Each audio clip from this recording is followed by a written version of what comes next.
Bueno, pois vamos a... Os días a todos e a todas, vamos a comenzar o desenvolvemento do pleno previsto para o mes de xullo. Bueno, conforme o orden do día previsto e conforme xa de acordo coas comisións previas. Así que, sin máis, vamos a empezar a desenvolver o orden do día. No punto primeiro aparece a aprobación da acta da sesión anterior correspondente á do día 26 de xullo do ano 26. Se alguén ten algunha obxección que facer, se non dámola por aprobada, definitivamente, por unanimidade. Bueno, no punto segundo temos a delegación na Deputación Provincial por parte do Concello de Viana do Bolo da recaudación das competencias da recaudación en vía executiva a gastos derivados da execución forzosa dos artículos 99 e 100 da Lei 39/1 de outubro de procedimento administrativo común. Eu creo que son os dous, porque é no punto 3 que é outra... Sí, es que se enciende. É no punto 3, porque son as mesmas cousas. A delegación na Deputación por parte do Concello tamén de Viana do Bolo do exercicio das facultades de recaudación en voluntaria e executiva das multas de infracción ao texto refundido da Lei de Tráfico de Circulación de Vehículos a Motor e demais. Bueno, debate conxunto, evidentemente, exposición e punto. Nada, moi rápido, como xa ocurre normalmente en cada pleno, vimos cunha delegación dun concello e neste caso o Concello de Viana do Bolo e, bueno, eu solo destacar pois esa colaboración que fai a Deputación de Ourense, que cada vez é maior e son máis as delegacións que fan os concellos e bueno, pois cualquier cousa, pero hai que respetar a autonomía municipal e cualquier cousa ou duda que teñades respostamos, pero bueno, é unha oportunidade que se lle dá aos concellos e que obviamente pois están utilizando. Moi ben. Intervencións dos grupos? Algún? Non? Bueno, pois se lles parece que isto xa está máis que debatido, votamos incluso as dúas, porque son as dúas delegacións do mesmo concello, por tanto non hai problema. Vale, votamos. Favor? Unanimidade. Quedan aprobados logo os puntos segundo e terceiro do orden do día, aceptando as delegacións do Concello de Viana do Bolo.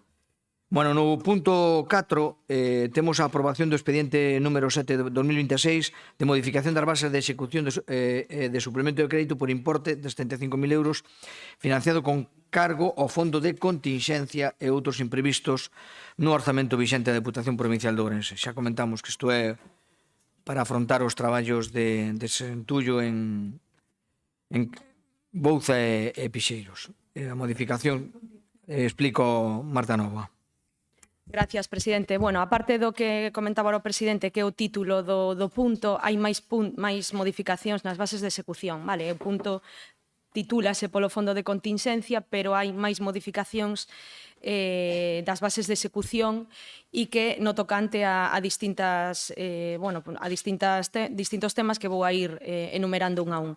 O primeiro punto é a modificación dunha partida no referente á subvención concedida á Universidade de Vigo polo proxecto de investigación Hafterman, pola planta piloto, e estaba ubicado nunha partida na 45.199 vais a pasar a 75.199, non hai ningún cambio de cuantía nin nada, pero simplemente pois un cambio de partida. O segundo punto é o que decía o presidente, bueno, pois digamos que cando ocurriu o problema en Viana do Bolo, pois se fixo, bueno, pois ese acordo coa Deputación de desencargo bueno, pois de actuación a Traxa por importe de 75.000 euros e se fixo con cargo unha partida do capítulo 6 da área de infraestructuras e ahora que facemos é, bueno, pois levar ese cargo ao fondo de contingencia. Era unha obra de emerxencia, obviamente, que non podía agardar a outro momento, que había que facer e o que hai que colocala é no lugar correspondente, que é no capítulo 5, no fondo de contingencia, ese cambio. Como ben explicou o presidente xa, son esos 75.000 euros que agardamos que, ou está xa acordado que a Xunta poña a meirán de parte dos cartos, pero bueno, para axilizar unha vez máis pois a Deputación de Ourense e a través do seu presidente pois se quiso estar ali canto antes, facer as actuacións canto antes e a fórmula máis rápida era esta, non? Que se fixese dende aquí e logo recuperar eses cartos dende a Xunta de Galicia. O terceiro punto xa é a modificación bueno, pois do expediente de modificación de crédito que se fixo no mes de abril e no mes de marzo e abril.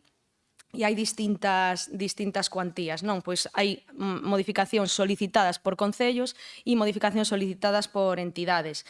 No primeiro punto pois, atende a unha modificación solicitada polo Concello de Amoeiro, seguidamente pois, o Concello de Arnoia, son todos cambios de concepto, de obras, non cuantías. Despois o Concello de Larouco tamén, a entidade a Coral de Ruada, despois pois, o Concello de Ríos, o Concello de Sandiás e última, despois das comisións, meteuse unha emenda porque houbo a solicitude de dous concellos máis, que son o Concello de Punsín e o Concello da Mezquita. Como ben sabedes, a idea é, bueno, pois atender as peticións dos concellos, son cambios que piden eles, hai que respetar a súa autonomía e digamos que, bueno, pois no momento en que se fixa a modificación de crédito pensaban facer un proxecto e despois, pois non, por diversos motivos non poido ser e se lles acepta estes cambios. Esa é o que teño que comentar neste punto. Cualquera dúbida, pois respostamos. Gracias. Moitas gracias. Bueno, turno de intervencións, sí. Bo día a todos e todas. Moitas gracias, presidente. Pois simplemente dicir que nos parece ben estas modificacións. O que si voto de menos falase de Viana do Bolo. Hai máis concellos afectados polas riadas e polas circunstancias das treboadas. Non sei se hai previsto algo para outras zonas. Moitas grazas.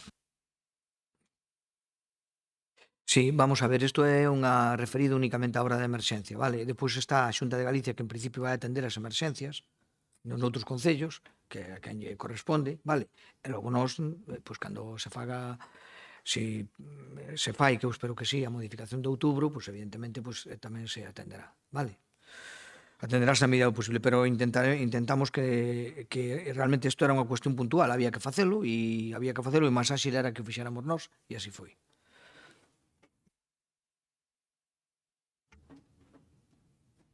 Turno Democracia Non, BNG.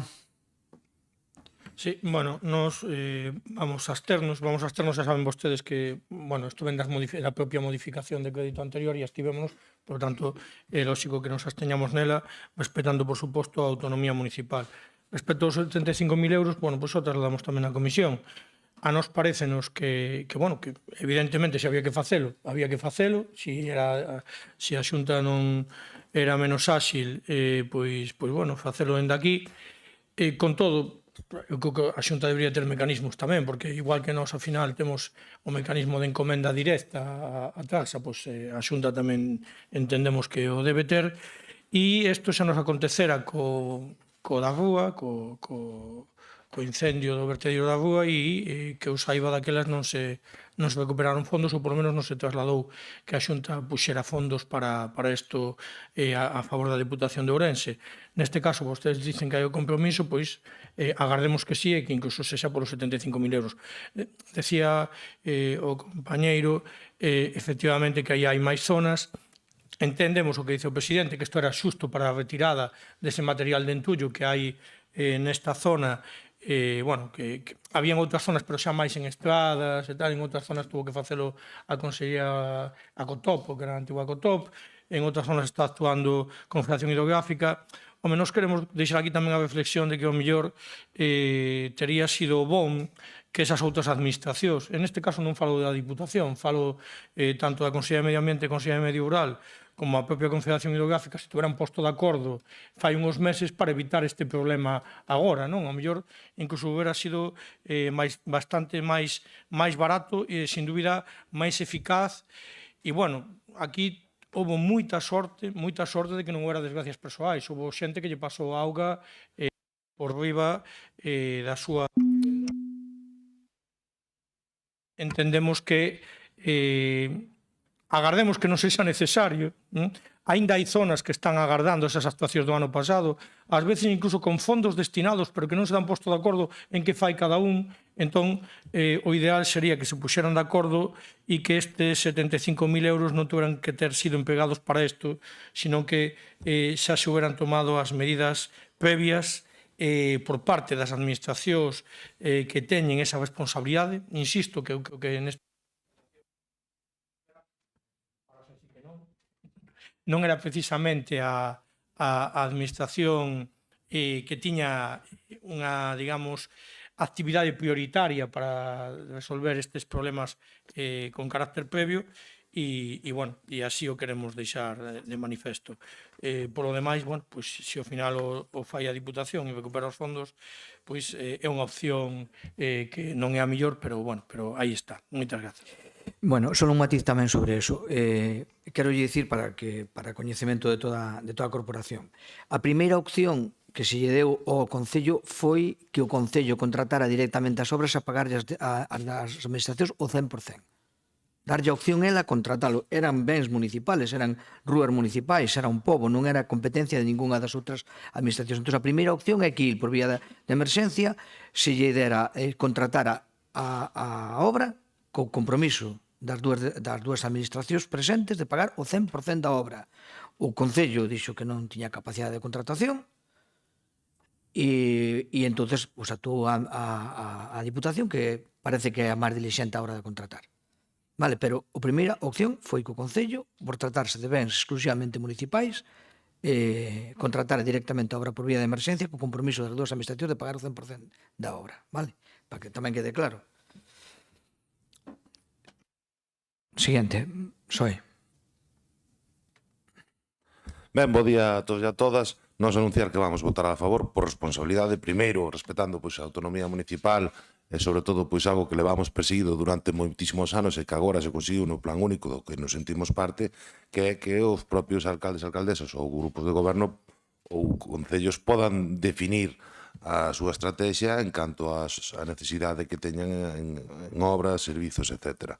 E a segunda tamén porque entendemos que efectivamente dentro das competencias desta casa pois está ese auxilio aos concellos que se fixo correctamente e que foi unha resposta áxil para uns concellos que, por certo, tamén quero dicir que nós vamos estar expectantes frente a que a Xunta de Galicia cumpla o seu compromiso de reintegrar, pois, se pode ser, o 100% da cantidade que aportou a Deputación neste caso, pero tamén entendemos de que hai dúas cousas máis. A primeira, que en materia de emerxencias e sobre todo vendo xa no panorama estatal pois tamén o que está a acontecer, pero tamén vemos que na nosa comunidade tamén e na nosa provincia unha maior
Ahora. Sí, reanuda, Diego. Nada, vou rematar xa. Simplemente falaba de eso, que estaremos expectantes ante a que a Xunta de Galicia reintegra esta casa, pois o importe a poder ser íntegro da cantidade achegada, de que muden quizáis os protocolos, haxa maior axilidade en canto a tomar medidas de protección e de intervención inmediata no territorio cando existen pois este tipo de emerxencias e sobre todo tamén pois as noticias que temos últimamente non son nada alentadoras onde estes concellos que teñen unha capacidade económica pois moi empobrecida, sabemos todos da infrafinanciación das administracións locais e canto máis destas máis pequenas e tamén as noticias que chegan non son alentadoras en canto aos cartos que van a chegar fronte ás necesidades que teñen estes concellos para recuperarse de toda esa infraestructura danada. Por lo tanto, pues nós tamén no noso ámbito, tanto no Parlamento Galego como aquí, pues tamén seguiremos a traballar pues, para que haxa estas correccións e sobre todo que ante novas adversidades pues tamén estemos máis preparados. Nada máis e moitas gracias. Moitas gracias. Unha cousa máis. Marta, non, nada máis. Bueno, pois nada, en definitiva, eu creo que aquí o que se trata é de, en boa medida, de atender en primeiro lugar nas modificacións as peticións dos concellos. Evidentemente, o que decíamos, o plan que é fundamental, ainda que parece que nos centramos nos 75.000 euros, é tan importante as modificacións que fan os concellos sobre os obxectos das súas obras e servicios do plan único, efectivamente, porque o que se trata que a filosofía deste plan desta casa, efectivamente, é que os concellos teñan liberdade para elexir o que mellor corresponda a executar, o que mellor corresponde a teñen, sobre todo, flexibilidade para facelo, non? Como aquí, pois hai veces que un ten determinada unha cousa, se lle complica esa opción e poden facelo. E no resto, efectivamente, pois eu creo que quedou perfectamente claro que a Diputación, eu aquí quero felicitar ademais os técnicos da Diputación porque foron quen de asumir o guante e cando outros técnicos ou outras administracións incluídas todas, desde a local hasta a autonómica, pois non podían ou era máis difícil, pois os da Diputación nunha tarde salimos deli e nunha tarde prepararon un expediente e o día seguinte estaba contratado e o día seguinte estaban traballando as máquinas, e iso eu creo que é de ter en conta, así que o diñeiro vamos a recuperar o máximo posible, sin duda ninguna, e as cuestións tamén se deben atender por todos. Eu digo por todos porque efectivamente aquí tamén hai unha responsabilidade que eu vexo tamén un pouquiño diluída, que é a Confederación. Estamos falando de danos, moitísimos daños en pontes incluso, en cauces provocados tamén por os incendios, pero tamén por a falta de limpeza de cauces e demais. E deso non se está dicindo nada, nin aparece nada, ou dicindo moi pouco. Entonces eu creo que tamén cada un ten que ter a súa responsabilidade e creo que a Confederación tamén podía, desde logo, sobre todo na restauración de obras ou de infraestructuras como pontes e demais, podía colaborar dun xeito máis importante que creo que vai a facer. Bueno, vamos a votar a modificación esta con todas estas particularidades. A emenda. A emenda, pero cuál era? No está, vale, a emenda esa. Bueno, pues vamos a votar a emenda. A favor? É verdad, abstención. Gracias, era intención de axudar. No, emenda. Bueno, ahora votamos logo a...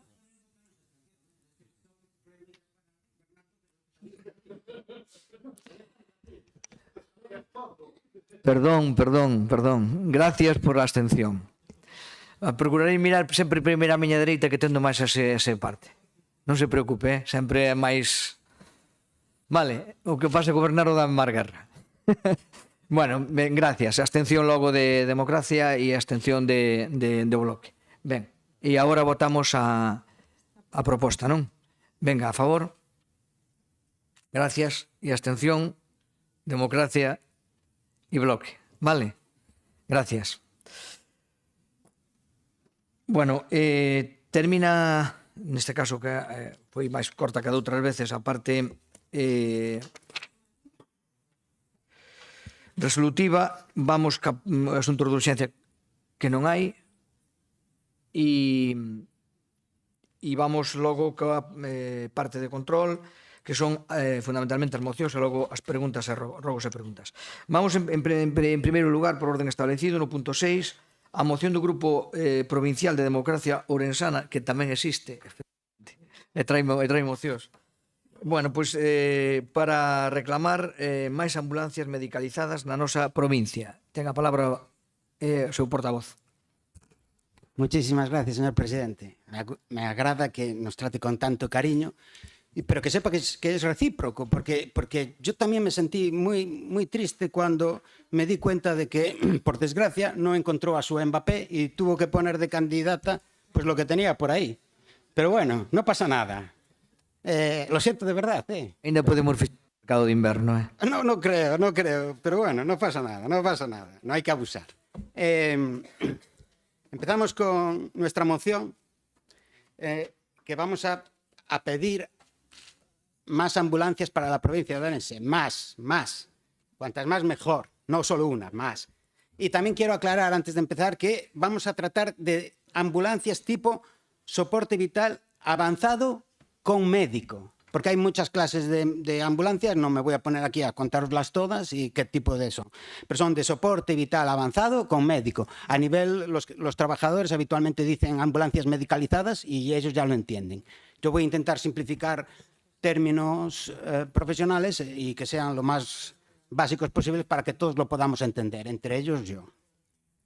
Y quiero también empezar, señores y señoras, diputados y diputadas, con un mapa. Miren, pongo así, no sé si les interesa verlo. Es un mapa, sobre todo que salga en la tele, que es lo más importante, porque lo que hacemos aquí luego solo sale lo que dice el señor presidente en la región. Nosotros podemos estar aquí horas y horas hablando, pero sabemos que no va a salir nada, gracias a Dios, porque para que manipulen mejor no, que no saquen nada. Pues este es el famoso mapa de las ambulancias medicalizadas que tenemos en Galicia. Y miren, a mí me gusta, no me gusta nada este mapa, porque podemos extrapolar este mapa a todas las infraestructuras que tenemos en la provincia de Galicia. Es decir, todo para el eje atlántico. Miren este mapa, porque la diferencia visual es una condena a muerte para el interior, es lo que nos está pasando. Analicen la gravedad de la comparativa. En la costa, las ambulancias están pegadas a los grandes hospitales de referencia. Cuando miramos los grandes hospitales, les aseguro que no está el nuestro, el de la capital, el de Orense. Sin embargo, a medida que nos movemos hacia el interior, los hospitales quedan cada vez más y más lejos. Y seamos claros, los hospitales de nuestras villas, como el de Berín, el Barco de Valdeorras, no tienen ni la tecnología, ni los especialistas, ni los medios que tienen los macrohospitales del eje atlántico. Y eso son datos, y eso no me lo estoy diciendo yo por decir, lo sabemos todos. Es una ecuación matemática cruel y despiadada. A más distancia, peores carreteras, hospitales comarcales con menos recursos técnicos y, para colmo, sin ambulancias médicas en ruta. El resultado es que nuestra capacidad de sobrevivir se reduce prácticamente a la breve levedad de la nada. Señor presidente, le voy a decir una cosa. Nosotros tenemos una ambulancia medicalizada en la provincia, que está además en la capital, pero es como tener solo una para la ciudad. ¿Por qué? Porque no sé si conocen el protocolo de las ambulancias medicalizadas, que solo salen si la distancia que van a tardar son 20 minutos. Si tardan más, ya no salen. Conclusión, de los 92 concellos que tenemos en la provincia, prácticamente no tienen nada, porque están a más de 20 minutos de distancia, ya sea porque la distancia es muy larga o porque las carreteras son una porquería, gracias a la Xunta de Galicia y a otras corporaciones como el Estado General. En fin, sigamos. Si el traslado en el interior va a ser muy largo, eterno, y el hospital de destino tiene todavía menos medios, con muchísima más razón necesitamos el médico dentro de la ambulancia para estabilizar y salvar al paciente. Lo que está haciendo la Xunta y el Sergas es sentenciarnos desde el despacho a una condena a muerte. Yo siempre les tendremos que decir a nuestros conciudadanos, oigan, si van a tener un ictus, se les va a dar un ataque al corazón, si van a tener un accidente en carretera o lo que sea, cuidado, depende de qué horario. Es mejor que los tengan a tal hora, tal hora, tal hora, porque si no, lo más seguro es que se vayan a morir. En fin, pedimos vivir en el interior de Ourense, que no significa tener menos derechos a estar vivos. Necesitamos más ambulancias de soporte vital avanzado con un médico, por favor, señor presidente. Y esta Diputación debería de hacer todo lo posible para que eso fuera una realidad, pero ya veo que estas personas, las que nos están dirigiendo desde la Diputación, no hacen más que el peloteo. El otro día vino su presidente, digo su porque es el suyo, yo no lo considero mi presidente, pero bueno, vino aquí y estaban allí todos haciéndole la pelota porque iban a licitar la rotonda este. ¿Cuánto tiempo? ¿Cómo se llama? La ronda, perdón, señor presidente, me equivoqué, la ronda ¿Y cuántos años llevamos con esa? Casi 30, ¿no? Igual que la autovía a Lugo. 30 años, prácticamente se paralizó. La provincia de Ourense hace 30 años quedó paralizada. Muchas gracias, Xunta de Galicia. Miren, esta moción me recuerda un poco a una película que a lo mejor vieron ustedes, que es La muerte tenía un precio. Pues la muerte de los orensanos le resulta muy barata a la Xunta de Galicia, señor presidente. Moitas gracias. Bueno, xa lle contestarei logo.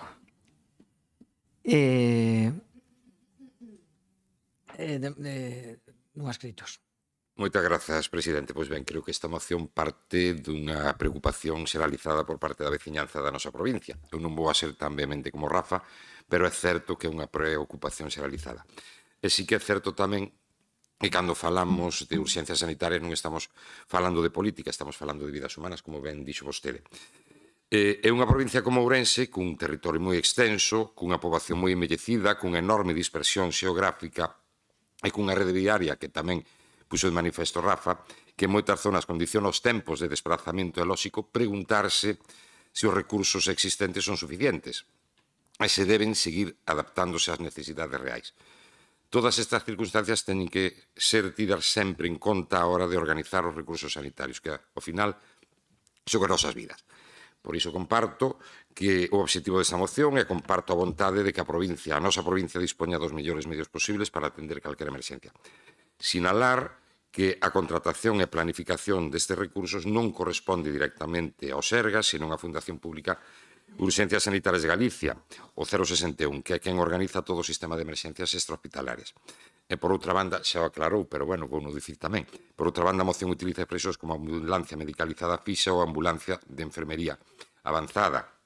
Son denominacións que non se corresponden exactamente coa clasificación oficial do transporte sanitario en Galicia, pero está ben para que se entenda mellor por parte da cidadanía e da veciñanza. E tamén é de xustiza recoñecer que Galicia conta cun sistema de urxencias sanitario amplamente recoñecido pola súa calidade, cun centro coordinador que funciona as 24 horas do día e que, no que atinxe a nosa provincia, conta cun helicóptero medicalizado con base en Barbadás, que presta un servicio fundamental para toda a provincia, pero durante o horario diurno. E mentres, hai que sinalar esta contradición e esta carencia na nosa provincia, mentres acaba de ser autorizada a licitación dun contrato para que a aeronave ubicada en Santiago amplíe o seu horario e poida ser operativo durante o día. Pola información que teño, tardarán aproximadamente 20 meses en que sexa unha realidade, pero aí, na provincia de Coruña, como ben dicía Rafa, sí que xa está avanzada a posibilidade de que haxa este servizo durante as 24 horas. E, polo tanto, esta licitación significa que existe marxe para seguir reforzando os recursos en Ourense cando as necesidades asistenciais así o aconsellen. E os servizos públicos non son estruturas inmóviles, evolucionan coa sociedade, coa demografía e coas necesidades do territorio. En Ourense, precisamente polas súas características, merece que esta evolución sexa permanente. A moción formula unha reivindicación lexítima, que a nosa provincia continue sendo tida en conta na planificación dos recursos de urxencia e que se siga traballando para garantir a mellor cobertura posible para os veciños e veciñas, especialmente nos territorios máis afastados dos grandes núcleos de población. Seguir traballando, pero con máis énfasis na nosa provincia que noutras que xa teñen un servicio máis acaído. O importante é que calquera persoa, viva onde viva, saiba que cando chama o 061 vai recibir a mellor resposta posible cos medios máis axeitados en cada momento. O nome do recurso é irrelevante, o sustancial é a capacidade de resposta que reciben os cidadáns cando máis o necesitan. Iso é o que é relevante. comparto a finalidade desta moción, e non porque pensemos que o sistema actual non funcione, sino porque os servicios públicos deben estar en permanente revisión para adaptarse ás circunstancias reais e ás necesidades da veciñanza. Moitas grazas. Gracias. Bloque. Bo día a todos e a todas. Moitas gracias, presidente. Perdón. Bueno, en cuanto á moción de Democracia Ourensana, o BNG está totalmente de acordo en que Ourense precisa máis servicio sanitario de transporte. Ambulancias medicalizadas, como decía o Rafa, simplificando a denominación deste tipo de transportes. Xa falei aquí, cando falamos dos hospitales comarcais, da importancia desos 60 minutos que hai despois dun accidente que se chama a hora de ouro, que é o tempo que vai desde o accidente, contase desde o accidente, se é grave, o que diferencia a vida da morte. En Ourense, como ben dixo o compañeiro de Democracia Ourensana, existe unha ambulancia medicalizada, avanzada, que é a que está xustamente en Ourense, ademais do helicóptero. Curiosamente, na Coruña, existen dúas dentro da cidade, unha en C, outra en Santiago de Compostela, outra en Ferrol, outra en e despois en Lugo, unha en Lugo, unha na Mariña, outra en Monforta de Lemos e en Pontevedra, 3. Unha en Pontevedra, outra en Vigo e outra no Concello de Mos, que está pegadiño a Vigo. O sea que tampouco é a cousa tan necesaria comparando con Ourense. En cambio, en Ourense temos un helicóptero de soporte vital avanzado con material e personal sanitario para poder atender a doentes in situ. É importante isto de que personal médico. Temos unha ambulancia de soporte vital avanzado, non medicalizada, medicalizada, que, como decía antes, únicamente unha en Ourense e, moi próximo ao helicóptero. Non temos ningunha de soporte vital con enfermería. E temos 17 bases con 15 ambulancias de transporte, que a diferencia é que estas ambulancias ten técnicos, non ten nin enfermería nin médicos. Por que fago esta diferencia? Porque os técnicos non poden aplicar tratamentos. As enfermeiros, sí. É dicir, poden seguir as directrices dun sanitario, dun médico ou dunha médica para poder aplicar tratamentos. Os técnicos só poden facer soporte básico, reanimación cardiopulmonar e pouco máis. Esa é a diferencia en ter unha ambulancia de enfermería e ter unha ambulancia de transporte básico.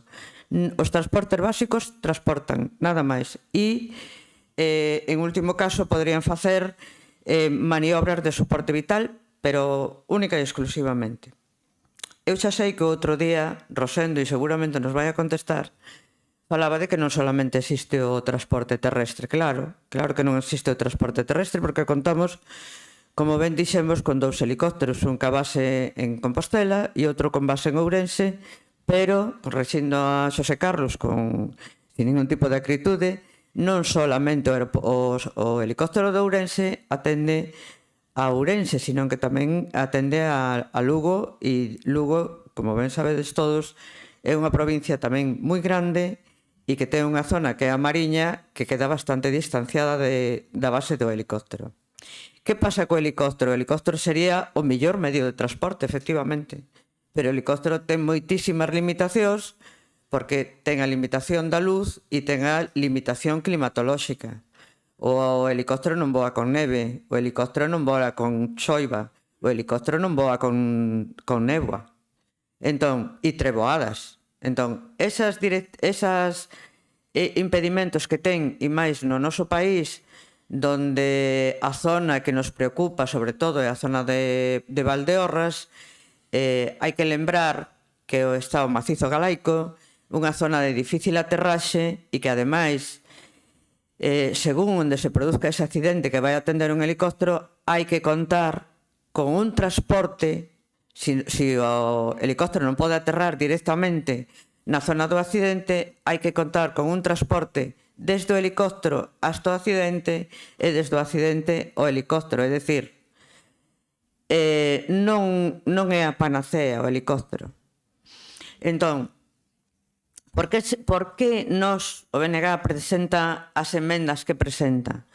Non diferencia moito a primeira emenda, non diferencia moito a de Democracia Ourensana, a moción. Simplemente aclara e puntualiza as necesidades reais. Non é o mesmo a necesidade que pode ter a zona do Balco de Valdeorras, que nos datos do 2023, para que se fagan idea do necesaria que é unha ambulancia medicalizada ali, contamos con cerca de 13.000 accidentes laborais, que son moitísimos accidentes laborais, e dos cales 223 foron moi graves. Houbo 25 mortos, o que equivale a un morto cada 1.015 habitantes, moi por encima de o resto do país, que son un cada 1.279, e moi lonxe do Estado, que un cada 1.697. É dicir, a siniestrabilidade da zona é moi alta. Hai que ter en conta na zona do Barco que é unha zona obreira. E non estamos contando accidentes automobilísticos ou outro tipo de accidentes que non sean laborais e, por suposto, todos coñecen o desplazamento que hai entre o Barco e Ourense, que sería o hospital de referencia, porque no Barco moito xa non poden facer, como falábamos cando nos referíamos aos hospitais comarcais, e a descentralización mellor dito, a centralización no Hospital de Ourense da maior parte dos tratamentos. Falábamos da silicose, pero poderíamos avanzar en moitos outros casos. Entonces, nos pedíamos directamente unha ambulancia medicalizada para a zona do Barco de incorporación inmediata, é unha parte da nosa emenda. A outra é que no próximo concurso se teña en conta a Verín e que, senón, que se lle dote dunha de enfermeiría, e logo poder utilizar as instalacións do helicóptero, da zona do helicóptero, e dotar nunha ambulancia medicalizada ali para poder axudar co equipo que hai ali, poder aproveitar cando o helicóptero non poda voar. Creemos que todo eso é moi necesario. Co tempo deberíamos pensar en unidades integrales, unidades comarcais que agrupen servicios sanitarios e servicios de bombeiros, por decir algo, porque ambos son necesarios conxuntamente. Como ben sabemos, é necesario que os bombeiros acudan a un accidente para distintas operacións, entre elas escarcelacións, e ao revés, os sanitarios deben asistir cando hai un incendio tanto na cidade como fora da cidade, por as posibles víctimas que poda haber. Como xa se me rematou o tempo, seguimos despois. Moitas grazas. Moitas gracias. PSOE. Sí, Xereza. Gracias, señor presidente. Bo día, señoras e señores deputados. Bueno, pois esta moción non ven máis que a poñer de manifesto unha vez máis as eivas, as deficiencias constantes e continuadas que presenta a xestión dos Sergas na provincia de Ourense. Malia que a situación en precario é un relato que se estende a todo o territorio autonómico, a nosa provincia é a máis preocupante pola desigualdade territorial que impera. Este grupo socialista puxo de manifesto en múltiples ocasións estas deficiencias e non fai moito no 24 xa manifestábamos a necesidade de dispor de unha unidade móvil medicalizada. Na comarca de Valdeorras, en Verín, Terras de Tribes, Baixa Limia, Ribeiro, Carballiño, etc. As necesidades son tales que, aínda que esta moción de DO poda parecer escueta, porque o é, o sentir básico das súas líneas representa un problema que se vive con temor acotío pola veciñanza das zonas máis afastadas da capital de provincia. Todos temos a sensación de que esta roda que é a sanidade non anda ben, pero ninguén parece querer poñerlle remedio. Moitas veces aquí desvirtuamos as mocións con alardes de datos que acaban por orixinar debates sobre os que uns defenden e outros detractan. Pero a realidade aquí é ineludible. Temos máis da metade da provincia desprotexida ante emerxencias de primeira orde. Pero non todo parece ser pasividade nos Sergas, como ben destacou o compañeiro Xosé Carlos, porque dende comezos de ano están sumidos nun proceso de contratación que garantirá soporte vital aéreo nocturno, tendo 12 horas de atención dende Ourense e 24 dende Santiago. Este proceso conseguirá paliar a perda de cobertura esencial pola nocturnidade e as condicións desfavorables da meteoroloxía, que non adversas, pero marcará unha diferencia sustancial, sobre todo nos territorios de interior. Agardamos que este proceso culmine canto antes e este novo servicio reforzado pase a ser efectivo na maior brevidade posible. Mentras tanto, temos que seguir pedindo que os medios terrestres sexan os adoitados para a dispersión xeográfica da provincia. E de por de manifesto que a política que agora impera fai distinción entre a veciñanza que parece ser de primeira e de segunda. A realidade é que dende fai demasiado tempo todos os rincóns desta provincia demandan sanidade de calidade e así se manifestan e se siguen manifestando. Porque faltan médicos, faltan medios e faltan mans.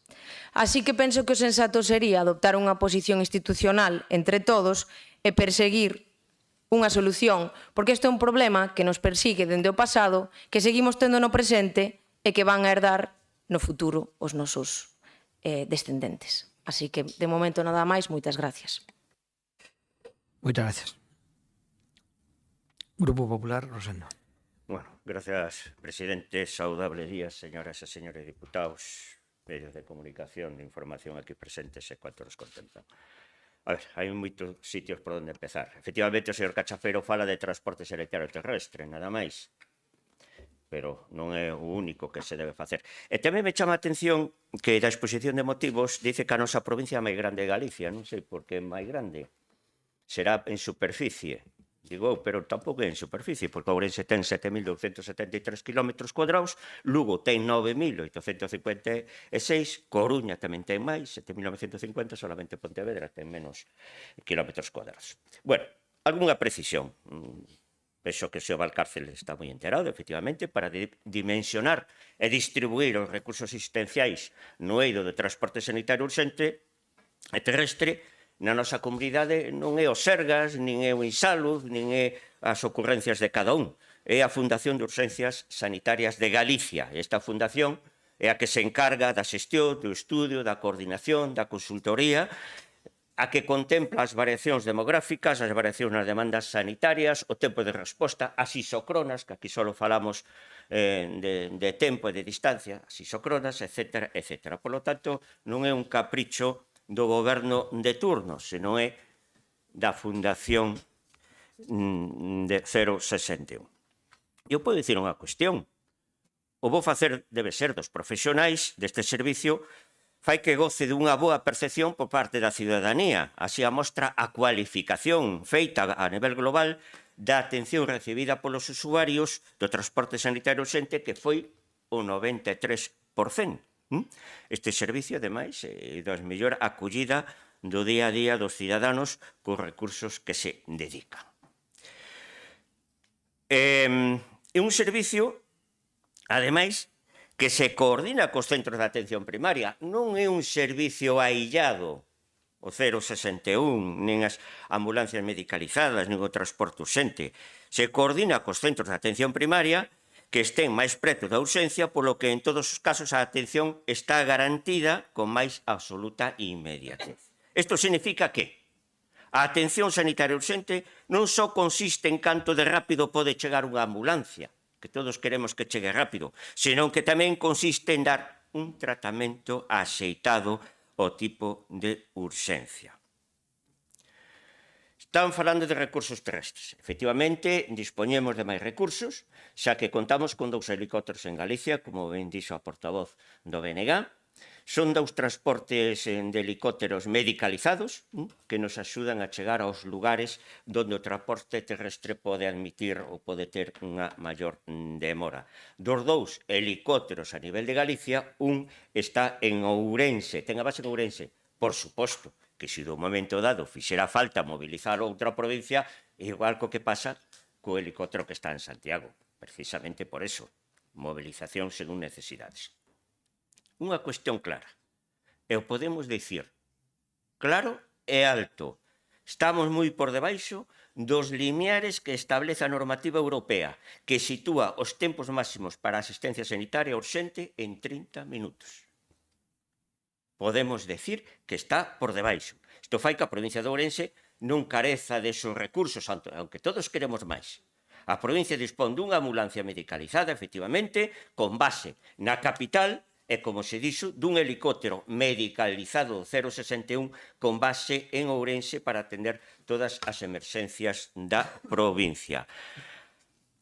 A posta en funcionamento do voo noturno do helicóptero medicalizado supón unha mellora importante. Vai supoñer unha mellora importante, xa que permitirá ampliar a capacidade de resposta e achegar aos cuidados de soporte vital avanzado ao medio rural, especialmente naquelas zonas onde as distancias e as comunicacións poden ser máis dificultosas. Podo dicir que o luns 22 de xuño, o Consello da Xunta de Galicia xa autorizou a contratación do Servicio de Transporte Sanitario Urxente aéreo que cubrirá por vez primeira o horario noturno e que, ademais, vos dixo, por un importe de 55,6 millóns de euros, un valor estimado de 66,8 millóns para os vindeiros 8 anos. Por lo tanto, isto é unha realidade. E o da comparación directa con outras provincias? Hombre, todo é comparable, efectivamente. E polo número de ambulancias non é suficiente para valorar a comparación. A planificación destes recursos, o número de emerxencias, técnicos que están a disposición, poboación atendida, tempos reais de resposta, isto sí que hai que telo en conta, non só a mera comparación ca provincia. Por lo tanto, señores, en base a isto, nós tiñamos unha emenda que non foi aceptada polo grupo propoñente, que decía non renunciar á segunda ambulancia, nem moito menos, segunda ambulancia medicalizada para a provincia, segundo necesidade urxente, pero despois de evaluar a posta en servicio do helicóptero medicalizado do 061 con base en Ourense, en funcionamento a partir de pronto en voo noturno, como se prevé unha vez autorizada, como dixen, a contratación do servicio de transporte sanitario. Polo que a resposta a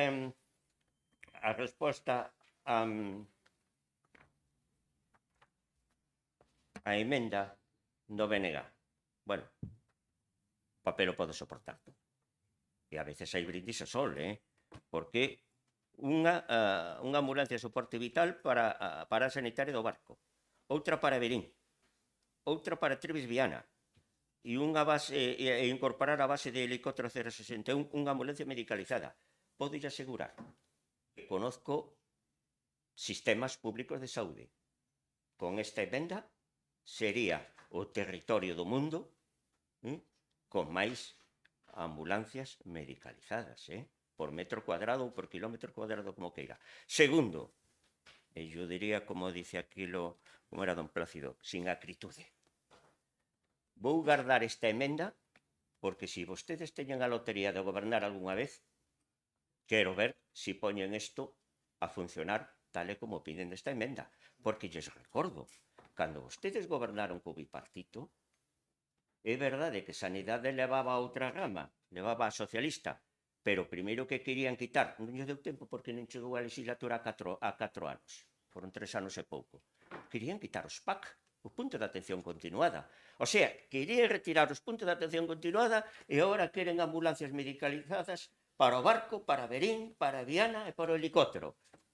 Isto é un brindes ao sol, pero eu me vou quedar nos meus archivos con esta emenda. E outra cuestión, en Valdeorras, efectivamente, hai moitos accidentes laborais.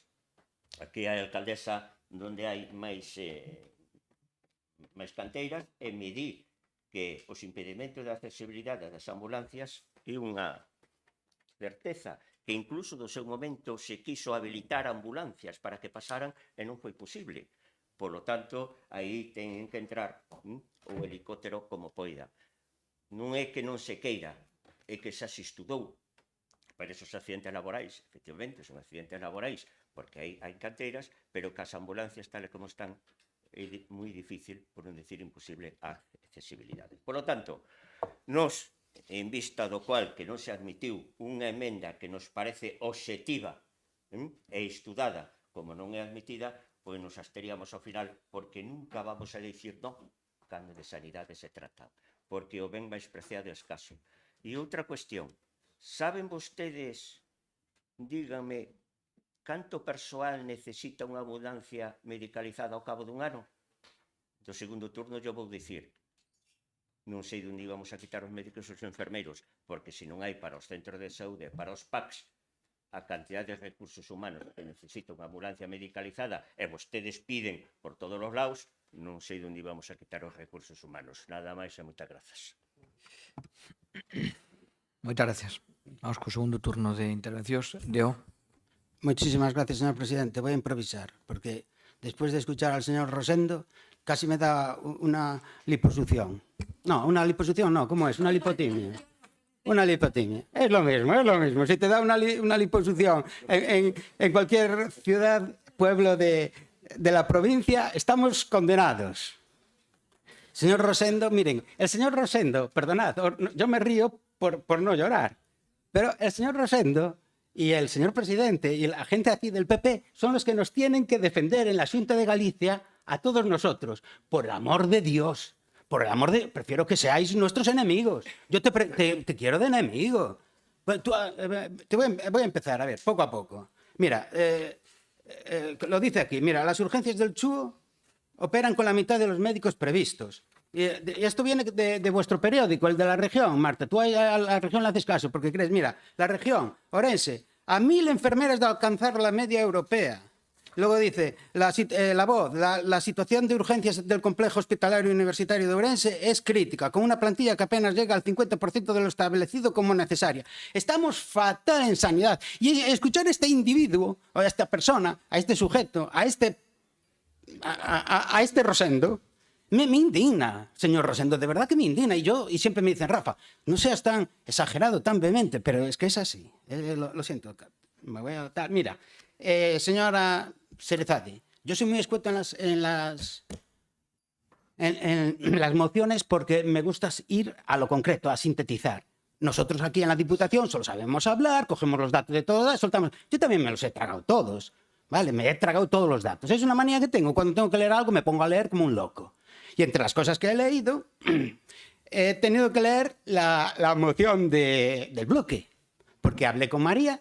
Me dice, María me dice, tenemos una enmienda, ¿qué opinas? Y yo le dije, ¿vais a pedir? Y me dice ella, sí, es para pedir. Y digo yo, entonces sí, tengo que leerla, porque yo no necesito leerla. Ya lo dice el Evangelio de San Mateo, capítulo 7, versículo 7, pedid y se os dará. Pero si la leéis entera, pone, pedid y se os dará. Pero si lo pedís para Ourense no os vamos a dar nada. Que eso es lo que nos pasa.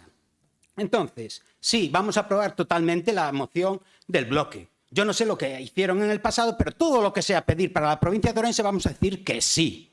No somos como vosotros, que parece que Rosendo es el que tiene que pagar a las enfermeras y a los médicos de las ambulancias. Que tú no vas a soltar un duro, hombre, tranquilo, que lo pague la Xunta, que para eso tiene 14.400 millones de presupuesto.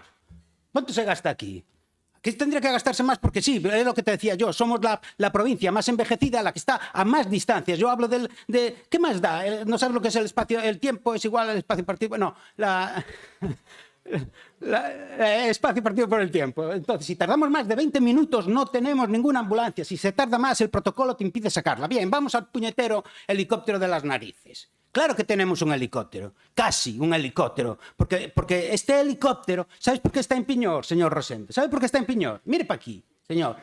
¿No sabes por qué está? Pues mire, está en Piñor porque el helipuerto que tenemos en el Chúo, a mí me decían los trabajadores, es que no está homologado. Sí, realmente está homologado, pero está en una clase rara de homologación, de urgencias. ¿Qué quiere decir eso? Que cuando traen a un paciente que prácticamente se va a morir, le tenemos que decir, bueno, sí, te dejamos aterrizar. Aterriza el puñetero helicóptero, cogen al enfermo y ya se larga. No puede estar en ese helipuerto, porque ese helipuerto no cumple casi ninguna normativa. Es un helipuerto de urgencias. Y es verdad que la Xunta de Galicia tiene un plan de mejora. Se va a gastar 55 millones. No, se va a gastar exactamente 55,6 millones. El 0,6 seguro que es lo que se gastan en Ourense. Los 55 millones se los van a gastar en Santiago porque el helicóptero de Santiago sí que puede volar con nocturnidad y alevosía. Tiene toda la tecnología, porque es verdad, un helicóptero necesita renovación total, el de Piñor.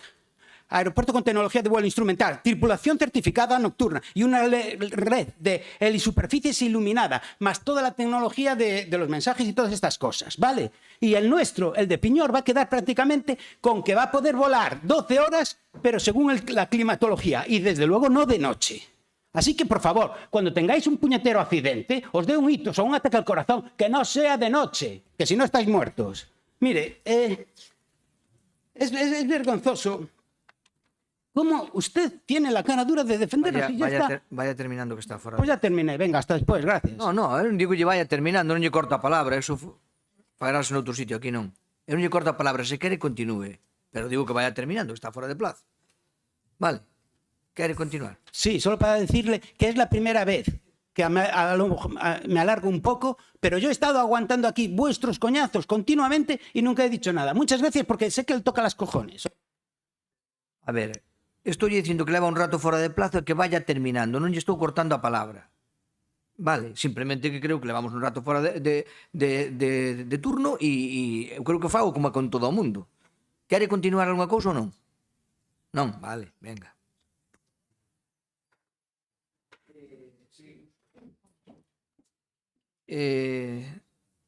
Non escritos. Pois eu tamén vou a improvisar un pouco. Grazas, señor Rosendo, polo feito de recoñecer que estou informado. Cos recursos que teño, fago ou intento facer o meu traballo o mellor posible. Quero incidir no que dixen na primeira intervención, basicamente no helicóptero. O helicóptero, na información que eu teño, vaise a mellorar o horario de actuación na base de Santiago. Vostede falou de posibles melloras, non sei se se refería tamén a Ourense.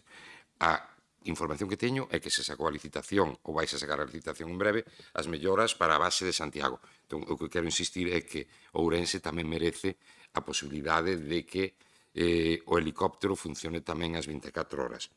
Creo que responderlle a María tamén nese sentido. Cando falei do helicóptero, falei precisamente na contradicción que hai entre a atención que se presta a Santiago e a ausencia de planificación que pode haber no noso caso. Se é así, como di o diputado Rosendo, pois benvido sexa que se faga esa ampliación ás 24 horas. E, por certo, eu tamén traerei nun rogo unha proposta concreta que podía haber sido unha emenda a proposta ou a moción de Democracia Ourensana, pero quise entrela como rogo, porque ademais foi unha emenda que foi aprobada, unha moción que foi aprobada no Concello de Barbadasa que incide precisamente na mellora do servicio sanitario e na axilidade da atención aos veciños e veciñas que poden sufrir algún problema cardíaco. Entón, bueno, decir que o meu voto vai ser a favor. Moitas grazas. Moitas gracias.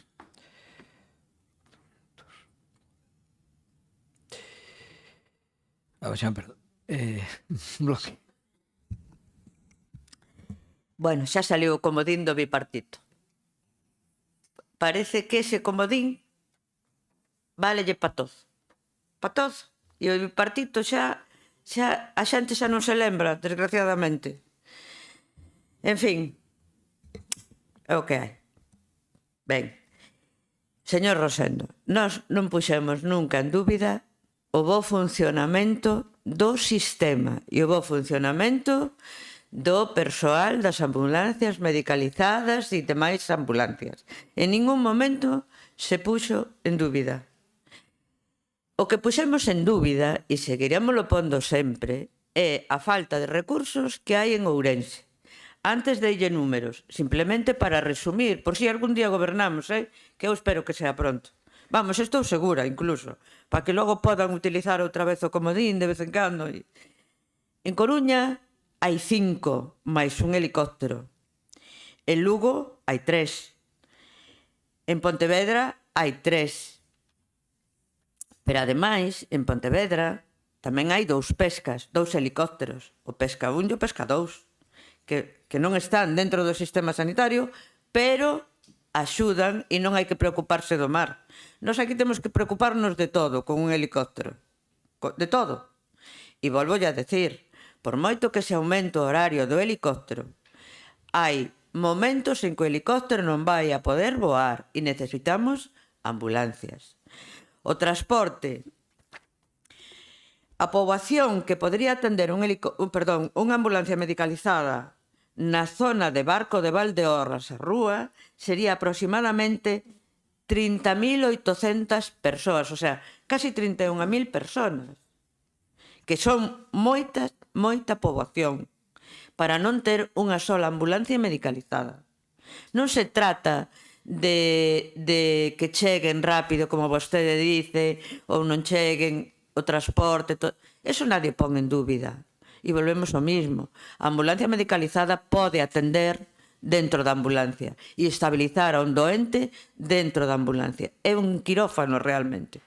Ten os servicios necesarios para atender a un doente in situ. Esa é a diferencia. As outras non o teñen.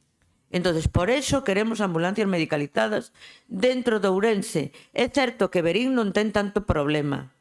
Non ten a mitad de problema que ten a zona do Barco.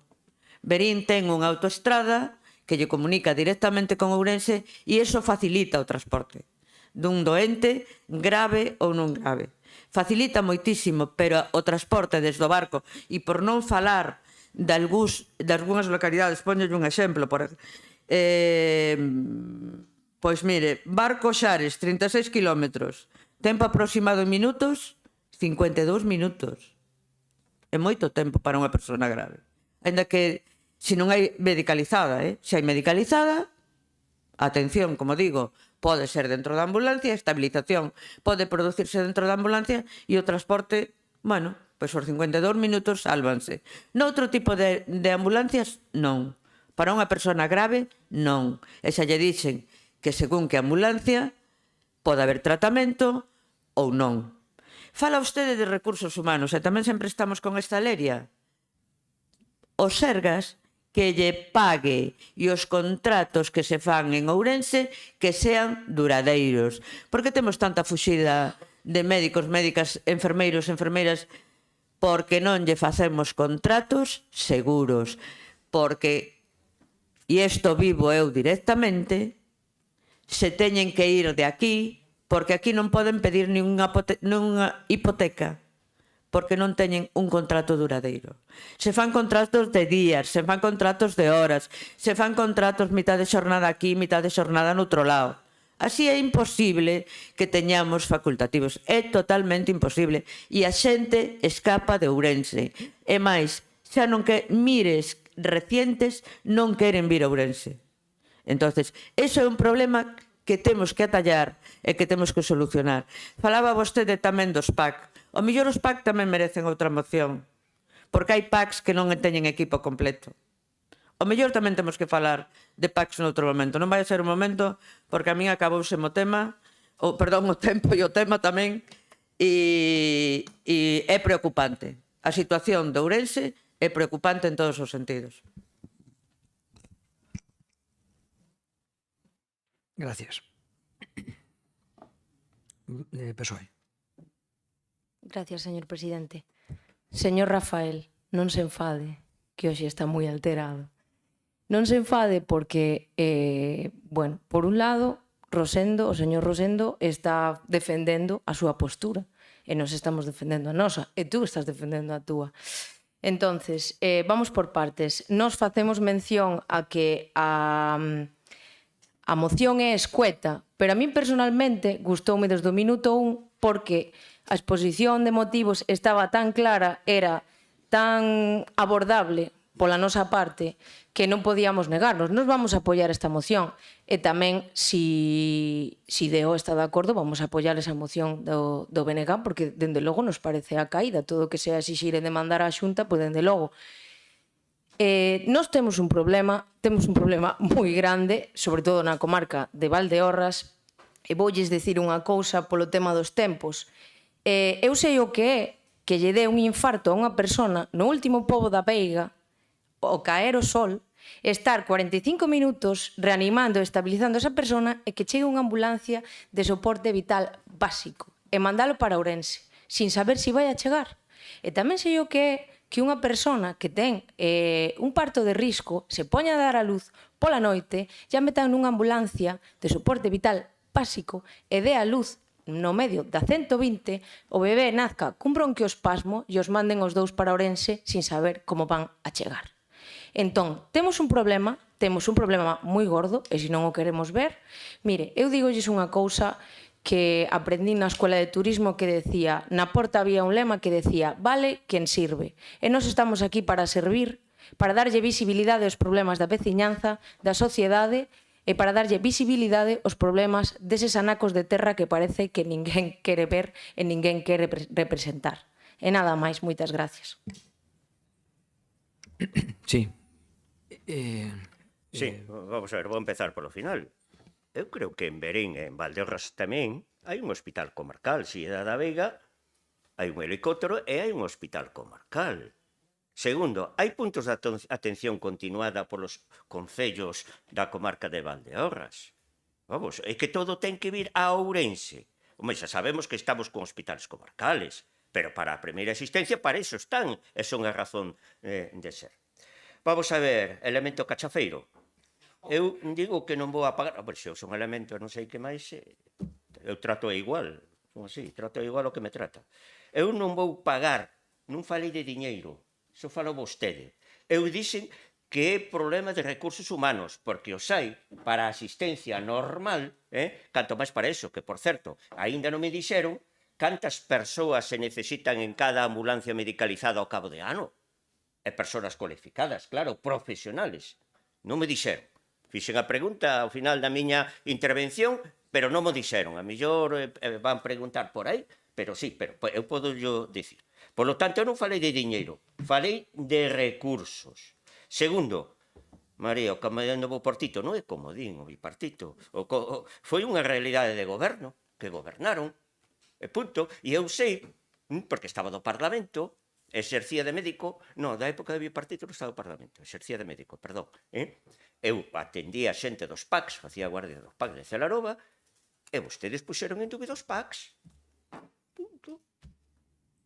Non sei se para ben ou para mal. Non lle deu tempo porque a legislatura durou o que durou. Pasou o que pasou.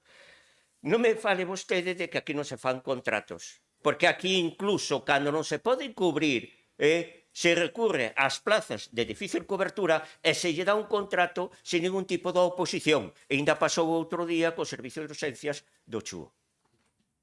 E pasou antes en distintos puntos de saúde ou en distintos centros de saúde da provincia.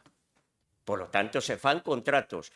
Eu tuve que aprobar unha oposición. A mí non me deron a plaza por dicir como fai falta un médico, facemos unha entrevista e ponte a traballar. Non. Pero agora sí que se fai cando unha plaza de difícil cobertura. Segundo ou terceiro ou cuarto. É mentira, pero tasativamente mentira, que os MIR se vayan de aquí. É mentira. Uns se irán, porque non son de aquí, eu, por exemplo, quedei, pero outros máis veñen e se quedan cos que se van. Estamos de acordo?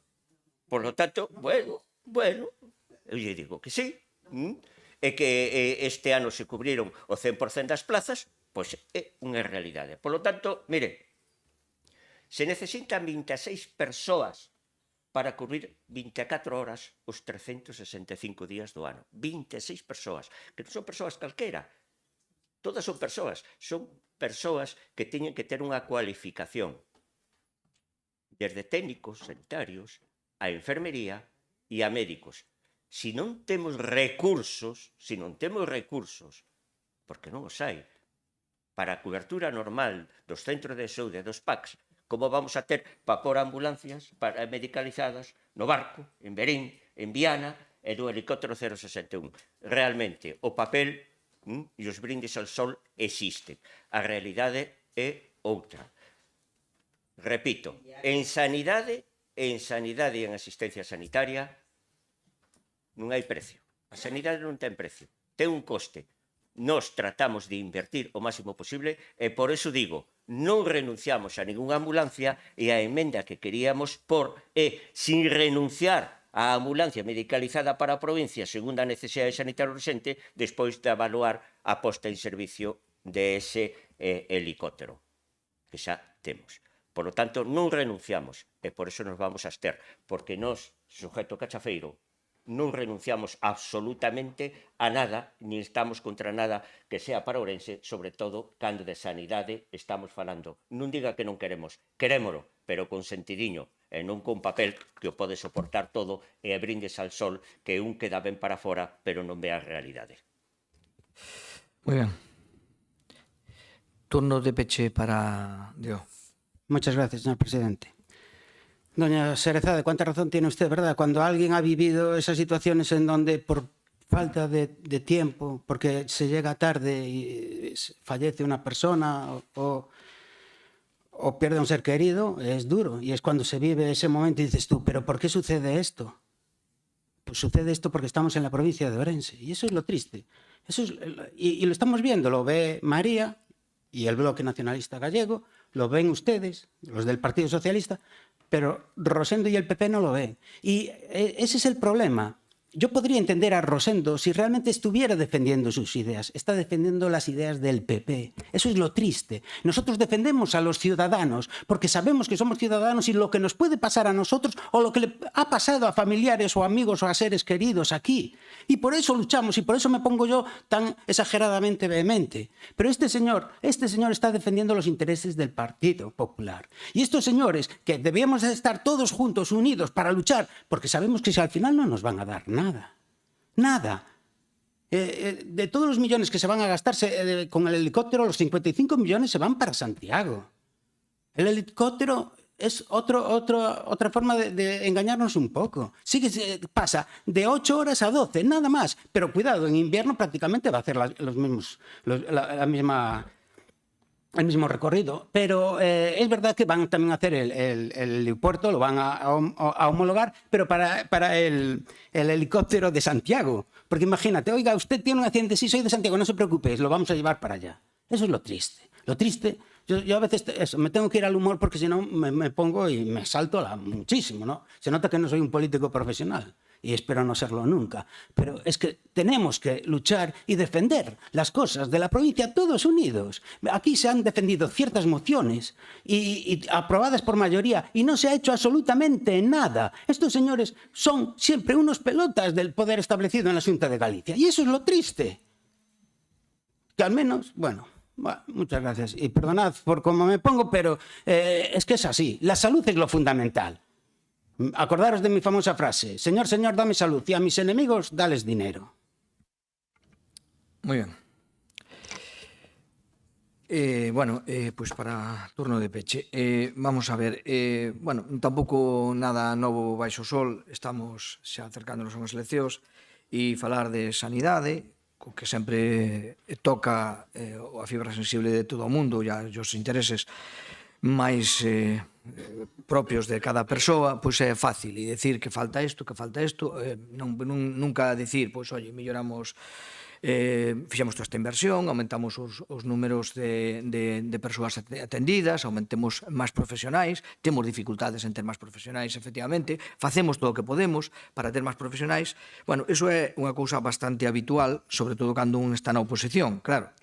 Cando un está na oposición é sobre todo cando non ten moitas perspectivas de goberno e de que lle podían exixir o cumprimento deses compromisos, porque efectivamente cando un ten a razonable esperanza de que podea seguir gobernando, sabe que se un promete 3 ou 4 ambulancias medicalizadas e non as cumple, as van a seguir. Ahora, cando non ten esa proposta ou esa esperanza, pois case seguro dá igual decir 2, un pide unha, outros piden 3 e outros podíamos pedir 5 e efectivamente, como decía Rosendo, colocarnos á cabeza do mundo, pasar de ser os últimos da cola, según que non é certo, pero bueno, según o que di o compañeiro Rafa, ou poñernos na cabeza, é dicir, pasar de 1 a 5 e un helicóptero ou 2 ou 3, por que non poder algún máis tamén, non?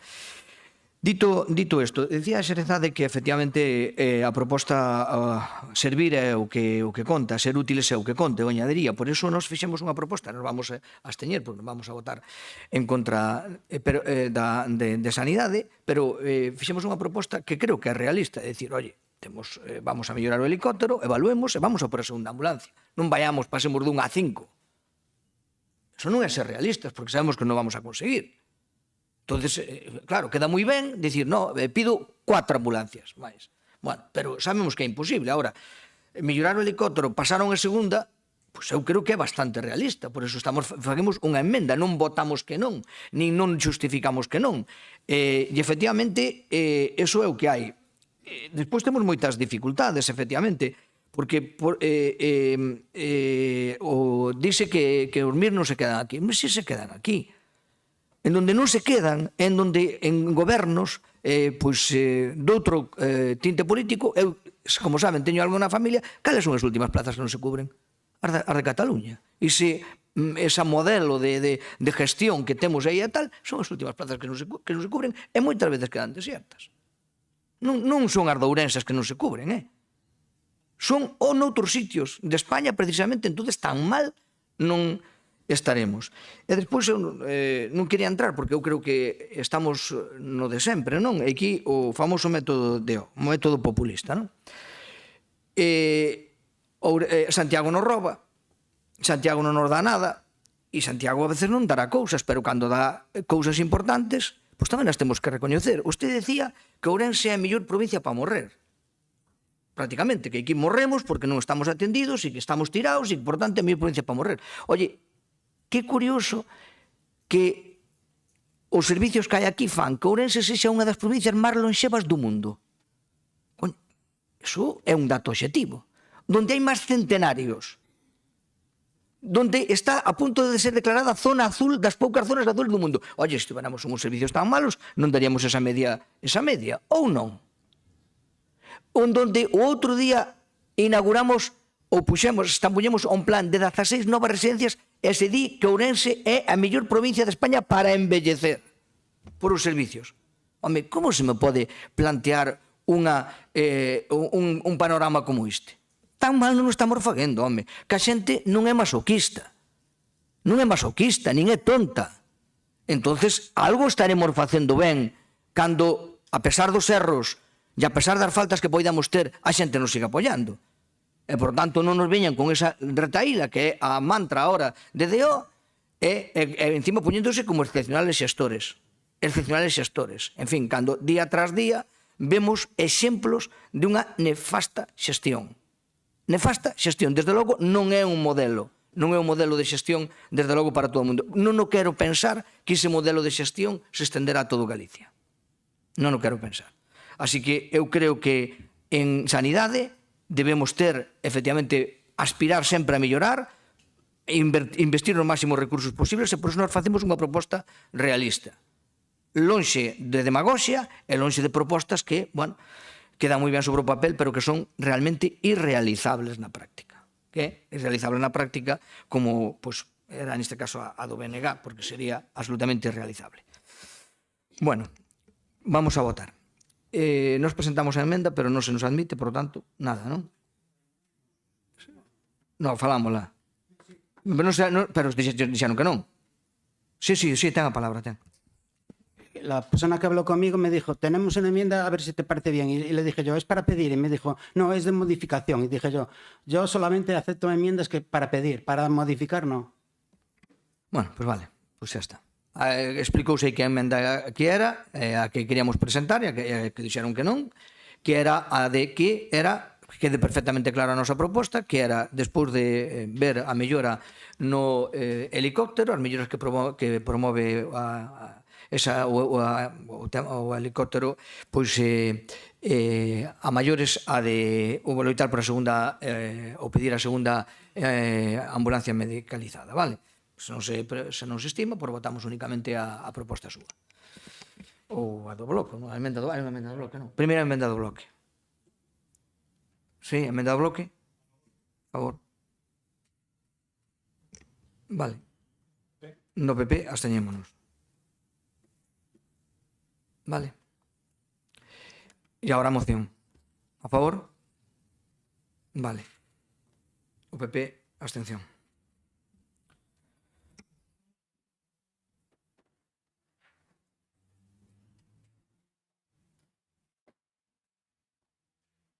Moi ben, vamos ca seguinte moción, que é a moción do Grupo Popular relativa a instar ao ADIF ao mantemento de limpeza roza das infraestructuras ferroviarias e eliminación do uso de produtos fitosanitarios, prevención de incendios. Ten a palabra José María Lago. Bos días a todos. Hoxe traense varias mocións a este pleno que van todas no mesmo sentido do abandono de parcelas, abandono de casas e os peligros que conlevan.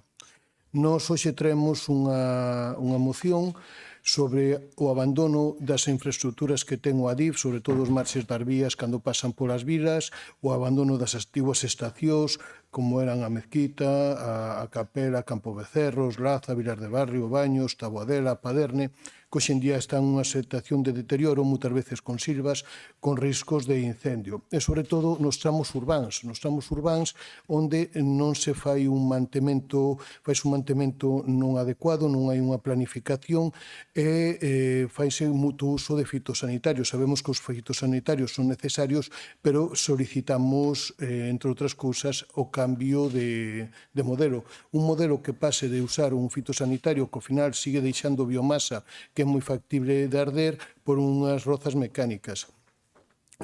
Nestes días, poucos días despois de que se presentara esta moción, hubo un incendio que afectou a varios concellos na provincia de Ourense, ardendo un total de casi 10 hectáreas do 8,5 para ser exacto, por un problema dun tren que neste caso non era de Renfe, pero que produxo un incendio nunha infraestructura do ADIF, polo cal solicitamos varias cousas. Serían instar o ADIF a realizar con carácter urxente e periódico labores de limpeza, roza, retirada de vegetación, seca e eliminación de biomasa nas marxes das vías ferroviarias que discorren pola provincia de Ourense, especialmente nos treinos situados nas zonas forestais, rurais ou próxima a núcleos de poboación, que é actuar de maneira prioritaria naqueles puntos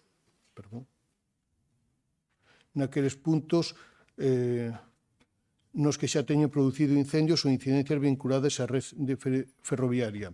Solicitar a ADIF a elaboración dun plan anual de mantemento preventivo. Eles dicen que o teñen, pero solicitar o seu cumprimento das marxes ferroviarias na provincia de Ourense, que identifique os treitos de maior risco, establezca un calendario de actuacións antes da época de alto risco de incendio e inclúa mecanismos de seguimento e avaliación, incluindo o estado da vegetación nas zonas de dominio público, protección e servidumbre ferroviaria, especialmente naqueles puntos onde a proximidade do arboado, matogueira ou biomasa pode xerar riscos de propagación. Instar ao ADIF a reforzar a coordinación coa Xunta de Galicia, coa Deputación de Ourense e cos concellos afectados co fin de identificar os treitos de maior risco e mellorar a prevención de incendios nas contornas ferroviarias. Instar o ADIF a eliminar progresivamente os produtos fitosanitarios nas marxes das vías ferroviarias, priorizando sistemas alternativos de control da vegetación máis respetuosos co medio ambiente, coa saúde das persoas, coa biodiversidade e cos recursos hídricos. Solicitar a ADIF a información detallada sobre as actuacións de limpeza, roza, mantemento e tratamento da vegetación realizadas nos últimos anos nas vías ferroviarias da provincia de Ourense, así como sobre a planificación prevista para o presente exercicio, e instar o ADIF ao mantemento e limpeza das estacións de tren situadas na provincia de Ourense, tanto no interior como no seu exterior e con independencia de que se topen ou non en funcionamento, dando o estado de abandono que presentan moitas delas co fin de garantir a súa seguridade e conservación e dar traslado deste acordo ao ADIF, o Ministerio de Transportes e Mobilidade Sostible, a Xunta de Galicia e a FEGAM. Por hora na máis.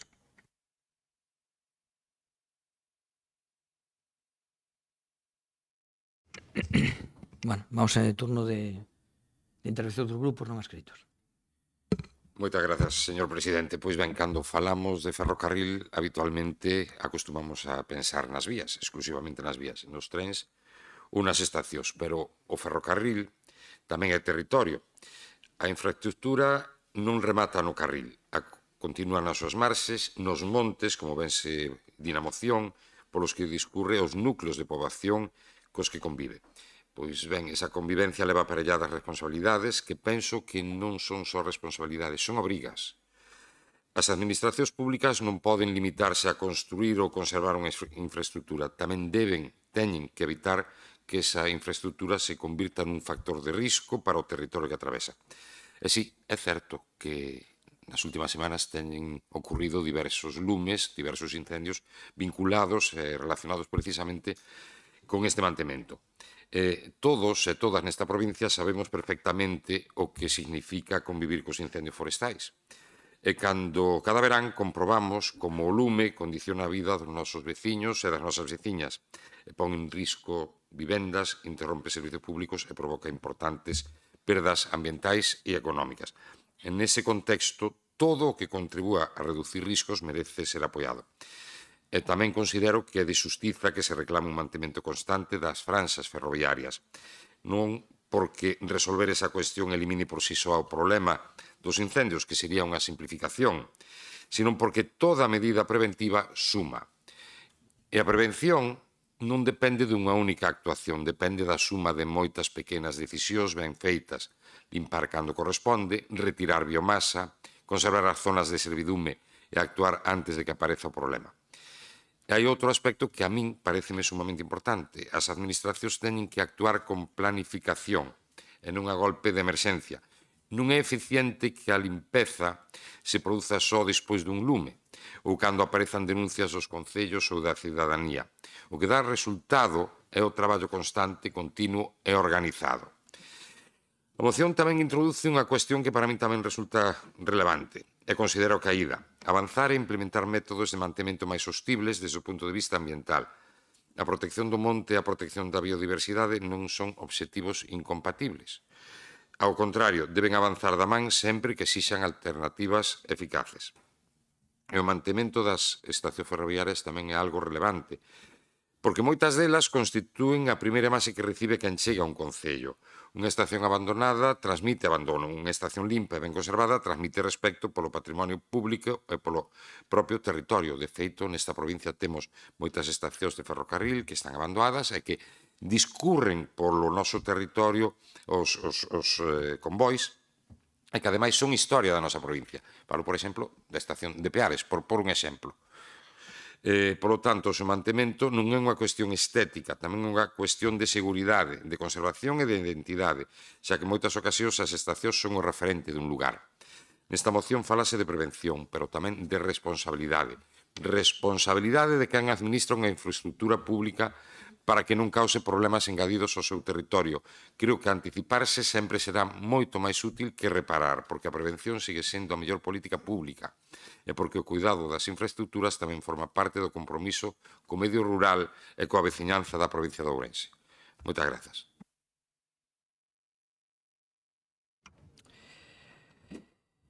Democracia. Buenos días, gracias, presidente. Pues poco más que añadir a lo expuesto ya por el Partido Popular.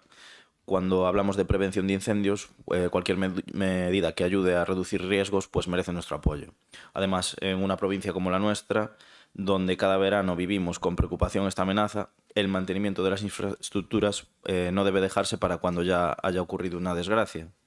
Actuar antes de que aparezcan los problemas es, sin duda, la mejor forma de proteger nuestro monte y a los vecinos que viven cerca de estas zonas. Muchas veces hablamos de grandes planes o de grandes inversiones, pero hay actuaciones mucho más sencillas que también son fundamentales.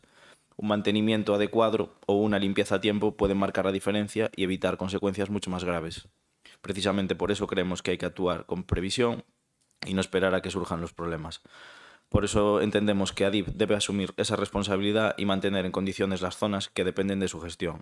Es una cuestión de seguridad y también de respeto hacia los vecinos de los municipios afectados. Entonces, desde Democracia Orensana votaremos a favor. Gracias. Moitas gracias. Bloque. Moi bo día.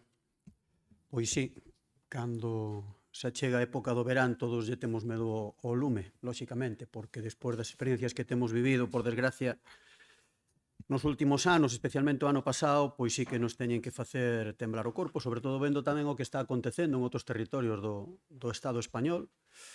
En fin, o ver as barbas do veciño teñamos en conta que según vai avanzando o verán, cando nos chegue o mes de agosto, xa o vivimos o ano pasado, corremos un grave risco de que volva a acontecer algo similar, agardemos que non, pero vai ser que non aconteza, vai ser simplemente un feito causal, porque novedade con respecto á situación do ano pasado non hai ninguna, non se fixo absolutamente nada por parte da administración competente, que básica e fundamentalmente a Xunta de Galiza, para que o que aconteceu o ano pasado non volva a acontecer.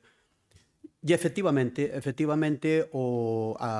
proposta de moción que nos trae o Partido Popular reflexa unha realidade. A realidade é que hai certas infraestructuras, neste caso as faixas primarias, que están definidas así, que dependen de entes ou entidades que non son da Xunta de Galiza, pois que non cumplen coa lei. Neste caso estamos falando especialmente de Adif. E teño aquí un recorte curioso de hai uns días, hai 15 días escasos. Ao mesmo tempo que se falaba dun lume provocado nas vías ferroviarias que dependen de Adif porque non estaban suficientemente limpas, no mesmo día resulta que a propia Fiscalía, había unha noticia terrorífica, a propia Fiscalía dice, ve errores evidentes de coordinación de mando entre a Xunta, Seaga e o Concello de Oimbra, nun incendio que calcinou 23.800 hectáreas e que que provocou danos en personas moi serias e moi graves e que por pouco non chega a provocar mortes. Bueno, esa é a triste realidade do momento. Por lo tanto, esta situación non é nova. Xa vivimos, eu recordo, no ano 2006, efectivamente, eu estaba na Consellería de Medio Rural, advertíanos dun lume que pegou un tren na zona de Crecente por as chispas que provocaron as rodas, 6 lumes que acabaron provocando un incendio, bueno, non fora excesivamente grande, pero sí problemático. É dicir, no ano 2006 xa tiña acontecido antes e seguiu acontecendo despois. Claro, cal foi a diferencia daquelas con respecto a hoxe? Pois que isto aconteceu no 2006 e a sabendas de que esas liñas, non solamente as de Adif, sino tamén as de Fenosa, as de Iberdrola, é dicir, as que son esas liñas que se definiron despois como primarias, en unha lei que fixemos ese bipartito, señor Rosendo, no ano 2007. É dicir, aquel goberno reaccionou diante desa situación e fixo unha lei, esa lei 3/2007 que despois vostedes, no caso das faixas secundarias, o Partido Popular, quixo cambiar, reducir as distancias e tuvo que cambiar, envainala, por decirlo así, e volver ao texto original dos 50 metros. Acórtanse desas cousas. É dicir, depende da forma de gobernar cando hai situacións destas extremas. Moitas delas son difíciles de controlar. En aquel momento, aquel bipartito reaccionou e fixo esa lei 3/2007. E que di esa lei 3/2007 no artigo 20? Pois define as faixas primarias na que están incluídas as estruturas ferroviarias. Claro que sí. De quen é responsabilidade? Tanto esas como as outras faixas, as secundarias. Falámoslo sempre aquí. Despois tenemos oportunidade de volverlo a falar. As persoas titulares, propietarios, neste caso tamén. Nesa parte de dominio público, a responsabilidade corresponde a Adif. Efectivamente, corresponde a Adif. Pero é que esa é unha lei que promulgou un goberno galego. É unha lei aprobada no Parlamento galego. Por tanto, é unha lei a que lle corresponde á Xunta de Galiza facer cumplir se non se cumple. Por lo tanto, parécenos moi ben que nos traigan aquí esta moción, nós imos apoiar na súa integridade esta moción, pero fagan a reflexión seguinte. Toda lei leva implícito, como esta, unha parte que é sancionadora. Eu a pregunta que lles fago é, porque iso no 2008 se o fixemos aquel goberno bipartito. Reclamoulle en algún momento a Adif, a Xunta de Galiza, o cumprimento efectivo da limpeza desas faixas de protección? A mí gustaríame que non o dixeran. Daquela si se fixo. Por iso houve unha limpeza importante, sobre todo por parte de Fenosa das vías de alta tensión e de media tensión. Eu pregunto, fixo ese traballo a Xunta de Galiza? Por tanto, Adif é o responsable, pero é corresponsable tamén de non facer cumprir a lei a Xunta de Galiza. De acordo? Entón, esa é a reflexión que eu quero traerlles aquí. Con respecto á realidade do que vivimos, pois efectivamente xa o ano anterior, e este ano estivemos vivindo situacións de lumes provocados por o mal estado da limpeza destas vías. Non quero traer aquí un tema que é colateral, xa temos falado, que é a necesidade de que a estación de mercadorías, en lugar de estar na estación de tren, debería estar, e creo que nos estamos de acordo, basicamente todos, debería estar no polígono, porque iso evitaría que chatarra, porque iso sí que é certo. Aquí, Adif, o que está nesta noticia que eu decía antes, estaba dilucidando de si era unha empresa privada ou era Renfe. Era unha empresa privada, claro, porque o que utilizan, estamos falando no traxecto que vai desde Ourense ao polígono, é a chatarra que non queren no resto do Estado, traen aquí esos convoios que son os que acaban provocando lumes, como que o ano pasado, o 12 de agosto, se provocou na zona dos polígonos empresariais de Ourense e que acabou destartelando o dispositivo, porque tuveron que acudir todos os medios a unha zona urbana e industrial e que acabou, como digo, provocando que a partir do 12 de agosto tuvera que decretar o nivel 2 de alerta en toda a provincia de Ourense. Foi provocado por o lume dun mercadorías vello que tiña o traxecto entre o polígono e Ourense. De acordo? Cuestións a maiores.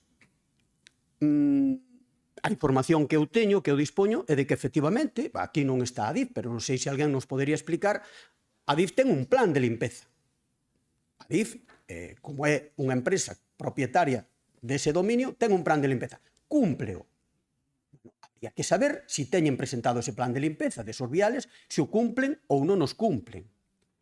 En segundo lugar, o que nos pide o Partido Popular, unha das cuestións que nos pide o Partido Popular é que apoyemos que non se utilicen herbicidas. Nós estamos completamente de acordo. Sabemos que nesta Diputación téndese a que non se utilicen herbicidas. Pero, señor diputado, vostede sabe que a Diputación Provincial utiliza herbicidas? En algúns casos. Se quere, despois explico eu. Se non, así é. Igual que tamén fai a DIF. En algúns casos. Especialmente para combatir as mimosas. Pero nós, ainda así, insisto, nós queremos, e imos apoiar esta moción, porque nós queremos que a DIF, non só a DIF, sino que todas estas infraestructuras estén limpas por a problemática que xeneran ano tras ano na sociedade co tema dos incendios. E unha última cuestión. Durante moitos meses, nesta Deputación Provincial, estivemos mareando a perdiz cunha mesa de incendios que se creou no mes de setembro do ano pasado, e que realmente, eu creo que nin tan siquera conclusións se sacaron, pero dentro delas, nin tan siquera vin desas teóricas conclusións que se fixeron por parte dun cargo desta Deputación, nin tan siquera figura a limpeza destas infraestructuras das faixas primarias, que son as que corresponden a esas empresas públicas ou privadas que son as que utilizan ese dominio público. Por lo tanto, moito falar, pero a realidade é que con respecto que tivemos o ano pasado non se cambiou absolutamente nada.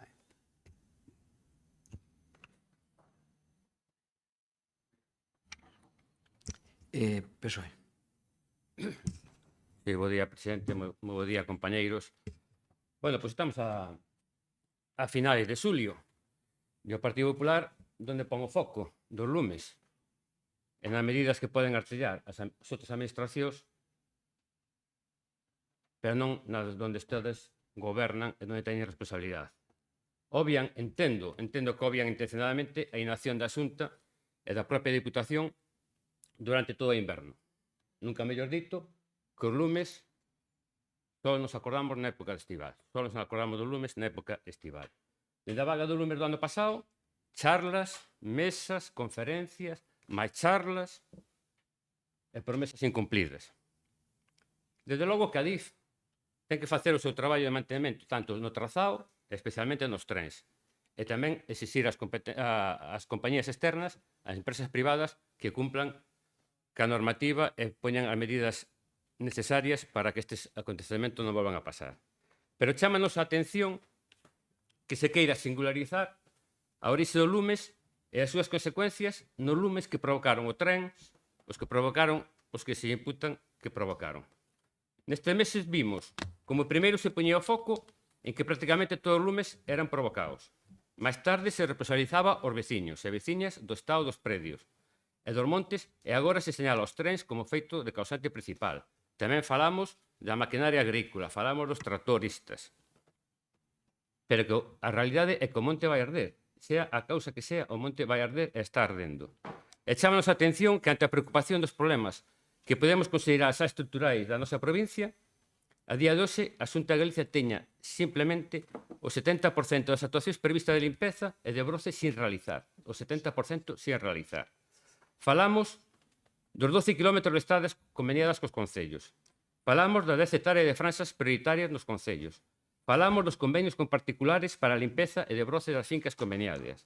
Eu casi preguntaría a calquera dos que estamos agordando aquí se nos seus concellos a Xunta de Galicia a día de hoxe fixo os traballos conveniados tanto cos concellos como cos particulares. Eu quixera fazer esa pregunta. Concellos que unha vez máis temos que asumir unha competencia para que non estamos preparados. Nin temos medios, nin materiais, nin económicos, nin xurídicos, repito, nin xurídicos. Recordemos que o propio presidente da Xunta de Galicia, o señor Rueda, dixo, despois da vaga de lumes do ano pasado, ante a prensa e logo en sede parlamentaria, despois da vaga de lumes, que a Xunta ia a modificar o convenio entre SEAGA e a FEGAN, e que sería a propia Xunta de Galicia a que asumiría a limpieza das franxas secundarias, a propia Xunta de Galicia. Pero que fixo, unha vez máis, nos empaquetou aos concellos esa responsabilidade. Falaba tamén o compañeiro da mesa de incendios. Se foi divagando, e fai 3 días se nos deron as conclusións da mesa de incendios. Ben, en prevención, que nos dice a mesa de incendios? Elaborar e implantar un programa integral de prevención e extinción de incendios forestales na provincia. Non está feito. Facilitar e promover accións preventivas nos meses de outono e inverno con personal aceitado e disposto para tales cometidos. Non está feito. Maior apoio das administracións á gandería extensiva con melloras económicas para promotores e concentración parcelaria e mosaicos forestales clasificados para cortalumes naturais. Non está feito. Limpieza efectiva da franxa de protección do núcleo de población que implica actualización de datos de propiedades para emitir as correspondentes sancións por negligencia particular. Non está feito. En este senso, sería convente instruir a legislación aceitada para unha mellor e maior rapidez de actuación das administracións competentes. Mellora e mantemento das infraestructuras necesarias tanto para a prevención como para a extinción dos lumes nos diferentes espacios da provincia. Non está feito. Eliminación paulatina, programada e dinámica de especies que favorezcan e aumenten o risco de lume por especies pirófitas. E plantación de especies autóctonas con zonas programadas de cortalumes. Non está feito. E díceme vostede tamén da eliminación de efectos sanitarios. Só fixo mención o compañeiro do bloque. Indudablemente, nós tamén abogamos por esa eliminación dos produtos fitosanitarios, pero que a propia Deputación tamén que se aplique. A propia, señor Lago, a propia Deputación está utilizando produtos fitosanitarios nas estradas provinciais. Ojalá podamos que poda desaparecer todos os produtos fitosanitarios. E, por último, pero non menos importante, nos falan aquí nun punto, e leo literalmente, instar a ADIF ao mantemento e limpeza das estacións de tren situadas na provincia de Ourense, tanto no seu interior como no seu exterior, e con independencia de que se atopen ou non en funcionamento, dado o estado de abandono que presentan moitas delas, co fin de garantir a súa salubridade, seguridade e conservación.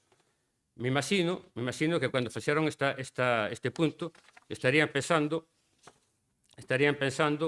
na estación dos Peares, que o INORDE puso a disposición turístico e que miren as fotos de como están a estación de Peares sin señalización turística, e que non sei se algún turista ao chegase á estación dos Peares pode presentarse con este tipo de actuación. Supoño que estarían pensando na estación dos Peares. Nesta primeira intervención, nada máis, moitas gracias. Moitas gracias. Vamos co segundo turno de intervencións. José María Lago. Muchas gracias, presidente. Bueno, primeiro darlle as gracias aos que xa anunciaron o seu voto favorable. Lógicamente, estamos en época electoral, empezamos xa a campaña e estáse vendo cada día máis. Temos que traer aquí cousas que non son da nosa competencia e despois incluso temas judiciais que está actuando a xusticia neles. Pero bueno, nos na moción esta estamos pedindo certas cousas. O que estamos pedindo, por exemplo, na eliminación dos fitosanitarios é a reducción dos fitosanitarios. O uso totalmente é imposible. É imposible pola forma, polo tipo de plantación e vegetación sobre a que se actúa. Pero hai varias formas de actuar, por exemplo, cos fitosanitarios. Unha é botar fitosanitarios directamente para facer que se seca a matogueira e non traballar, ou traballar primeiro na matogueira e despois aplicar un fitosanitario dos que están admitidos, como é o que fai esta Diputación, para despois que non volva a reproducirse. Porque tamén sabemos todos que un problema que temos é, ahora mesmo, desbrózase e ao pouco tempo, se só se fai con medios mecánicos, volve a salir a matogueira. Entón, hai que tratalo co tipo de fitosanitarios e intentar reduciros. E dentro dos fitosanitarios hai moitas tipos deles, hai moitas variedades que uns son máis dañinos e outros menos dañinos. Vale. Despois, están falando todo o rato da competencia da Xunta e de facer cumprir a legislación. O primeiro que estamos pensando é o ADIF non é o ADIF é un ente estatal, é o primeiro que debe cumprir a legislación. Unha legislación que, como no caso de Fenosa, sí que se lle fai cumprir, porque se van por calquer sitio, van a ver Fenosa ou calquera empresa que transporte enerxía, red eléctrica, no caso das de alta tensión. Van a ver vostedes como teñen as liñas limpias, ou cada pouco fanse as rozas. No tema, nos trazados do ADIF, sobre todo nas antiguas vías, as vías de mercancías, que están moi en desuso, que só pasan un ou dous trenes, xa non digo día, a semana, o mellor hai moito movimento de trenes entre San Cibrao e Ourense, Ourense e San Cibrao, pero o resto da vía, que pasan un ou dous trenes de mercancías a semana, está totalmente abandonadas. Non só nas estacións que ten nas franxas, nas estacións vellas, estacións, como xa lle decía antes, como a Capilla, Campo Becerros, Villar de Barrio, Laza, que se están caendo, e que despois o ADIF non che deixa. Unha cousa moi curiosa do ADIF é que non che deixa tocar, non che deixa limpiar, pero se calquera de vostedes queren facer unha obra que toque un dominio do ADIF, non só hai que pedir permiso, e ten que informar, é que hai que pagar tasas. Hai que pagar unhas tasas para poder facer unha obra non tocando, senón no dominio que está fora dos márgenes. Pero o cambio deles exixenche tero limpio e tero en condicións, pero eles non o fan. A Estación do Inorde non lle podo contestar porque non sei como é a problemática. Seguramente noutro poderei contestar, buscaremos a información, explicarei noutro momento. Non lle podo explicar como está o tema. Seguramente o presidente do Inorde pode buscar a información e explicaráselle cal é a problemática. Inacción da Diputación. Nos podemos ver a inacción de outras administracións, como xa falou antes o presidente, de a Confederación Hidrográfica, que tamén nos lumes do ano pasado non tocou os marxes dos ríos e pasaron o que pasaron. E houve riadas e tuvemos que actuar, ca cual acabamos de facer unha emenda para facer unha obra dentro dunha competencia de outra administración. A veces temos que asumir esas competencias e outras veces teremos que pedir responsabilidades, pero neste caso as responsabilidades son do ADIF, que é un dos grandes poseedores de terreno da provincia e dentro dos povos un dos grandes poseedores de terreno porque teñen. Vostedes van a traer despois unha mocións para poder identificar a propietarios para poder, desde casas abandonadas que dan peligro hasta fincas rurais que teñen problemas. Entón, van ustedes a traeras este que é un propietario coñecido, é o primeiro que debe cumplir, porque encima é a administración, como facemos as outras. Moitas gracias. Moi ben. Seguimos co turno de intervencións de grupos.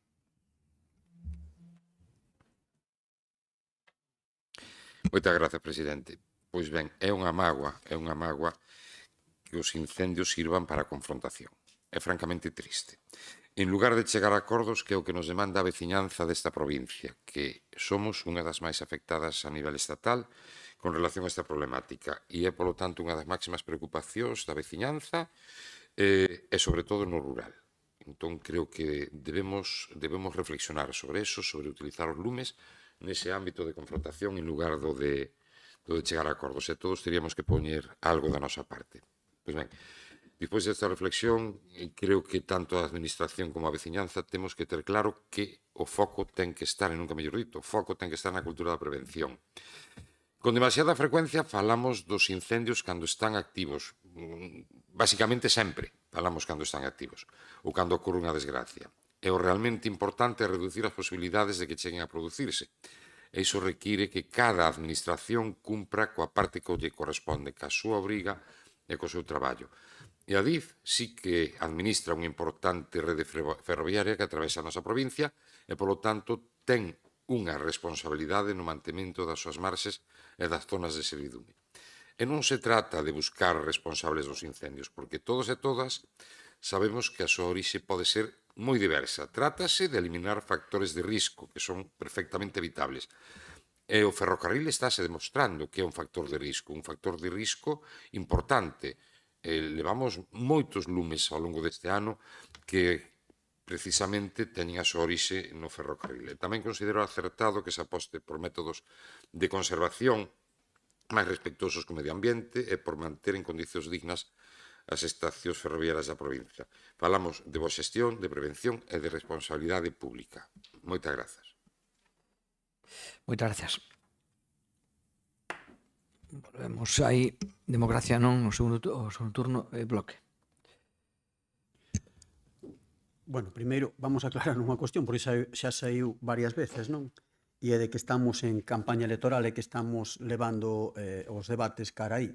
Home, a ver, que quede claro, estamos nun órgano político. Eu levo facendo eso desde que son membro desta corporación hai 3 anos agora, así que non nos chame a atención. E máis, hasta en algún momento, se nos poñemos moi emocionados, como fai a veces o señor Cachafeiro, hasta queremos intentar convencer de que nos vote o que sabemos que non nos vai votar. Así que non pasa nada, porque aquí, en este órgano de debate político, falemos de política e intentemos levar ao noso rego a auga, non?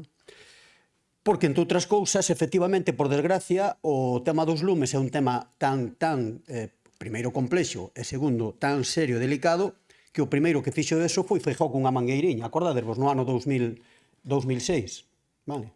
Cousa que, por certo, ningunha outra persoa de ningunha outra organización política vin que tivera a desfachatez de volver facer cousa similar. Habría confrontación política, pero non desa baixeza moral, non? Con respecto ao tema, o uso dos produtos fitosanitarios, neste caso os herbicidas, eu teño claro que efectivamente, primeiro que hai un regulamento que o establece, pero teño claro de que a Deputación Provincial, igual que outras administracións, fano cumplindo con ese regulamento e en moitos casos se fai precisamente porque é a única fórmula que hai en estos momentos para combatir eso. Despois, co repaso de medios mecánicos, eso xa sabemos. Por eso, eu creo que se fai con bo criterio técnico ese uso por parte desta Deputación Provincial.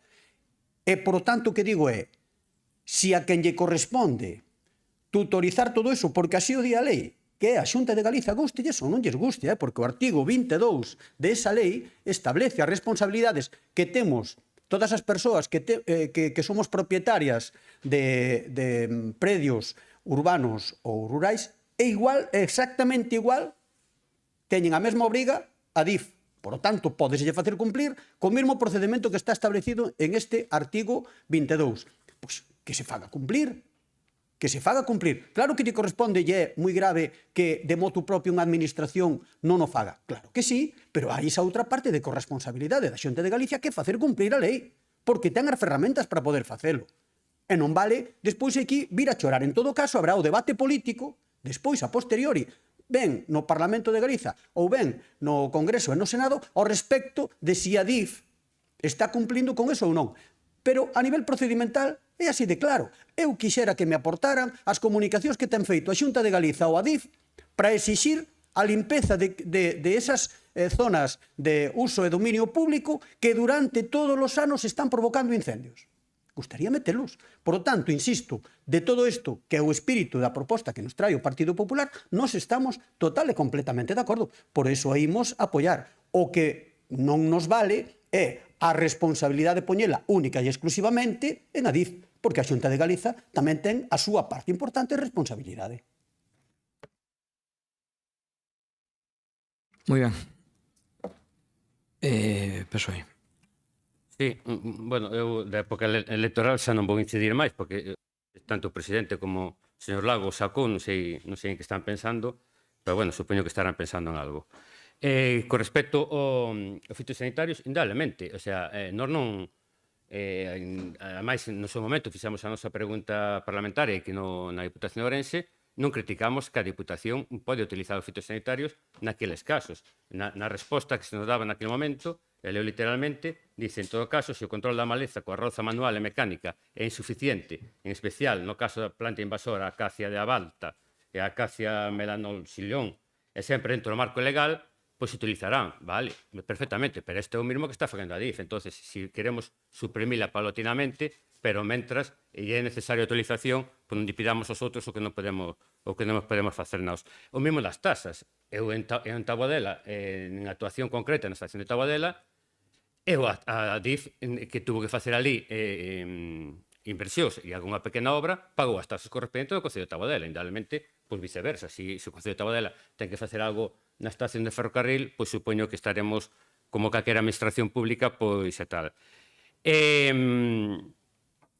En definitiva, nós o que vamos poñemos en cuestión, a nosa posición vai ser da abstención, porque non estamos de acordo en solicitar a DIF, por suposto, de que ten que facer un mantenimiento correcto dos seus trenes, exixirlle as compañías privadas que teñan o mesmo, e facer tamén unha limpieza aceitada das súas marxes, da súa zona prioritaria.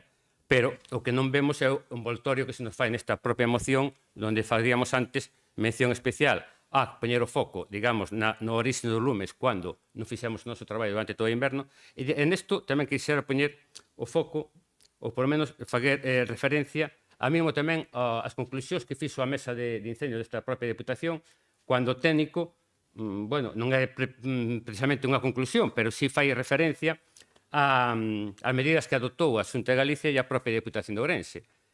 Todas as medidas que pon encima do papel, e o papel está aí posto, e que son referidas á extinción, a reforzar medios de extinción tanto a Diputación como a Xunta de Galicia, pero non falamos nada de prevención. E aí creo que é onde temos que poñer o maior esforzo ás administracións públicas durante, sobre todo, no inverno, no próximo inverno que veña, porque agora o verao xa vamos a estar totalmente enfocados na extinción dos lumes que pode haber, pero temos que seguir facendo nestas recomendacións, nesta mesa de incendios que houbo para traballar durante todo o ano e facemos esta prevención no noso momento. Porque os lumes vai nos saber, os provoquen os trens, os provoquen a maquinaria agrícola, os tractores, os provoquen os pirómanos, os provoquen, digamos, accidentalmente. Vai nos saber, e o que temos que ter preparado os nosos núcleos, a prevención dos nosos núcleos, as franxas secundarias que as asuma única e exclusivamente a Xunta de Galicia, que é a que ten medios xurídicos, económicos e de infraestructuras para poderlo facer, porque os concellos somos totalmente insuficientes para poderlo facer, e cumplir, digamos, a palabra que deu o señor Rueda nese momento, de que iba a ser a Xunta de Galicia a que iba a asumir a limpieza das franxas secundarias. Máis nada. Moi ben. Turno de peche. Solo un par de cousas. Señor Puga, convencer o que non nos vota é precisamente o que se fai na política. Se só convenceramos que nos votan sempre, por eso estamos en política, hai que convencer o que non nos vota. Pero quitando eso, gracias polo apoio. As diferencias, gracias polo apoio, aunque sacara a mangueira. Señor Álvaro. Estas son fotos tamén de infraestructuras, de estacións totalmente abandonadas de fai anos con peligros de incendios, pertenecentes ao ADIF. Sí, aí pode haber unha estación sucia, eu non vexo abandonada. Aí non hai peligro de incendio. Non, pero estamos falando de incendios, porque por outra cosa moito falo de incendios. Aí hai unha estación sucia, isto é unha estación con risco de incendio. Estos son estacións con risco de incendio. Aí pode haber unha estación sucia, non unha estación con risco de incendio. Que é o que estamos falando neste caso. E non é todas, porque, por exemplo, carreteras do Estado ven que fai a súa limpieza e ven que están. É igual que outra cousa, as tasas que pagan. Eu non sei se non sei o Concello, pero cando fai unha estrutura o Adif, non lle paga tasas ao Concello, pagolle tasas ao Concello de pagolle tasas ao Concello de Tabodela por facer a obra do AVE. O de Sogama, o Adif non, o Sogama, sí, Sogama pagoulle, Sogama, non o Adif, o Adif pagoulle algo. É que o Adif non, as infraestructuras do Estado é o que se está considerado non pagan tasas. Entonces non diga, ustedes a vostede a él sí, pero eles a vostedes non. No, es que... Pero quen pagou Sogama, non o Adif. Pero estou dicindo usted Adif. Pero Adif fai as obras e pídelle permiso ou fai. No. Igual que fixo, acabanlle de facer un intercambiador, acabanlle de facer unha estación do AVE cunhas infraestructuras e carreteras e non creo que lle pagaran un duro de tasas. Gracias. Rematou. Bueno, vamos sobre isto, porque, bueno, eu creo que, efectivamente, ante todo, debemos ser xustos e debemos intentar ser rigurosos cos datos. E aquí partimos dunha afirmación, non? Nós puxemos un caso concreto, non pretendemos dicir que o problema dos incendios forestales é a DIF. O que pretendemos dicir é que hai unha administración, neste caso, que, bueno, xa ten creado bastantes problemas, e que ano tras ano, pois, dun xeito recurrente, efectivamente, provoca riscos ou provoca incendios certos, e o que pedimos é que cumpla efectivamente ca lei, que sí, que lle poden exixir o cumplimento da lei, pero é que ten que cumplir a propia, o igual co particular, ten que cumplir a lei, tamén o ten que cumplir a DIF directamente. Eu creo que aí sobraría calquera cuestión. Eu vexo que o señor Púa lle costa moitísimo poñer o foco sobre a DIF e é mellor largar a Xunta e falar de Feijóo e do ano 2006, pero realmente lle costa poñelo sobre os seus socios, non? Eu tamén teño que recitar unha cousa moi claramente, que se di con un mantra que se está dicindo aquí, sin ningunha base. Non se fixo nada. Estamos igual co ano pasado. É mentira. Que non estemos ben. Que non avanzáramos todo o que sea. Ben, non hai máis brigadas. Miren, Ourense ten 22 brigadas novas nas mancomunidades, 16, e este ano subimos 6 máis. 22 brigadas novas. Non se fixo nada. Estou dando un dato obxectivo, certo. 22 brigadas novas contratadas 6 meses para facer prevención. Neste momento, en todos os lugares que están facendo prevención, están rozando. Son 22 brigadas, non digamos o que se leva aumentado o período de 6 a 9 meses, de 9 a 12 meses nas brigadas de incendios da Xunta, por tanto, non me poden dicir que non fixemos nada. E saben por que fixemos tamén isto algo en Ourense? Porque Lugo tamén tuvo, ustedes son moi amigos de falar da Diputación e de que aquí temos a culpa de moitas cousas, seguro que as temos. Pero é que fixe a Diputación de Lugo? Lugo tamén tuvo bastantes incendios na súa parte sur, non como Ourense. Por sorte, que non lle deseo ningún mal a outra provincia. Pero Lugo tamén, pois, podenme dicir algunha medida que tomara a Diputación de Lugo? Sí, bueno, pois eu vou dicir as que tomou a Diputación de Ourense. Entre outras cousas, pedir e colaborar cos concellos e ter 22 brigadas novas. Lugo creo que cero. Que a correspondiente maquinaria, dotadas cas correspondiente maquinaria. Lugo creo que cero. A Xunta puxo máis medios de vigilancia. A Xunta en Ourense leva invertido moitos máis medios nas bases. Aquí temos, efectivamente, a base de Verín, agora vai se modificar a base de Sandiás, tense modificado bases como a de Bande, etc. Tense en Muiños, tense invertido moito diñeiro. Como que non facemos nada? Como que a Xunta non fai nada?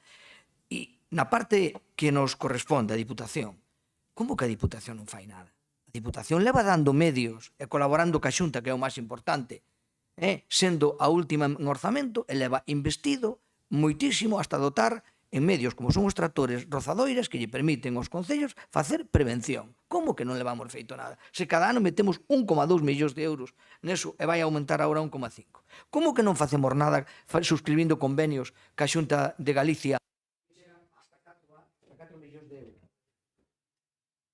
hasta 4 millóns de euros? Como que non facemos nada? Que fan as outras diputacións? Que convenios celebran as outras diputacións? Sí, claro, que convenios celebran as outras? Dígame, porque eu... Non, pero dígame, porque eu non sei ningún, nin sei ningunha que fixera eso. Entonces, eu creo que decir que non se fai absolutamente nada cando estou dando datos obxectivos é mentira. Decir que a Xunta non fai nada máis en prevención cando triplica o seu orzamento na limpeza das faixas secundarias é mentira. Que non está feito todo, claro que sí, pero que non diga, non estamos igual, non estamos igual.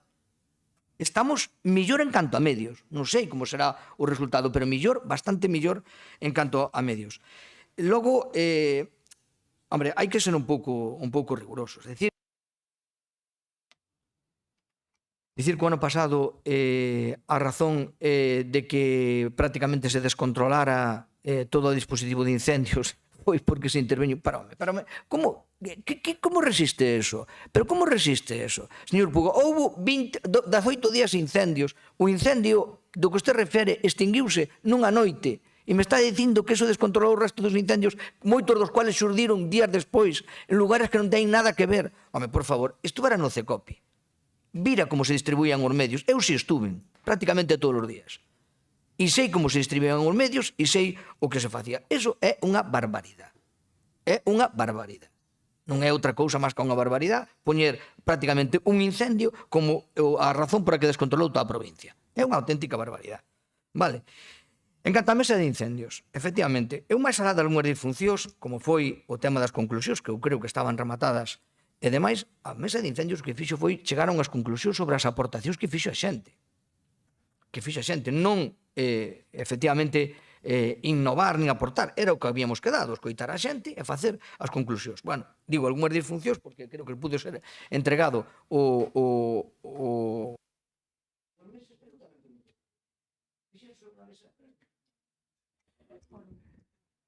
Fixose algunha mesa de incendios noutra diputación? Sí. No, pregunto, digo eu, porque eu creo que non. Alguén se preocupou noutra diputación de facer algo desto? Eu insisto, creo que non. Entonces, hombre, eu sigo dicindo que aquí a responsabilidade témola todos. Tamén insisto nos particulares, porque agora estáse dicindo que a Xunta de Galicia ten que limpar todas as francas secundarias. Hombre, que non terán que limpar seremos os propietarios das fincas. Ou seremos os propietarios das fincas os primeiros que temos que limpalas. Logo, evidentemente, terá que axudar a Xunta de Galicia. Pero eu creo que non ten a Xunta de Galicia a obligación de limpar todas as francas secundarias. Vale, creo que está destinado medios. Creo que tamén, por exemplo, no APROL se primou todo o tema da concesión para persoal para que fixera precisamente ese traballo de xestión nas francas secundarias. E creo tamén, e non me desmentirán, que na concesión de obradoiros se prima precisamente aqueles obradoiros destinados á prevención no que se refire das francas secundarias dos incendios. Tamén se priman. Entonces, toda unha política de máis medios, máis vigilancia, máis recursos, triplicar o tema da prevención, non podemos decir groseramente que non se fixo nada, que estamos igual. Porque non é verdad. Porque non é igual ter 22 brigadas a non telas, non é igual ter maquinaria a non tela, non é igual ter máis inversión en bases en incendios a non telo. Eso non é verdad. E, por lo tanto, frente a eso, eu creo que hai que decir que non sexa insuficiente. Que sexa insuficiente. Seguro que sí. Que temos que seguir facendo máis todos. Todo o mundo. Porque agora invitos a outra cousa. Temos algunha proposta ou algunha inversión do Goberno Central sobre isto? Que isto afecta a toda España. Isto aquí non podemos decir que se necesitan algo que me lo pidan. Isto afecta a toda España. Temos algunha pretensión, temos algunha axuda, algunha colaboración do Goberno de España sobre isto? Eu creo que non. Aos concellos non nos chegou nada. Chegounos algunha línea de subvencións para a prevención de incendios?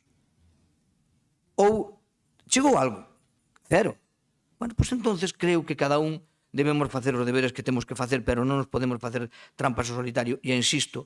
Unha cousa. O tema dos lumes é un problema de sociedade que non se vai resolver dun momento para outro, non? E todos temos que poñer unha parte. Pero as matizacións son as seguintes. Con respecto, por exemplo, á Diputación de Lugo. Señor presidente, ali non fixeron ninguna mesa provincial sobre os lumes, porque ali le van actuando con diversos programas para evitar o tema dos lumes que lle deu resultado. Un deles, ademais, chamase así, o que non arde. E é un programa que non foi feito conxunturalmente por a situación que se deu o ano pasado na zona sur de Lugo, sino é que é un programa que leva 8 anos funcionando moi ben e que axuda a utilizar pastizais e proxectos de uso do terreno que, por lo tanto, estar limpos xa non necesitan de medidas de extinción porque non arden. Non? Hai outros modelos tamén, como o da granxa, o da escola a granxa, que utilizan na Deputación de Lugo para favorecer a implantación en zonas rurais de xente nova, que permite que se usen esos espacios. Entón, non quero facer unha retaíla con todo isto porque a Deputación de Lugo é a Deputación de Lugo, igual que a de Pontevedra ou a da Coruña, e utiliza as súas ferramentas. Ali teñen esas, de acordo? Con respecto ao tema do gasto que a Xunta acomete co tema de incendios, sí, eu recoñezo. Sabe canto costa o Pladiga deste ano? É o máis alto, o orzamento do Pladiga deste ano son 216 millóns de euros. Pero se nós non negamos que o lume sexa un gran negocio, efectivamente, é un gran negocio e efectivamente houve un reforzo de determinadas brigadas que, por outro lado, non se corresponde o que fixeron de aumento desas brigadas. Non se corresponde nin tan sequera coas recomendacións que fixera no ano 2019 o grupo de expertos que asesorou ao goberno galego cando gobernaba o Partido Popular. Non se corresponde co drene de brigadas que debería ser en Ourense o 43% e estábamos o ano pasado no 28% da totalidade de todo Galiza. Por lo tanto, sí que hai un aumento desas brigadas, pero a maior parte do gasto, señor presidente, que hai no tema do lume é en extinción. E este ano aumentaron e triplicaron, efectivamente, nos papéis o orzamento sobre prevención. Sí, pero o problema é que non se executa. E tamén fixo outra aseveración, que non é así. No caso, mire que eu non lle vou quitar as castañas do lume ao goberno central, pero despois dos lumes que houve na comarca de Valdeorras, o ano pasado, que ardeu prácticamente toda a comarca de Valdeorras, o goberno do Estado destinou 9 millóns de euros á restauración hidrolóxica forestal, que o que fixo foi darllos á Xunta de Galiza, ni tan sequera cousa que, ao final de contas, eu hasta creo que foi un error, darllos á Xunta de Galiza. Sabe o que fixo a Xunta de Galiza, donde empregou esos donde vai, xa veremos se os acaba gastando, os 9 millóns de euros de restauración hidrolóxica forestal que lle deu a Confederación Hidrográfica a medio rural. En montes, donde houve unha afectación moi pequena, porque non eran montes que estuveran coas súas comunidades de montes xestionadas e, por tanto, como lle era unha complicación actuar sobre eses montes, ao final, donde van destinados esos 9 millóns de euros, a ver se se acaban executando para esa restauración hidrolóxico forestal, non é nin en Vilamartín, nin é na Rúa, nin é en outras zonas de montes que arderon de cabo a rabo en todo Valdeorras. Vale? E esos son os erros que cometemos en prevención. Bueno, eu sinto esta lata, pero é simplemente para matizar certas cuestións do que vostede dixo. Vou eu tamén matizar. O sea, pomos o programa O que arde, que son 400.000 euros e que nós replicamos aquí, que son medidas de silvopastoreo, e compáramo con 1.200.000 que nós invertimos cada ano solamente en tractores. E nós replicámoslo, porque esa foi unha das medidas que nos pediron os gandeiros e hasta non teñenles as bases encima da mesa para replicar esa medida. Por lo tanto, non me diga que esa é a medida que vai a terminar cos incendios. Bueno, home, replicar eso, con millóns que se leva gastado a Diputación de Ourense, comparado con un programa que no millón dos casos son 400.000 euros, pois, hombre, creo que é, en fin, 400... Non, optimización de recursos non. Subvencións, como vamos darnos ahora, e punto, home, simplemente, eu digo, 400.000, 1.200.000, sin contar o que se fai, a inversión que se fai con Xunta de Galicia, e insisto, 22 brigadas máis, máis isto directamente do convenio, 22 brigadas máis, material para esas brigadas postos por a Xunta de Galicia, formación no centro de Toén, é dicir, atacamos de todas as maneiras, digo que serán, pero non é para nada comparados. Agora o que me plantea é unha medida de silvopastoreo, de poñerlle collares ás vacas, e cercados eléctricos, que é no que consiste, porque non replicamos, efectivamente, pois nos lo pediron os gandeiros. E na última modificación foron, no noso caso, 250.000 euros. Entón, non me diga que sea unha medida que realmente que é diferenciadora e que é moi inversora. Creo que non ten nada que diga. Depois, no resto do que me di, o Pladiga, bueno, pois o máis alto de tal, pois estamos reconhecendo que seguimos facendo esforzos. E seguimos facendo esforzos porque triplicamos o diñeiro en prevención. E despois do que me fala das medidas da Confederación Hidrográfica, pois eu sempre pensei que os executaba ela, como fai. Diles, bueno, pois o que ten que facer é que se fai un mal uso das cousas que execute dentro dos cauces que ten competencias para eso. Bueno, vamos a votar. Venga, votos a favor. Gracias. Queda aprobada. Só abstención, perdón. Pensei que había visto unha mão aí. Vale. Moi ben.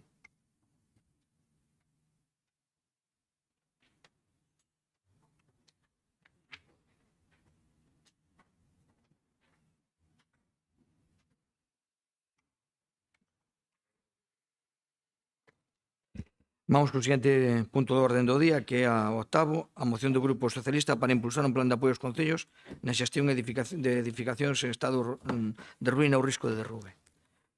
Eva. Bo día a todos e a todas. Grazas, presidente. Pois hoxe traemos unha moción, como ben di o título, para impulsar un plan de apoio aos concellos na xestión das edificacións en estado de ruína ou en risco de derrumbe. É unha moción que pode parecer que fala de urbanismo, pero, inda que o título faga pensar eso, pois a verdade é que non vimos a falar de urbanismo, non? Hoxe vimos a falar dunha seguridade pública, vimos a falar de salubridade e de responsabilidade institucional e, sobre todo, de municipalismo, non? Porque sabemos que detrás desta moción non é unha idea teórica, todos os alcaldes e alcaldesas reciben a chamada dun veciño ou dunha veciña para decirlles que hai un muro que está cedendo, que unha fachada está presentando uns desprendementos, porque unha cuberta pode caer sobre unha rúa ou porque unha casa abandonada amenaza a súa vivenda, non? Entón entendemos que os alcaldes e alcaldesas, que creo que lles pasa a todos os da provincia, pois a verdade é que non hai esas ferramentas, non, para moitas veces darlle saída a este tipo de expedientes.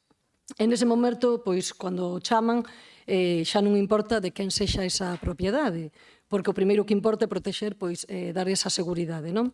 E despois esa responsabilidade, na maior parte, recae, no Concello. A lei de solo, como se nomeaba antes, é clara, non? E di que a obriga de conservar eses inmobles corresponde aos propietarios. Pero eso nadie o discute, evidentemente, porque todos sabemos que eso é así, pero xurde un problema cando esa obriga non se pode facer efectiva, e non se pode facer efectiva pois precisamente porque os propietarios ou son descoñecidos, faleceron ou incluso hai herdanzas que están sen resolver, resultan ilocalizables tras esgotar todos os mecanismos de notificación que están previstos na lei. Nese momento, para protexer esa seguridade das persoas, deses bens, o Concello ten e debe de actuar subsidiariamente, non? En caso de non poder atopalos. Pero a realidade é que moitos concellos non dispoñen por desa capacidade económica, como falamos sempre dos orzamentos, todos sabemos co que se contan os concellos pequenos, para redactar nin eses proxectos, nin dirixir as actuacións, nin ten o persoal suficiente administrativo necesario para tramitar ese tipo de expedientes que todos sabemos que son dunha enorme complexidade. E ese precisamente é o problema que esta moción pretende comezar a resolver. Non creo que é un problema que leva anos arrastrándose, que todos coñecen, pero que cando se pretenden resolver ese tipo de problemas non queremos cambiar as competencias dos concellos. Evidentemente, os concellos teñen competencias e teñen que asumilas, pero sí que o que queremos é que a Deputación, neste caso, para iso estamos a Deputación, e a Xunta de Galicia tamén, as diferentes administracións poidan axudar a eses concellos e lle den ese financiamento, esa financiación para poder exercelas con eficacia. Pero, como lles digo, unha cousa é o que di a lei e logo outra cousa moi diferente é a realidade ca que nos atopamos día tras día. Todos vemos povos cheos de ruínas, de abandonados, non? Hai moita sensación de moitos povos que dá a sensación de que están completamente abandonados. A parte parece que é casualidade, pero en moitos povos, sobre todo no Concello de Vilardevas, parece que están xusto no medio, ali unha masa enorme de ruínas e de maleza, non? Entón, é verdade que nós o que queremos é intentar darlle esa solución entre todos e todas a un problema co que temos, como digo, Isto é algo que ven de lonxe, non é de hoxe. É un problema que creo que leva moito tempo existindo e cada día se complica máis, non? Cada día isto vai a maiores. Detrás de cada expediente, pois o que lle digo, hai consultas a catastro, o rexistro da propiedade, múltiples intentos de notificación, publicacións, editos, informes técnicos, pero mentras todo isto sucede, pois o risco, como lles digo, sigue aumentando. Este problema agravouse, eu creo, especialmente neste último inverno. De feito, pois, bueno, tivemos moitas actuacións en moitos concellos, só facía falta ler a prensa e así se vía, non? E agravouse pois, porque tivemos un inverno con moitas choivas e o deterioro cada vez pois, destas edificacións vai aumentando, non? Entón vimos, pois, eso, máis desprendementos, máis tellados, bueno, pois, o que lles comento.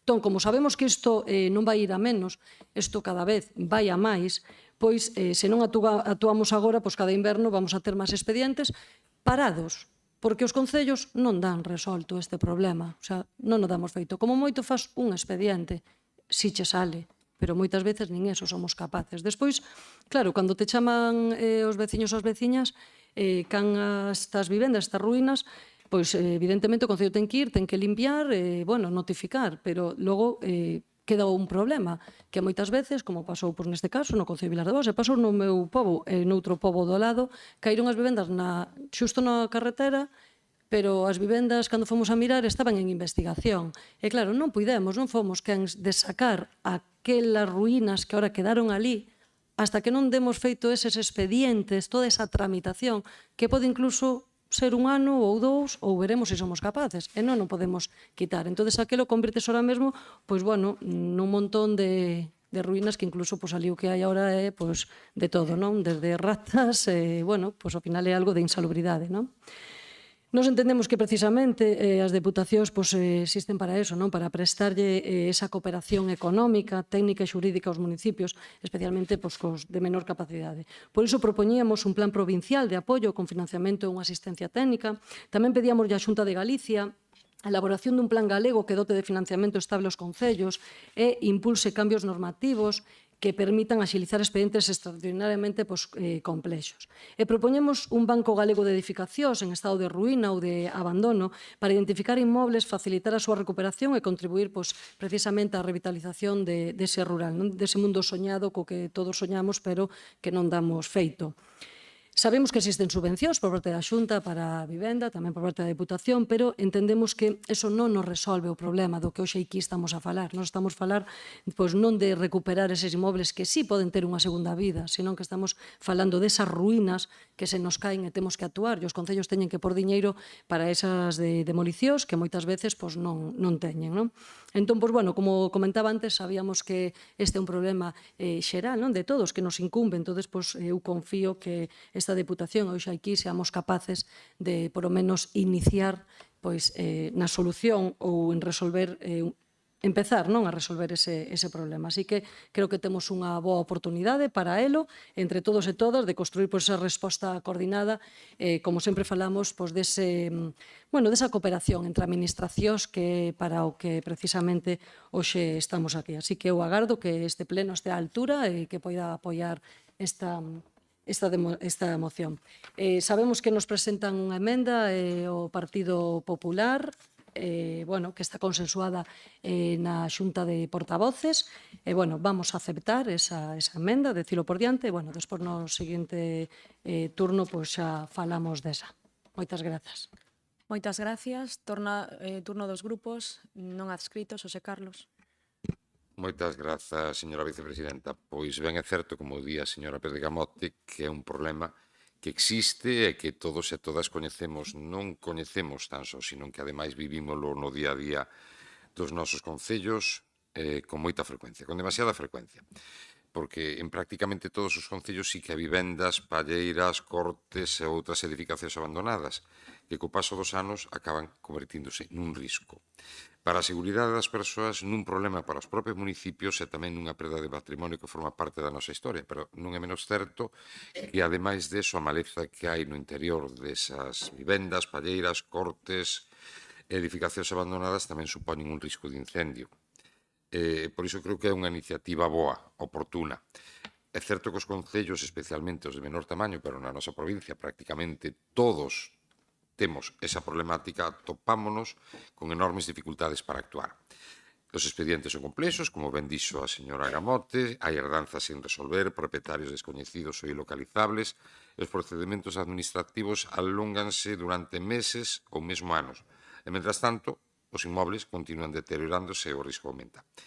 Aquí creo que coincidimos todos e todas, ata este punto, pero tamén creo que a moción deixa algunhas cuestións abertas e lagoas que hai que capear. Fálase de crear plans, de prestar asistencia técnica e de establecer financiamento, pero non se concreta como se vai a facer, con que recursos nin en que prazos.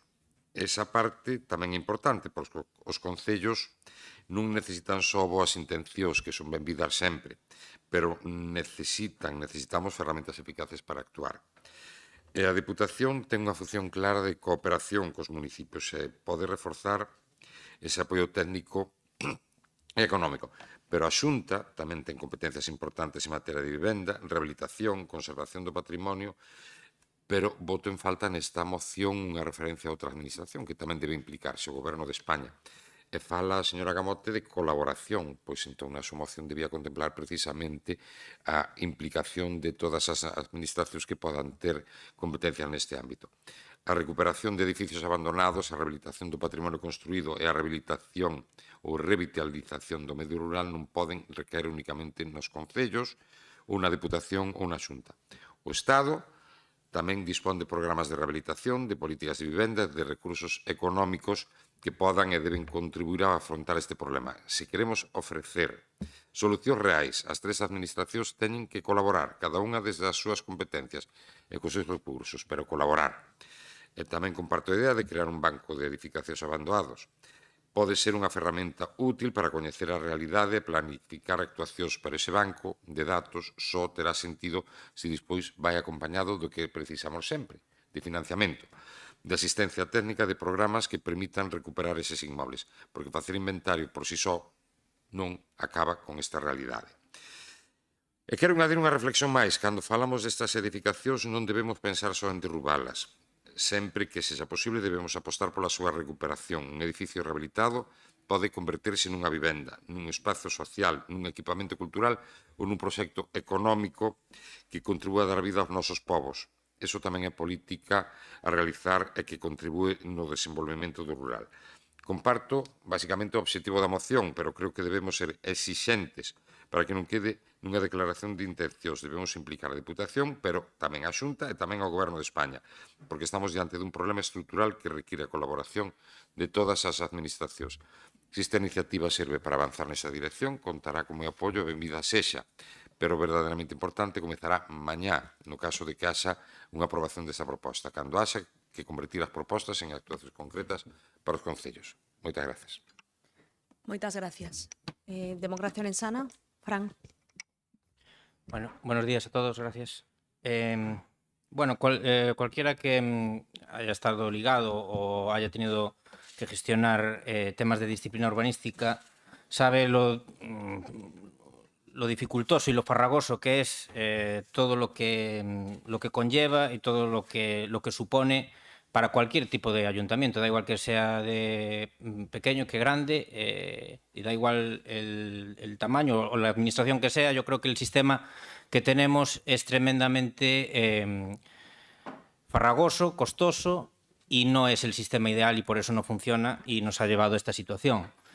Por tanto, si realmente queremos abordar este problema, al igual que también pasa en el tema de los incendios, con el tema de, porque es muy similar, el tema de tener que estar hacer esas labores de inspección, localizar propietarios, ver si se hacen ejecuciones subsidiarias, notificaciones. Bueno, es un tema que es burocráticamente hemos llegado a un punto inasumible que cualquier tipo de administración no puede abordar. Entonces realmente se van más medios en burocracia que realmente en mover papeles, que realmente en lo que debería ser medidas efectivas. Por tanto, aunque la moción lo compartimos la problemática y somos conscientes de ella, creemos que quizá no sea el sitio más adecuado cuando en la Diputación no se legisla. porque todo pasa por cambiar el sistema, y el sistema cambia porque tengamos una legislación diferente, una burocracia diferente y un sistema que nos permita a los ayuntamientos de todo tamaño a tener unas herramientas diferentes y el que poder asumir con nuestros recursos esta problemática. Porque muchas veces no es cuestión simplemente de pues que ahora asuma la Diputación estas competencias o que ahora venga la Xunta y asuma. No, muchas veces si tú tienes un coche que consume demasiado, a veces no es cuestión de solo echar más gasolina, sino a lo mejor tienes que cambiar el coche y comprar un coche que consuma menos. Pues en este caso pasa exactamente lo mismo. Creemos que asuma la Diputación puede ser un paso, lógicamente, pero no va a dejar de ser un parche. Me parece bastante irónico que presente esta moción el Partido Socialista cuando si realmente es el partido que gobierna en España, que realmente podría proponer un cambio legislativo a nivel nacional. También me llama mucho la atención que esta moción sea prácticamente un símil que después hace el Bloque Nacionalista Gallego, que es socio en el gobierno de España con el Partido Socialista. Entonces, que dos partidos no se pongan de acuerdo ni para traer una moción a la Diputación de Ourense, que son prácticamente como dos gotas de agua abordando la misma problemática, es curioso que no se ponen de acuerdo para traer una moción, pues claro, lógicamente menos se pondrán de acuerdo para impulsar un cambio en la legislación que realmente nos dote a los ayuntamientos, que somos los primeros y los que debemos, los que realmente estamos pegados al territorio, sabemos la problemática y deberíamos ser, no deberíamos tener que ceder esta competencia a ninguna otra administración y deberíamos ser capaces de ejercerla. El problema, vuelvo a repetir, un problema de legislación, de burocracia, que no pasa en otros sistemas. Es decir, cuando el objetivo es recaudar, si es Hacienda o sea tal, cuando el objetivo es recaudar, ahí podemos poner los sistemas más sofisticados y más ágiles para la recaudación.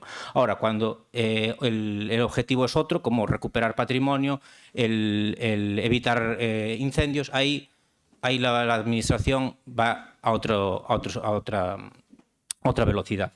Entonces, simplemente nada, desde nuestro grupo vamos a apoyar la moción, también la enmienda, porque compartimos el análisis y la problemática, pero creemos que la solución pasa por un cambio de paradigma y no por simplemente parches. Nada más, gracias.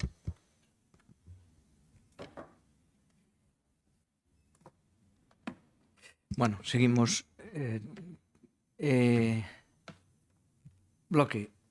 Bernardo. Sí. É que non sabías eras tú. Sí, vou. Vale, dalle. E o primeiro que fixen foi recurrir a inteligencia artificial, porque sen o mellor fallou unha miña. E en que sentido? Porque como escoitei aquí, vamos, basicamente que había que chamar ao Estado e dixen, ostras, a ver, espérate. No, as competencias exclusivas en materia de vivenda son da Xunta de Galicia, a través do Instituto Galego de Vivenda e Solo. Diceo, a inteligencia artificial malo será que falle, non? Porque parece que aquí anduvemos dándolle voltas ao canario. En fin, evidentemente a Xunta ten as competencias exclusivas en canto á construción de vivenda pública, axuda a rehabilitación e aluguer e regulación territorial. O Estado ten as súas competencias, evidentemente, sobre todo a máis importante financeiras, é dicir, aportar fondos para aquelas propostas que se fan desde a Xunta de Galicia ou que se fan no ámbito estatal e que pode desenvolver a propia Xunta de Galicia. E despois nós temos competencias complementarias como poden ser a disciplina urbanística, efectivamente. E estou totalmente de acordo en que é complexísimo que a actual legislación facer fronte ao reto que supón as miles de estructuras, xa non lle podemos chamar nin vivendas en moitos casos, porque poden ser palleiras, poden ser vivendas abandonadas, que temos ao longo dos miles de núcleos que ten o noso territorio. Polo tanto, sí que ten que ver moito esta moción ca anterior. Fíxense que non falamos co Partido Socialista, non sabíamos que eles presentaban esa moción e nós a outra. A nosa é máis amplia, unha parte dela vai relacionado con isto e estamos totalmente de acordo, polo tanto, en que un dos factores, un dos problemas que temos o ano pasado, comentaba que en comisión, saliu na mesa sobre os lumes, un dos problemas que había é que parte dos lumes, aqueles especialmente que consumiron as aldeas onde ardeu a zona urbana, en algúns dos casos non foi nin siquiera porque a franxa secundaria, o perímetro non estuvera limpo, sino que saltaron as faíscas a aquelas zonas no propio núcleo urbano que estaban en situación de abandono. E entón, a partir dese punto de ignición, empezou a arder as casas que estaban ao redor. Por lo tanto, claro que hai un problema. En outros casos, evidentemente, a problemática vai ligada a que o abandono provoca humedades, provoca incluso risco para as propiedades colindantes, máis alá da posible zona de foco de infeccións, sobre todo este ano o que houve foron moitas culebras. Non sei se vostedes o tiveron no seu concello, pero nós no noso tivemos múltiples actuacións para a retirada de ofidios nas instalacións colindantes, ás veces incluso non habendo zona abandonada, sino que a centos de metros onde había unha zona con erva, ali aparecía, neste caso, o reptil que se fora a dar un garbeo. Entón, parece lóxico que se traten de poñer medidas. Unha das medidas que efectivamente se acordou, porque así neste caso explicitou o Partido Popular, o Grupo de Goberno e o Partido Socialista, foi que dentro do plan provincial, que a nós se saben que non nos emociona, o plan provincial de reconstrucción de vivendas, non? Este 1 millón de euros non é por tal, é porque incido no outro. Eu creo que isto é máis competencia da Xunta que da propia Diputación. E ao final, con 1 millón de euros para a provincia, a verdade é que dá para un número moi limitado de vivendas, que en algúns concellos pequenos, pois, restaurar unha vivenda ou dúas nun ano, pois, pode ser significativo. En concellos como que eu estou aquí representando, a Llariz, a verdade é que non deixa de ser unha gota de auga nun mar infinito, non? Pero, bueno, se os concellos que podan facelo e aproveitarse para facer este tipo de restauracións, pois parecenos perfecto. Entón, o que se acordou foi, efectivamente, que unha parte dos medios da Diputación, unha pequena parte, se poña a dispor dos concellos para intentar sacar adiante estes procedementos que solen ser moi tediosos, de identificación de vivendas en estado ruinoso, e, efectivamente, o que nos vamos a topar ao final é o problema que vamos a mirar na seguinte moción, e é que en moitos dos casos estas vivendas que se atopan en estado de abandono, estado ruinoso, non hai un propietario certo detrás. Que non é que ás veces non haxa propietario, en algúns casos non hai, directamente porque faleceu, non deixou herdeiros, é unha familia que marchou a Cuba ou a Argentina fai 60 ou 70 anos e agora mesmo é imposible identificala. Pero en outros casos sí que hai uns propietarios en abstracto, no sentido de que ninguén fixo declaración de herdeiros, non se pon ninguén, polo tanto, aí á fronte, e teóricamente hai herdeiros, pero non hai tampouco ninguén con que falar, incluso ás veces, aínda que haxa intención por parte do colindante de adquirir esa propiedade. Porque, claro, se son 42 herdeiros, quen se pon de acordo con 42 herdeiros? Que moitas veces nin se coñecen entre eles. Entón, isto parece que sí que necesitamos mecanismos de agilización, que é un pouco do que se fala aquí e do que falaremos na seguinte moción. Eu creo que, ao final, sí que a visión por parte de todos os que estamos aquí, os que xestionamos o día a día nos concellos, coas moitas diferencias que podamos ter, atopamos coincidencias. E as coincidencias, unha delas, está clara. O problema dos lumes pode, en calquer caso, arrollarnos, pasar por riba de nós. Bueno, estes días estámoslo vendo, hoxe xa nos achegou porque na zona do Bierzo, estes días en Aragón, en Castela-A Mancha, aí atrás, con un resultado espeluznante en Andalucía, en Almería, non? Pois é algo que temos aí en portas por unha situación de abandono do entorno rural que se ven reforzada por un cambio climático evidente, non? Porque as temperaturas ahora son moitísimo máis elevadas, as chuvias non son como eran fai anos, e ao mesmo tempo eso xuntase unha biomasa que non se controla como se controlaba antes polos habitantes do territorio. E visto eso, pois eu creo que ese é un factor que nos preocupa e que nos debería preocupar incluso aínda máis, porque eso nos pode levar, insisto, por diante o territorio que habitamos.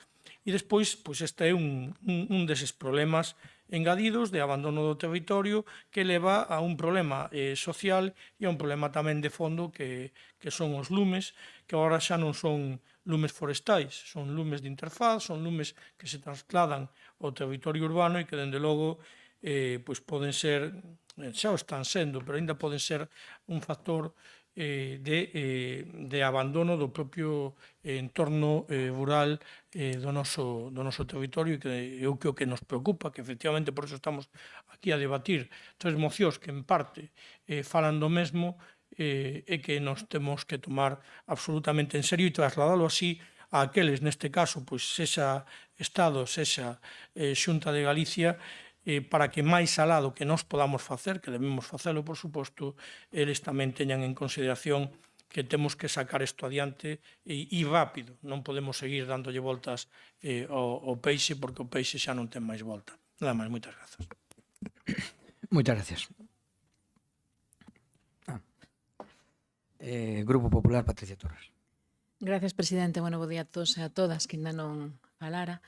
Bueno, pois, lóxicamente, nos compartimos plenamente o fondo desta moción. Está claro que se as tres mocións están movéndose nuns temas similares é porque a preocupación xeral dos municipios pois é esta, non? Os incendios, o abandono, e tamén podía ser os problemas da auga, que tamén é outro tema recurrente nos municipios, non? Bueno, nós, dende logo, pois entendemos que é un problema, o problema do estado de ruína e de abandono das propiedades. Comentámoslo xa todos aquí, herdanzas sin partir, xente que emigrou e non volveu, bueno, diferentes motivos que fan que as vivendas estén abandonadas e en estado ruinoso. E a problemática non é só iso, a problemática é que moitas veces lindan con outras, comparten estructura, comparten vigas, xeneran pois moitas dificultades, daños nas estructuras, humidades, tamén en moitos casos tamén animais, como dicía neste caso Bernardo, cobras especialmente, maleza, que implica pois que haxa risco de incendios, entón a xente, lóxicamente, pois dirixe aos concellos para que lle busquemos solución, pero moitas veces encontrámonos con que ni siquiera hai a quen lle notificar en catastro, porque xa non é que aparezan en investigación, é que moitas veces ni siquiera aparecen sinalizadas como vivendas en catastro e, por tanto, é como se non existiran a efectos de documentación. Por tanto, pois, lóxicamente, é un tema a poñer sobre a mesa e un tema a tratar e a buscar solucións. Entón, neste sentido, bueno, pedimos antes do pleno se podíamos votar por puntos esta moción, dixéstenos que sí. E, por outro lado, fixemos a enmenda de modificación do primer punto, que foi, lóxicamente, aceptada por todos os grupos, en especial, neste caso, por o propoñente, por o Partido Socialista, que entendemos pois que é unha enmenda importante porque pasamos das palabras aos feitos, non? É dicir, o plan de vivenda ahora mismo está en 1.200.000 euros, cos 300.000 euros que se poñen a maiores, que foi unha proposta que fixo en comisión o presidente para darlle forma, pois empezar por algo e empezar por algo concreto, sumaríanse 300.000 euros a este plan de vivenda, ca intención de facer a contratación dunha asistencia técnica. Ainda vamos a determinar se se fai subvencións a cada concello, que cada concello solicite individualmente, ou se se faría a contratación por parte da Diputación da asistencia a todos os concellos. Eso sería algo que habrá que determinar en función un pouco tamén do que digan os técnicos según conveña en canto a contratación. Pero sí que é certo que vai ser para asistencia para os concellos para que podan iniciar eses expedientes. Si é certo que a mellor un concello pois logra iniciar 3 ou 4 expedientes, outro 5, dependerá un pouco tamén de cada un dos expedientes, porque a veces hai uns máis fáciles e outros máis difíciles, pero dende logo vamos a empezar por algo e é importante que polo menos, bueno, pois si conseguimos que en cada concello haxa 3-4 vivendas localizadas, as que están en ruínas se podan eliminar, se o permite lóxicamente tamén os permisos sectoriais, porque hai veces vivendas que non te deixan tirar porque rompen urbanismo, por temas de patrimonio, pero bueno, hai que ver cada unha delas, ou se se pode en moitos casos pois volver a darlle unha segunda vida, porque hai vivendas pois que están ao mellor afectando o colindante e se poden subastar e o colindante podes adquirir.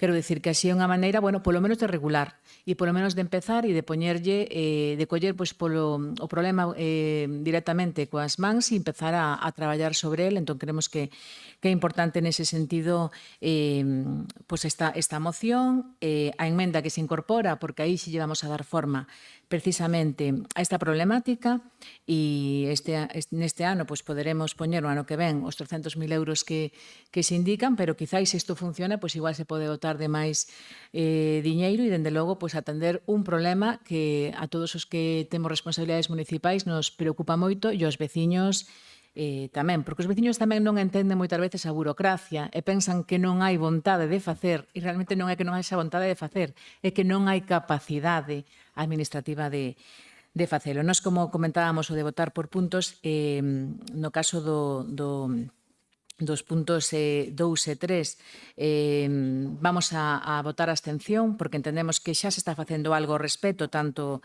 no tema de rehabilitación e demais.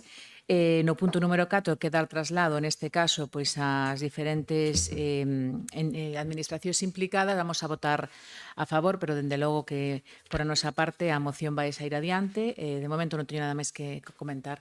Simplemente pois falar do positivismo, non? De poñernos de acordo pois nos grandes temas que afectan os nosos concellos e sobre todo os concellos rurais e pequenos, que falta fai que podamos ordenar todo o que conforman os núcleos e protexelos tamén do abandono e protexelos dos lumes, que tamén é outro elemento importante. Nada máis e gracias.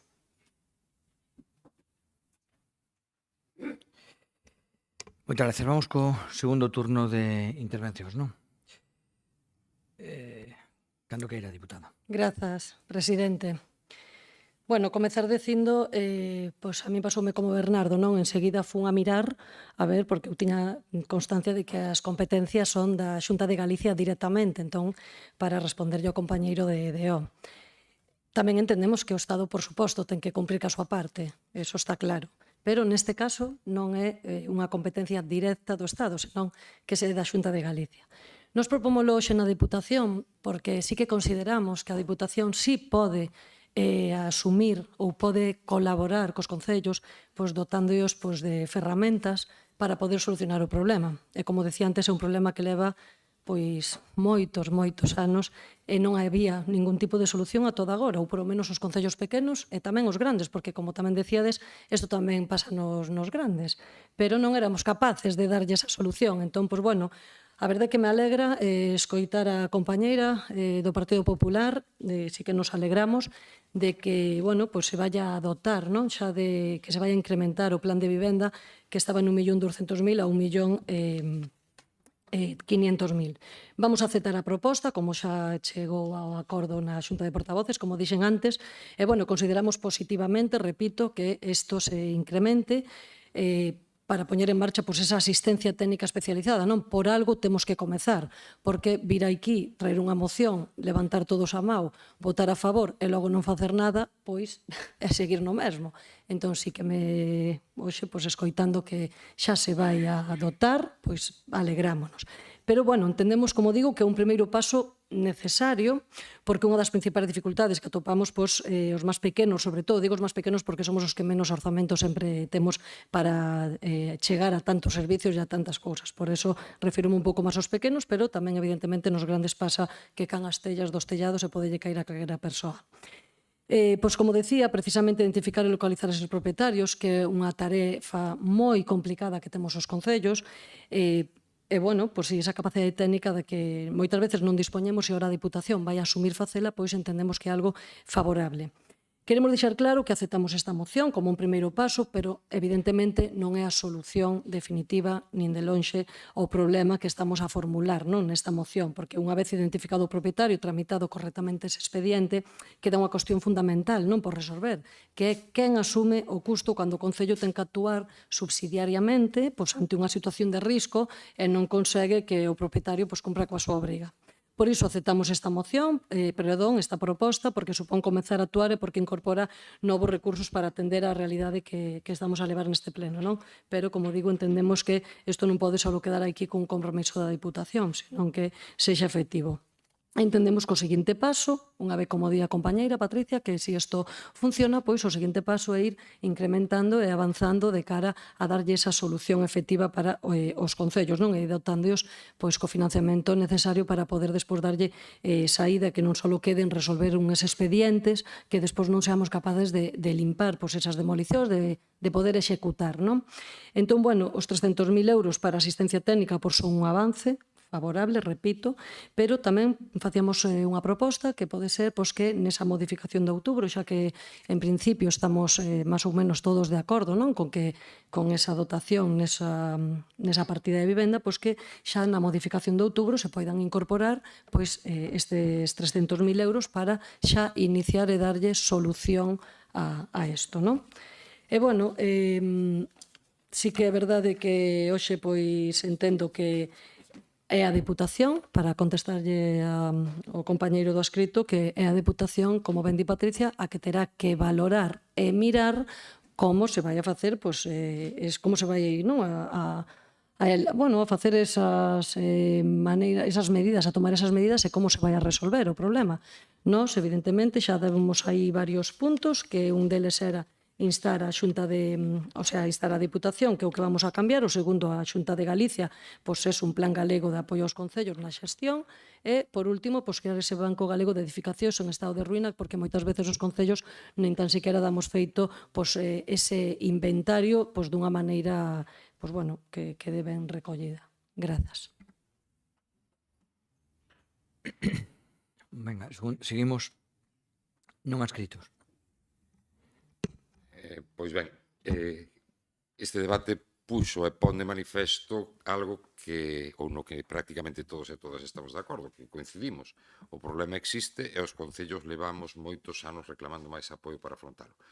E hai que recoñecer que esta emenda é un paso sustancial, o primeiro paso, pero sustancial para avanzar na solución, e sería interesante que outras administracións se implicaran tamén.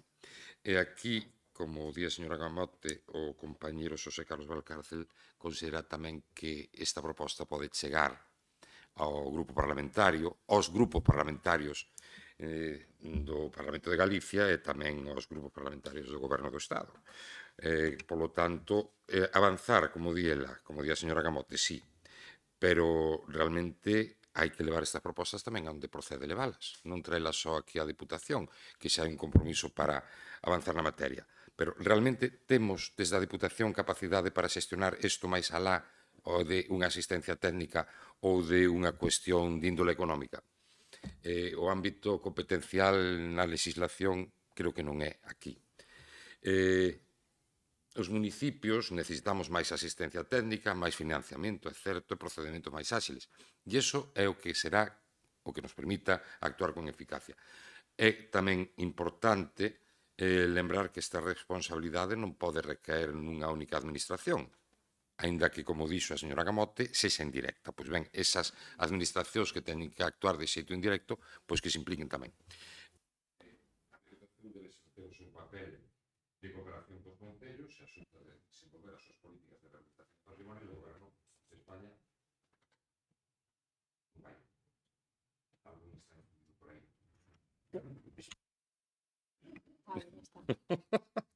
E o Goberno de España tamén debe implicarse mediante a súa colaboración no que afecta a todo o patrimonio construído. E coa colaboración das tres administracións será posible avanzar? Sí. Mentras tanto, dificilmente. A solución tamén pasa por a eliminación de burocracia, de trabas burocráticas e de muros burocráticos. Aquí sí que volvo a insistir na necesidade de legislar definitivamente sobre esta materia. Da legislación hai aquí grupos políticos que teñen os seus grupos parlamentarios que o leven tamén aos parlamentos e ao Congreso do Estado. Moitas grazas.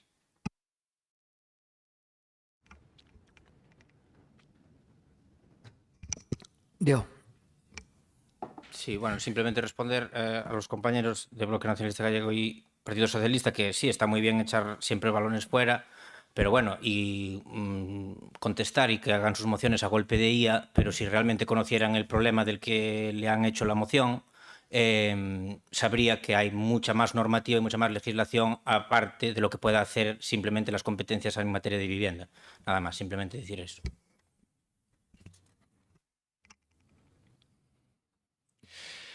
bloque. Sí, a min podenme acusar de moitas cousas, pero de facer as mocións a golpe de guía seguro que non. Eso seguro que non, teño moitos defectos, pero aí a miro en plan Betú, que non para facer mocións nin nada.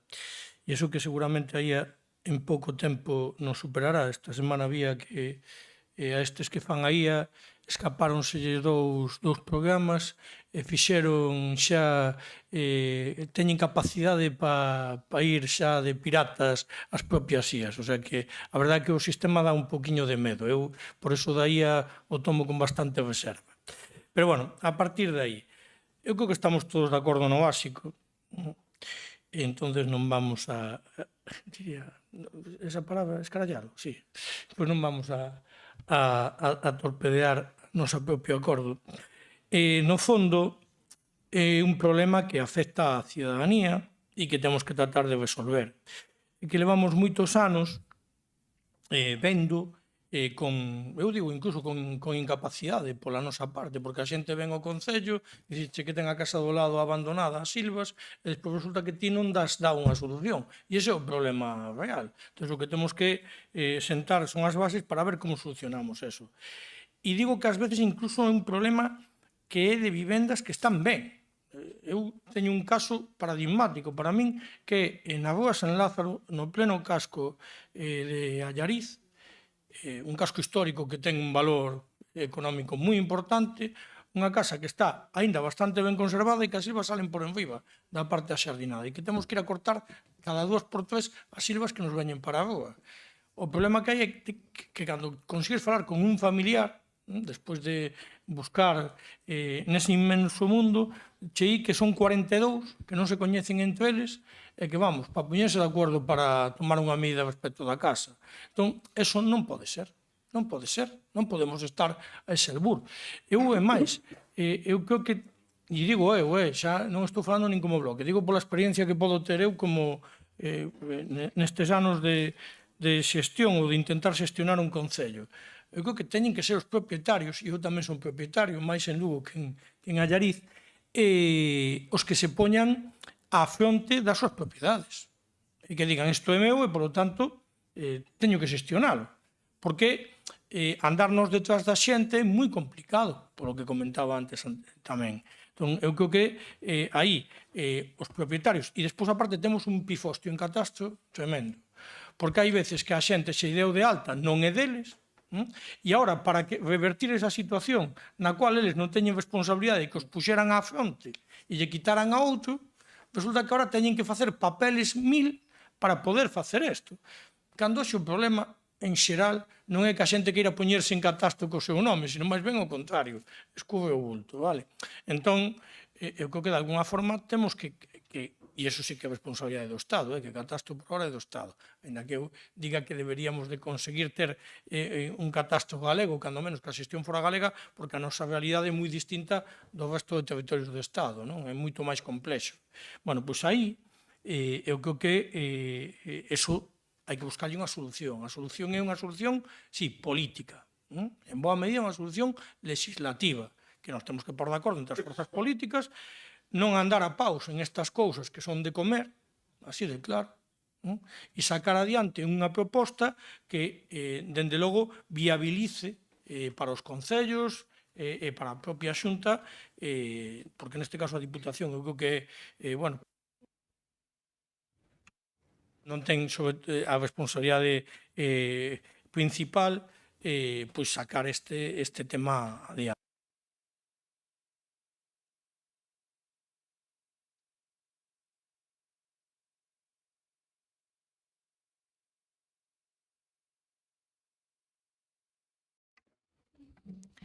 Gracias, presidente. Bueno, moi brevemente, porque xa está todo máis que falado.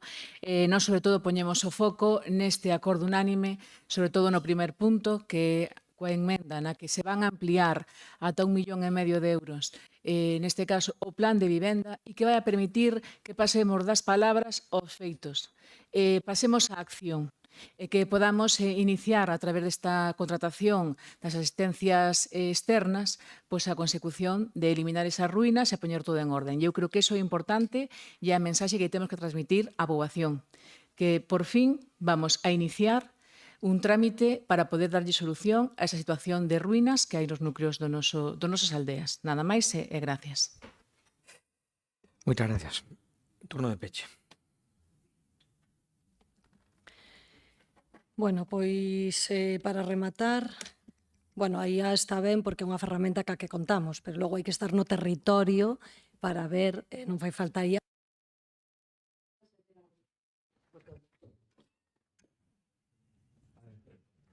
Agora. Pois bueno, como digo, creo que neste debate quedou claro algo fundamental, que é o problema das ruínas, do abandono dos nosos povos que existe, das aldeas, e que é grave e que require respostas. Entón, pois bueno, nos esta moción o Partido Socialista pois presenta ya porque evidentemente o vemos que é de suma necesidade. E bueno, coincidimos casualmente co BNG, coincidencia, aunque, bueno, en política as coincidencias son pequenas ou nulas, pero, bueno, neste caso é verdad que houve esta coincidencia.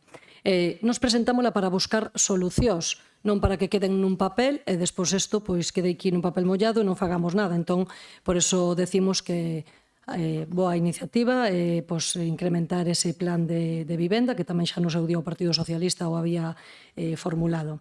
E, bueno, nos queremos presentámola aquí porque estamos na Deputación de Ourense, entendo que é onde temos que presentar as cuestións, como decimos sempre. E despois, pois, bueno, non pedimos que a Diputación nos sustitúa os concellos, pero sí pedimos que colabore, nos financie, nos dé pois, esa solución que en solitario non se dá feito.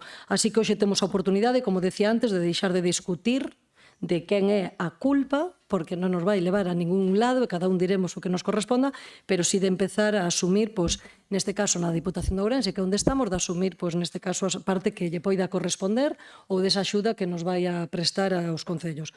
Porque, como decíamos sempre, diante dunha casa que amenaza unha ruína na aldea de Ourense, o veciño que vive ao lado non lle importa de quen sea a culpa, se é do Estado, da Xunta ou da Diputación, o que quere é que se lle resolva o problema. En este caso, pois, entendo que era unha oportunidade para comezar, como dixen antes, cun problema que nos afecta a todos e a todas. Moitas grazas.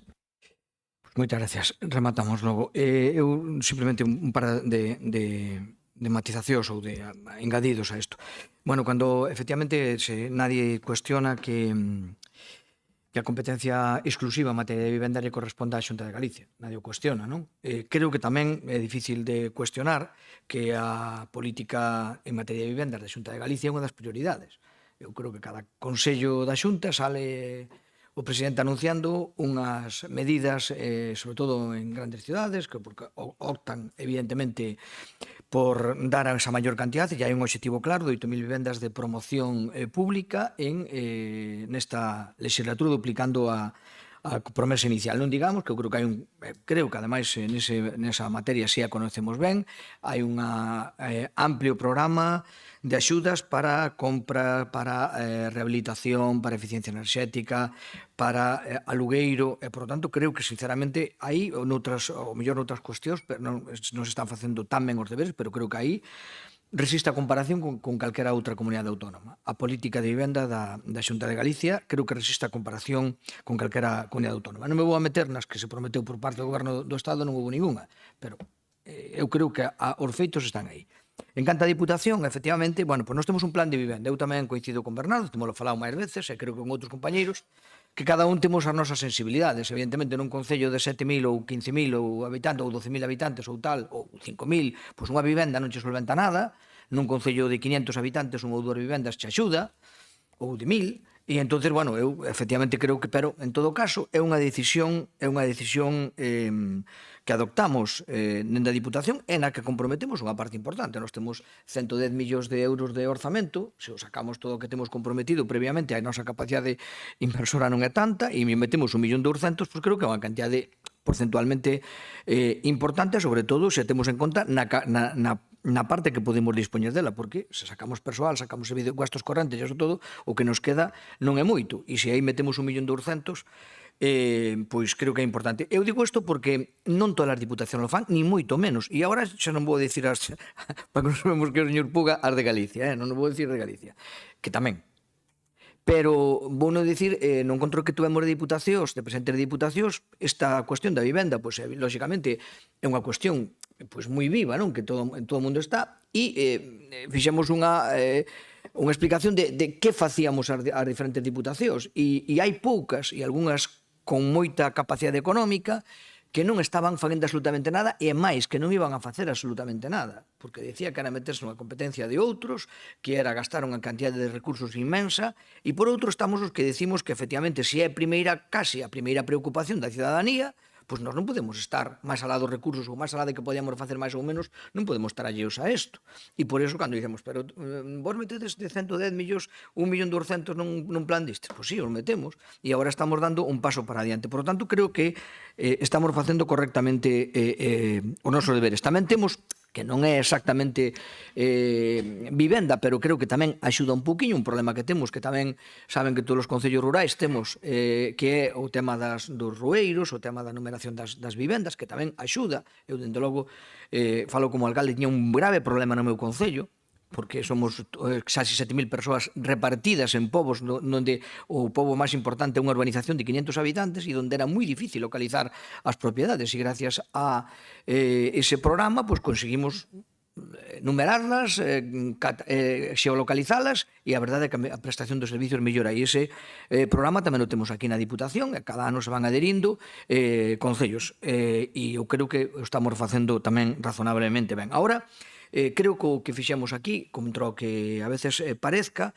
pois foi un exercicio de utilidade da política, porque efectivamente podemos sacar onde planteamos unha cousa xenérica que eu che voto en contra porque é unha cousa tal, ou tú me votas a favor, ou nos absteñimos e que vai a ningún sitio, e sacar algo concreto que seguramente non resolve todo, pero é o principio dunha resolución, porque sabemos que temos un problema, e ese problema encarámoslo dun xeito concreto, con diñeiro, e cun obxectivo claro. E eu creo que o que decíamos que ademais é unha maneira importante, porque ese problema das casas non é un problema tamén macro, non é un problema que se a un concello lle resolves 5 casas en ruína, 10 casas en ruína, o expediente de 5 10 casas en ruína, bueno, pois se acertas ben no diagnóstico e ano tras ano vas incrementando ou vas mantendo este programa, eu creo que podemos empezar a dar principio a esa solución, porque debemos, e concluyo con isto, creo que con esta utilidade debemos ter claro unha cuestión, e eu por lo menos creo que temos claro todos. Oye, o que é un problema, podémoslo convertir nunha oportunidade.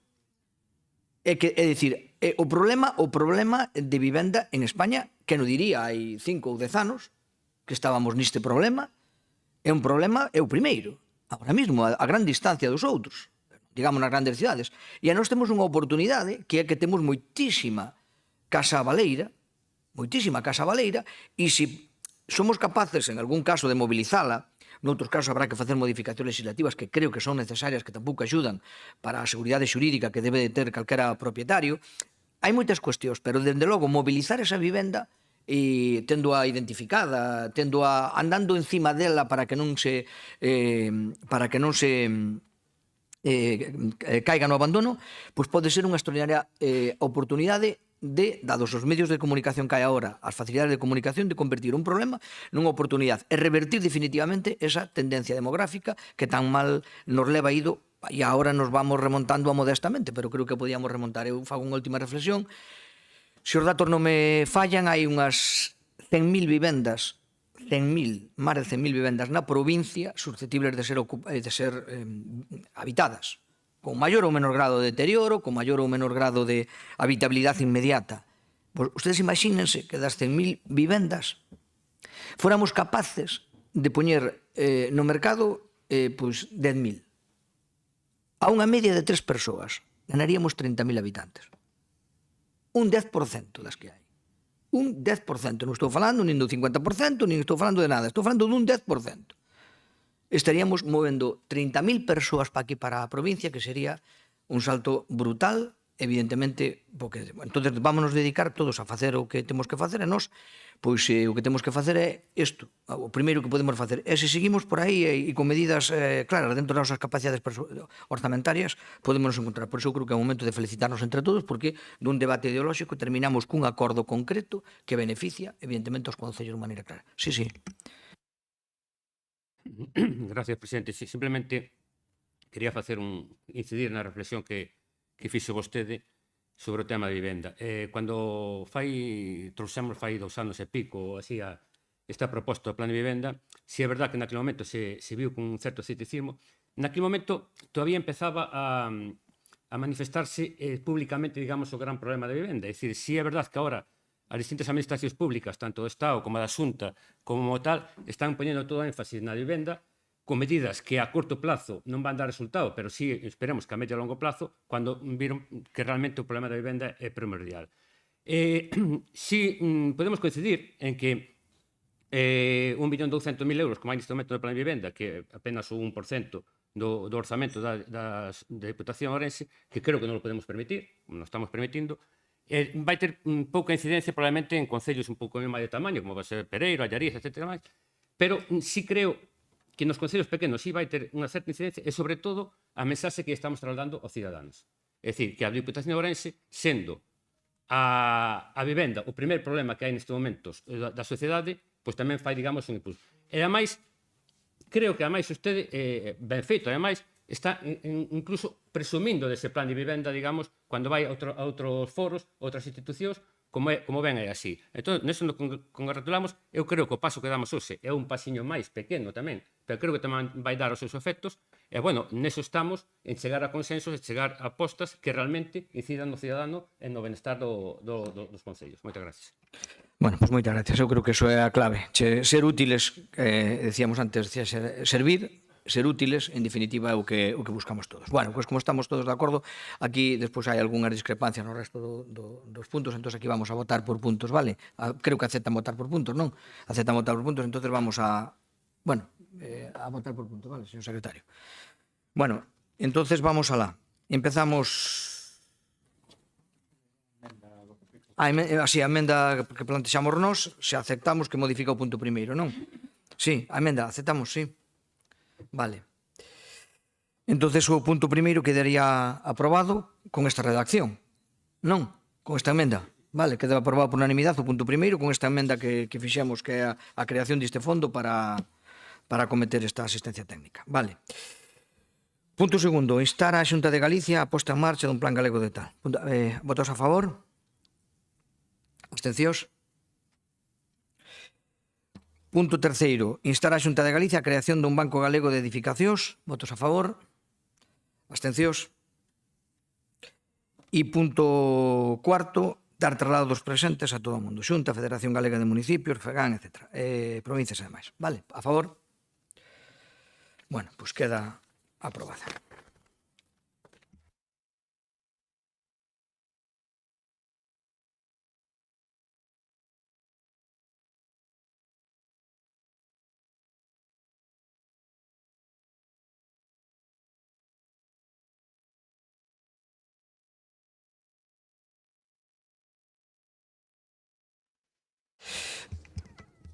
Vamos ca última das mocións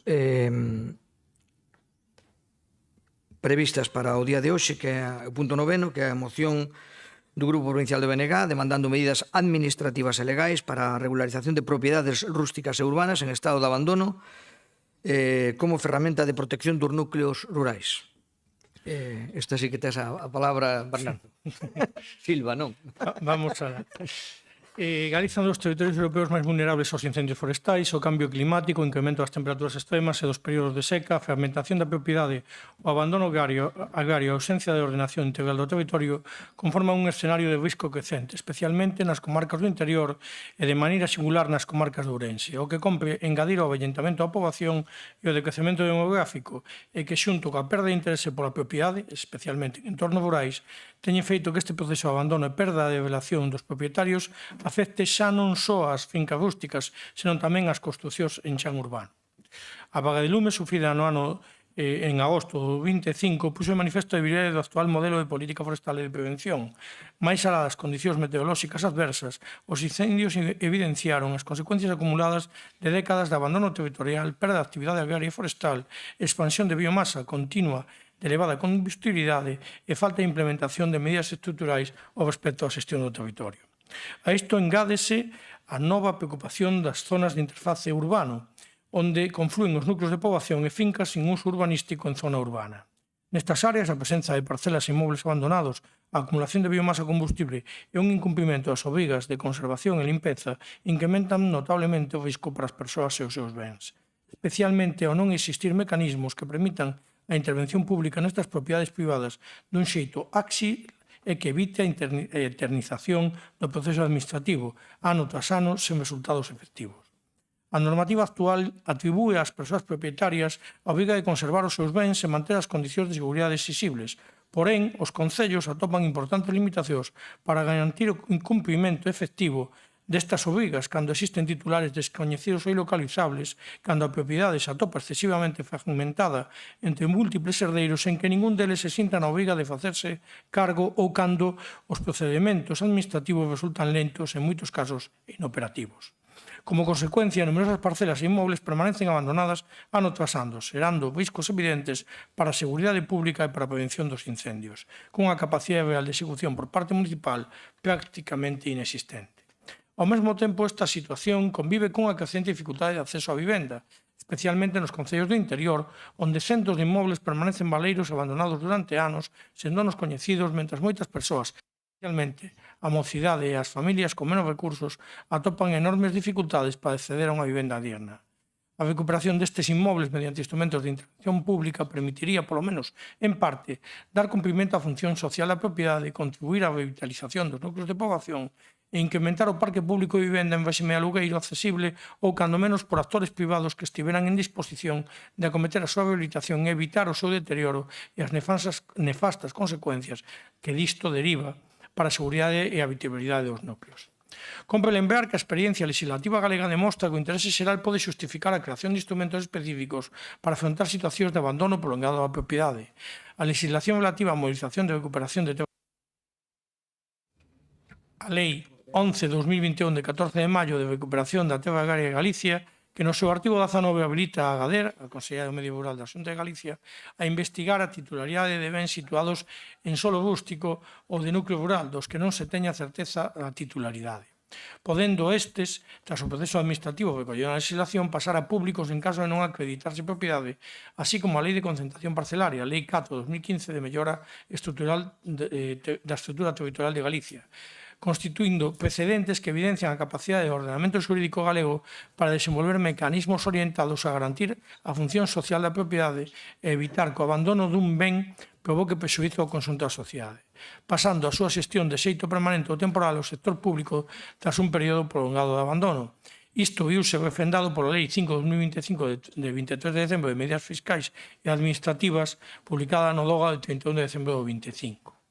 A prevención e a defensa contra os incendios forestais non poden concibirse como políticas desvinculadas da xestión forestal, do desenvolvemento rural e da ordenación do territorio. A protección efectiva da poboación require unha política forestal baseada na multifuncionalidade do monte, da diversificación de masas forestais, na recuperación do bosque autóctono, na creación dunha paisaxe mosaico, na valorización dos aproveitamentos agrarios, gandeiros e forestais que contribúan a reducir a carga de combustible e fixar poboación no territorio. E para iso precisase ordenación da propiedade. Por todo exposto, resulta necesario promover un cambio en modelo que afronte as causas estruturais que están no orixe de boa parte dos incendios forestais en Galiza, moitos deles agora con afección a zonas urbanas, fortalecendo a prevención, mellorando a ordenación do territorio, garantindo a función social da propiedade e dotando as administracións públicas dos instrumentos necesarios para proteger as persoas, o patrimonio e o territorio, así como para recuperar inmobles e parcelas abandonados que poden incorporarse ao parque público de vivenda e destinarse a outros usos de interese público social. Non é eficiente, posible nin lóxico que ano tras ano se abran expedientes a teóricos propietarios que marcharon fai décadas de país ou ben faleceron sin que existan posibles herdeiros que non chegan a oficializarse, conservando uns teóricos dereitos máis evitando as obrigas. Como tampouco é posible que un concello deba localizar dúcias de herdeiros que en moitos dos casos nin se coñecen entre eles nin están interesados na teórica propiedade e que en moitos dos casos dificilmente asumen a responsabilidade que conleva o título de propietario, o que nos leva a unha indeterminación a hora de afrontar as obrigas sobre inmóveis e fincas. Esta é a realidade co que nos atopamos na actualidade como administración local en máis dun 30% dos bens catastrados e que nos leva a investir parte das nosas capacidades económicas e administrativas en procesos recurrentes que resultan en boa medida estériles. Unha situación que non se mellorar se agrava ano a ano. Debemos, pois, como representantes dos concellos de Ourense e, por conseguinte, a maior parte da súa ciudadanía, propor os seguintes acordos. O primeiro acordo, quero indicar que o vamos a mudar a proposta, posto que despois das consultas que levou o grupo de goberno hacia os técnicos da propia administración, non existe capacidade por parte da Diputación para executar esta proposta de delegación das competencias sancionadoras, porto que tampouco existe unha delegación por parte, a Triga non ten agora mesmo competencias delegadas por parte da Diputación para poder levar adiante isto. Por lo tanto, o texto, que vos trasladaría ahora a través do grupo de voceiros, quedaría redactado o seguinte punto, este primeiro punto. Instar a artellar un sistema centralizado de tramitación e xestión dos expedientes sancionadores derivados do incumprimento da Lei 3/2007 de Prevención e Defensa contra os Incendios Forestais de Galicia, prestando apoio aos concellos de menor capacidade de xestión e encomendando á Axencia Tributaria de Galicia, a Triga, a xestión recadatoria das sancións que resulten firmes. É dicir, que pasaría, porque senón estamos nunha indefinición na cual ninguén realmente efectiviza estes expedientes sancionadores. Segundo, instar a Xunta de Galiza a aplicar o recollido no artigo 19 da Lei 11/2021 de 14 de maio de recuperación de terras agrarias de Galicia, así como o artigo 85 da Lei 5/2025 de 23 de decembro de medidas fiscais e administrativas, e demais articulado que faculta a Axencia Galega de Desenvolvemento Rural para procedementos de investigación e inspección de bens ou dereitos en chan rústico de núcleo rural, sobre cuxa titularidade non se teña certeza. Se non existe finalmente propietario coñecido tal o procedimento, este ben pasará a ser titularidade de Agader, entendendo que servirá para desenvolver o principio da función social da propiedade. Este instrumento dota as administracións públicas dunha ferramenta para actuar sobre parcelas e venda abandonadas cando o seu estado supoña un risco para a seguridade das persoas, a salubridade, a conservación do patrimonio ou a prevención de incendios, permitindo igualmente que os inmobles recuperados mediante estes instrumentos poden incorporarse ao parque público de vivenda, priorizando o alugueiro accesible e a fixación de poboación nos concellos afectados polo despoboamento. Terceiro, instar a Xunta de Galicia a elaborar un programa específico de recuperación de inmobles abandonados en núcleos urbanos e rurais que abenga a todos os concellos galegos de menos de 20.000 habitantes en colaboración con estes e as diputacións, co objetivo de rehabilitalos e incorporados ao parque público de vivenda, priorizando aqueles situados en zonas afectadas polo despoboamento con demanda acreditada de vivenda nas áreas de interface urbano-forestal, nas que a súa recuperación contribúa á reducción do risco de incendios e evitar as problemáticas xeradas por construcións sobre ruínas e edificacións colindantes. Cuarto, instar ao Goberno do Estado español a través da Dirección Xeral de Catastro, dependendo do Ministerio de Facenda, a executar, mentras este procedimento non sexa transferido ou conveniado coa Administración Autonómica, unha identificación forzosa e rigorosa aos propietarios das parcelas e bens inmobles que non teñan propietario certo, con nome, enderezo, documento de identidade e capacidade real de comunicación coa Administración. Para elo, abrirase un proceso de colaboración interadministrativa que permita abrir un plazo para a totalidade de propietarios de parcelas situadas en territorio galego sexan identificados. Unha vez rematado o procedimento sin que esta identificación sexa efectiva, a propiedade pasará a ser pública recaendo na Administración a responsabilidade de xestión da mesma. Continuaremos. Moitas gracias. Vamos co turno de intervención dos grupos. Primeiro non escritos. Moitas gracias, presidente. Pois ben, manifesto hoxe que hai problemas que non aparecen todos os días nos titulares, pero que acaban condicionando o futuro dos nosos povos, é ben certo. E un deles é precisamente o abandono prolongado de parcelas e de inmobles. E o problema non é só que unha casa este en ruínas ou que unha finca este sin limpar. O verdadeiro problema é cando pasan os anos, como xa se deixou de manifesto na outra moción tamén, e ninguna administración é capaz de actuar porque non se sabe con certeza quen é o propietario. É o que dicíamos das herdanzas, de expedientes que acaban eternizándose. Todos e todas coñecemos casos así. Un inmoble que leva 20 anos ou 30 abandonado, pois unha parcela que supón un risco para as vivendas lindeiras, como se mencionou tamén, un concello que recibe as queixas da veciñanza, e que temos as mans atadas para poder solventalo, dado que é casi imposible identificar os titulares. Non é bo para ninguén, evidentemente. Non é bo para os veciños e veciñas que conviven con situacións de deterioro e de inseguridade, non é bo para os concellos que temos que dedicar tempo e recursos a expedientes que non chegan en moitas ocasións a ninguna parte. E tampouco é bo para Galicia, porque cada inmoble abandonado é unha parte do noso patrimonio que se perde pouco a pouco. Considero que o que se propón non é cuestionar o dereito á propiedade privada. Todo ao contrario. O que se pretende é garantir que a propiedade cumpra tamén unha función social, unha finalidade social é que cando o abandono se prolonga durante anos e provoca prexuizos para o conxunto da sociedade, como pode ser o caso, existan mecanismos legais que permitan actuar. Pero para iso é imprescindible que cada administración, como sempre, asuman as súas responsabilidades. En este caso, sí que esta moción o contempla. O Estado debe colaborar.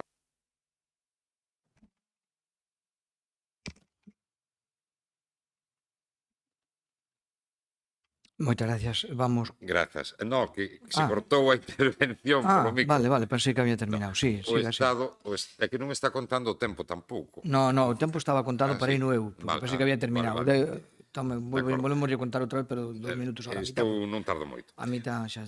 O Estado debe colaborar, como se recolle nesta proposta do Bloque Nacionalista, especialmente a través do catastro e dos instrumentos que permitan avanzar na identificación dos titulares das propiedades. A Xunta de Galicia debe desenvolver e aplicar con eficacia as ferramentas legais das que xa dispón para recuperar inmobles e parcelas abandonadas e polos en servizo do interese xeral cando a lei o permita.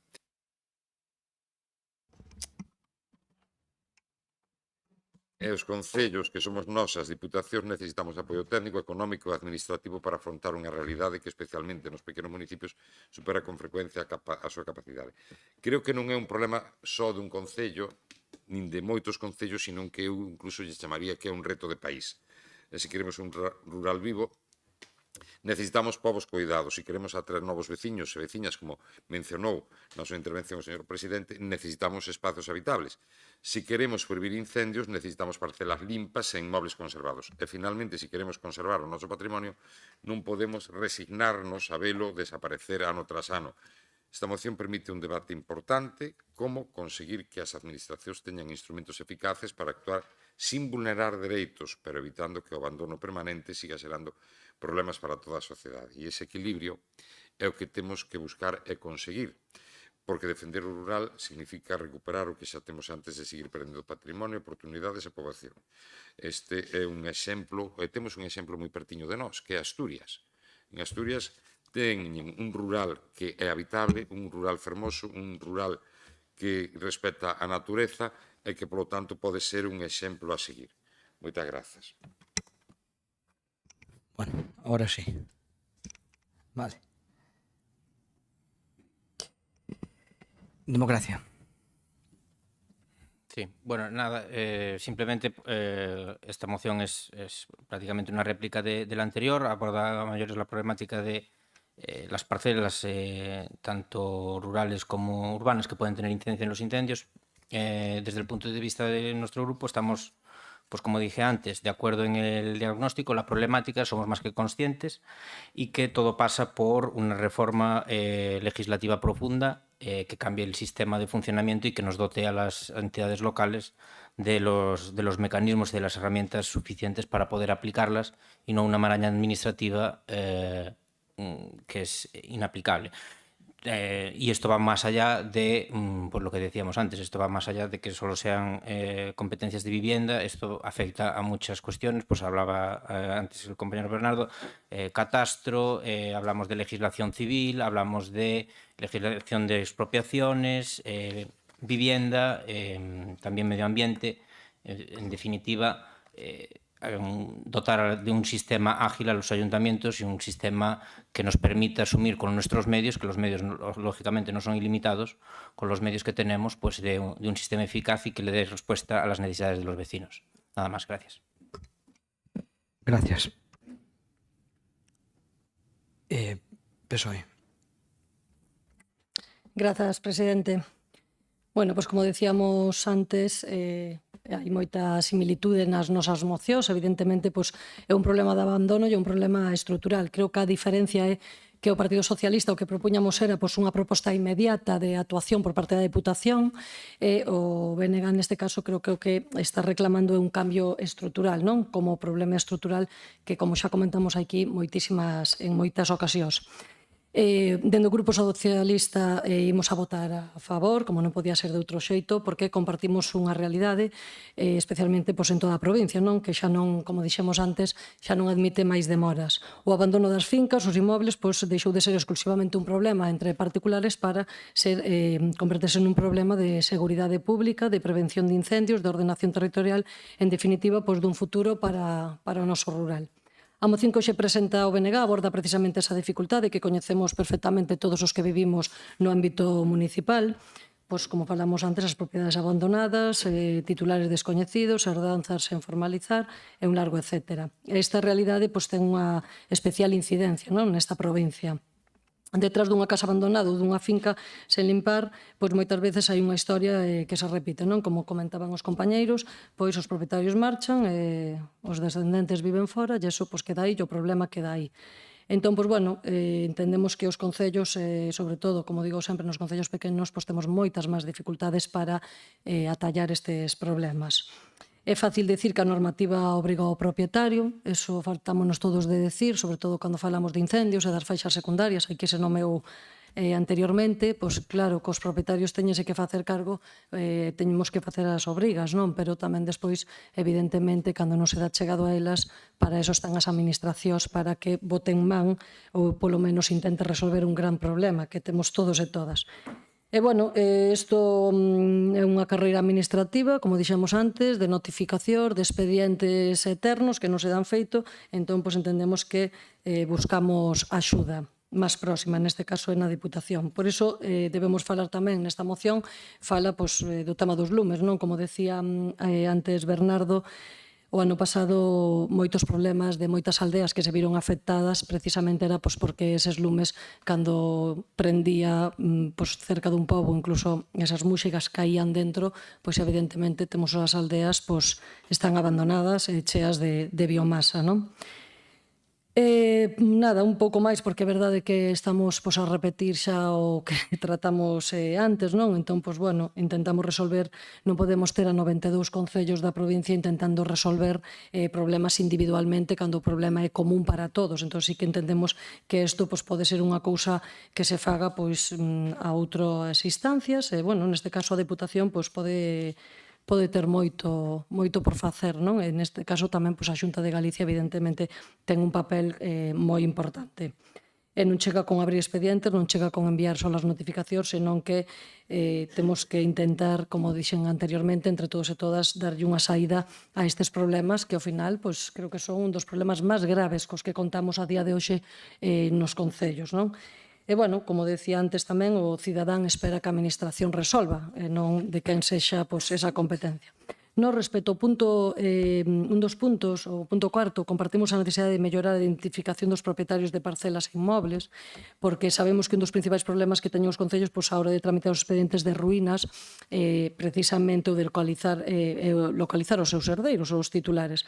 Agora ben, temos serias dúbidas de que sobre esa solución que propón o Bloque Nacionalista cando establece que cando se finaliza un procedimento que non se consegue identificar o propietario, que a propiedade pasa a ser pública. Creo que eso xurídicamente pois ten as súas eivas e non é así non pode ser tan rápido. Unha cousa é que un inmoble carezca legalmente dun dono e outra moi distinta é que a administración non sexa capaz de identificar ou localizar ao seu propietario. Pode haber propietarios descoñecidos, herdeiros sen localizar, herdanzas sen regularizar ou problemas de actualización catastral, pero iso non significa automáticamente que este ben carezca pois, de un propietario, nin que poida pasar directamente ao patrimonio público.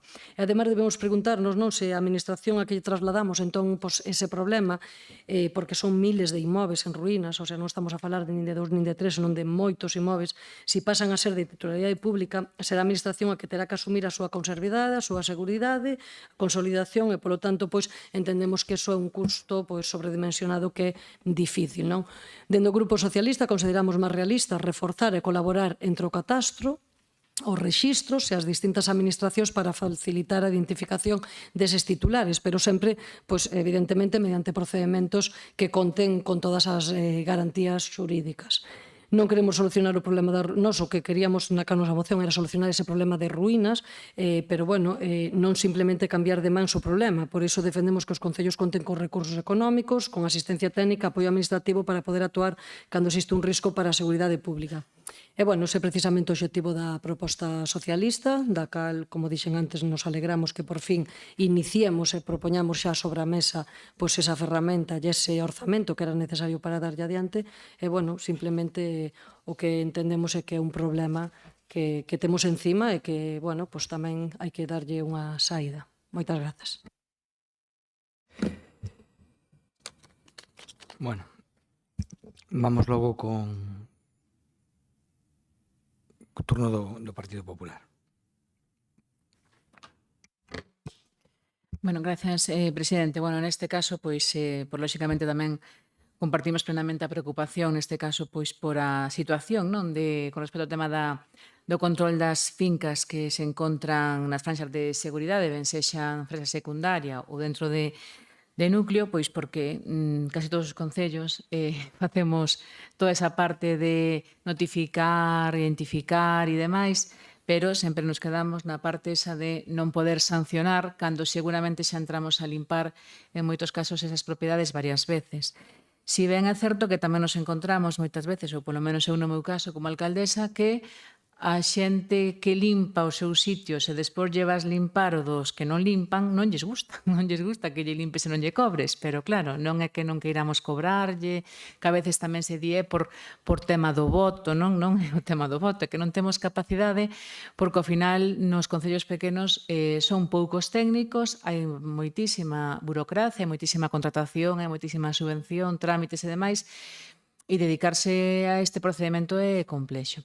Se ben é certo que a moción do BNG no punto inicial establecía ou instaba que fose a Diputación quen asumir esta xestión, falado lóxicamente cos técnicos da casa, pois prácticamente inviable esta posibilidade, pois porque sería trasladarlle o problema que non damos asumido os concellos a Diputación de Ourense, que tampouco está, en este caso, dimensionada o que é a parte técnica para poder levar a cabo iso. Ademais, tendo en conta que en estes momentos, según os datos que temos aquí nun documento, nun Excel, e que xa están facendo a xestión de recaudación tributaria en 45 concellos, no que se delegou o IBI, 46 o IAE, 44 o IVTM, 45 a taxa de lixo e outras como carruaxes, plusvalías, que tamén hai algún concello que a ten delegada, pero en ningún caso en materia de sanción. O que sí está claro é que por eso agradecemos que neste caso se faga unha enmenda in voce no punto número 1 para, por neste caso,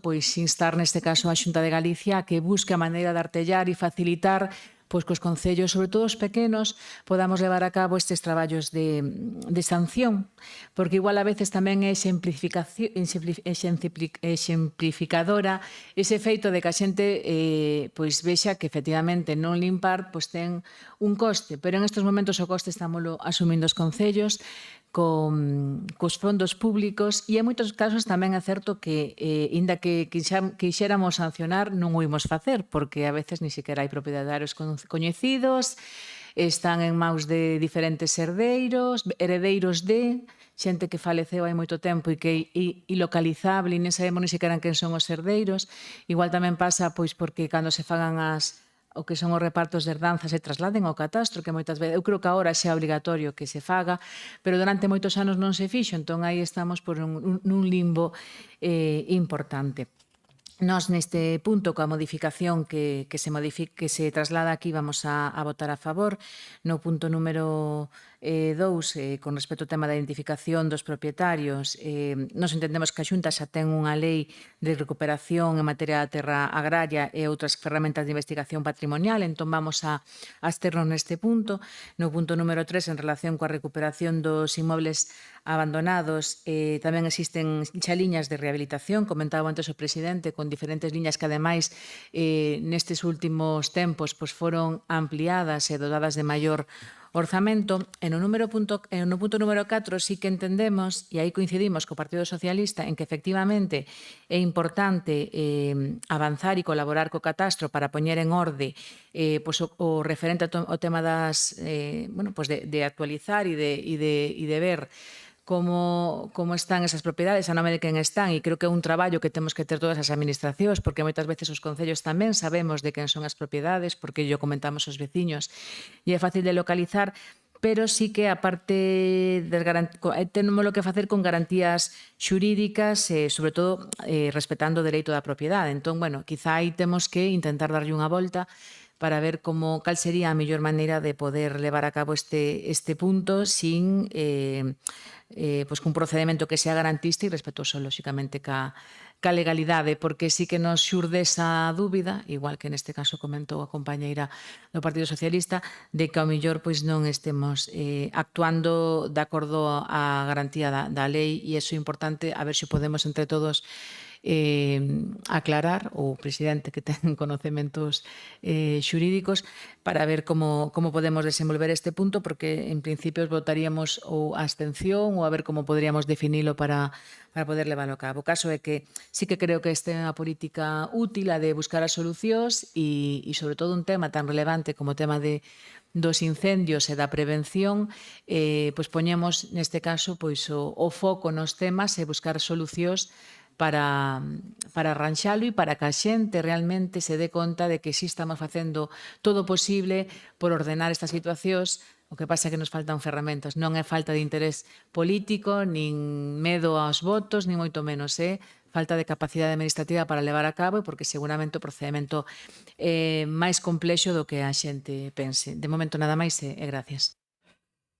Moitas gracias. Vamos co segundo punto co segundo turno de intervencións.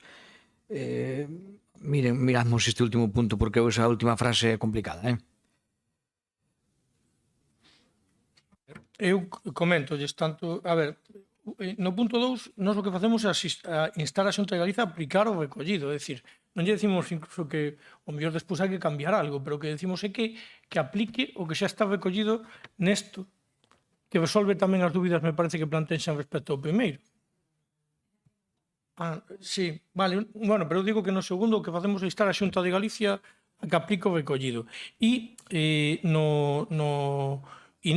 respecto do punto 4, o DOGA de 21 de maio de 2021 trae aquí a Lei 1/2021 de 14 de maio de recuperación da actividade agraria de Galicia, e se nos vamos ao capítulo 1, Instrumentos de Ordenación, no artigo 19, fala de investigación da titularidade. Vale? E a partir de aí, pois ten unha serie de puntos en canto aos procedimentos para a investigación da titularidade. E chega ao punto número 13. E no punto número 13 di que a Axencia Galega de Desenvolvemento Rural deberá inscribir ao seu favor no rexistro da propiedade os bens ou dereitos sobre estes cuxa pertenza se fose acreditada a través do procedimento de investigación previsto neste artigo ou que adquirise por carecer de dono. Segundo o disposto nesta lei, e tras a tramitación do referido procedimento, respetando en todo caso os dereitos das persoas titulares, igualmente procederás a realizar os trámites pertinentes para a súa alta no catastro. A inscripción do registro da propiedade a que se refire o parágrafo anterior asustarase o establecido na legislación hipotecaria, As parcelas, é dicir, xa está. O que me refiro é que non hai que inventar nada. É un procedimento absolutamente garantista, polo cual, neste caso, unha vez aberto expediente, un expediente que, por certo, fai referencia a calquera parcela que este en rústico ou en núcleo rural. E despois do procedimento, que xa digo, está perfectamente recollido e ampliado incluso na Lei 5/25 do 23 de decembro, en concreto, no capítulo 1, o punto 4, que di o procedimento de investigación dos predios incluídos as edificacións ou construcións que pudieran existir poderá ser iniciado oficio pola Axencia Galega de Desenvolvemento Rural cando así aconsellen os distintos instrumentos e procedimentos de movilización e recuperación de terras. É dicir, que non temos que inventar nada, simplemente, se queren, poñemos segundo recollido na legislación vixente. E a legislación vixente xa fai fincapé en que, feitos todos os trámites previos, esa parcela ou esa edificación pasará a ser recollida non xa en catastro, senón no propio rexistro da propiedade a favor da Axencia Galega de Desenvolvemento Rural. Vale. Entón, aí, se queren, engadimos este punto, pero o que me refiero é que non estamos inventando a pólvora nin facendo nada que non estexa recollido na legislación vixente, que se non aparecen donos, eso pasa a ser de carácter público. No demais, eu non quero nos autoengañemos, non? Eu creo que cando o señor Rueda dixo que a Xunta de Galicia se iba a facer cargo das faixas secundarias, que o dixo, ainda que despois dixera que non, daquela xa entendín que iso era inviable. E é inviable porque a día de hoxe, eu non sei o que xa acontece nos seus concellos, pero nós presentamos a proposta de 12 kilómetros de vías para desbrozar antes do 30 de marzo, presentamos unha posible zaplu en Allariz antes do 30 de marzo e a día de hoxe non se fixeron as 12 kilómetros nin se actuou sobre a zaplu. E eu entendo que é imposible, digo yo así de claro, o sea, fíxense vostedes que como sendo oposición digo que é absolutamente inabordable ese proceso a nivel galego de facer todas as faixas secundarias. Pero entón o que temos que ir á realidade e partindo desa realidade tomar medidas estructurais. E eu creo que sí que é posible, por un lado, identificar propiedades, por outro lado, aquelas que non son de ninguén ou que ninguén se fai cargo, que se xan xa desde o principio problema noso e non que teñamos que andar dando voltas todo o ano a ver de quen son e fagamos os mesmos expedientes todos os anos para chegar a ningún sitio.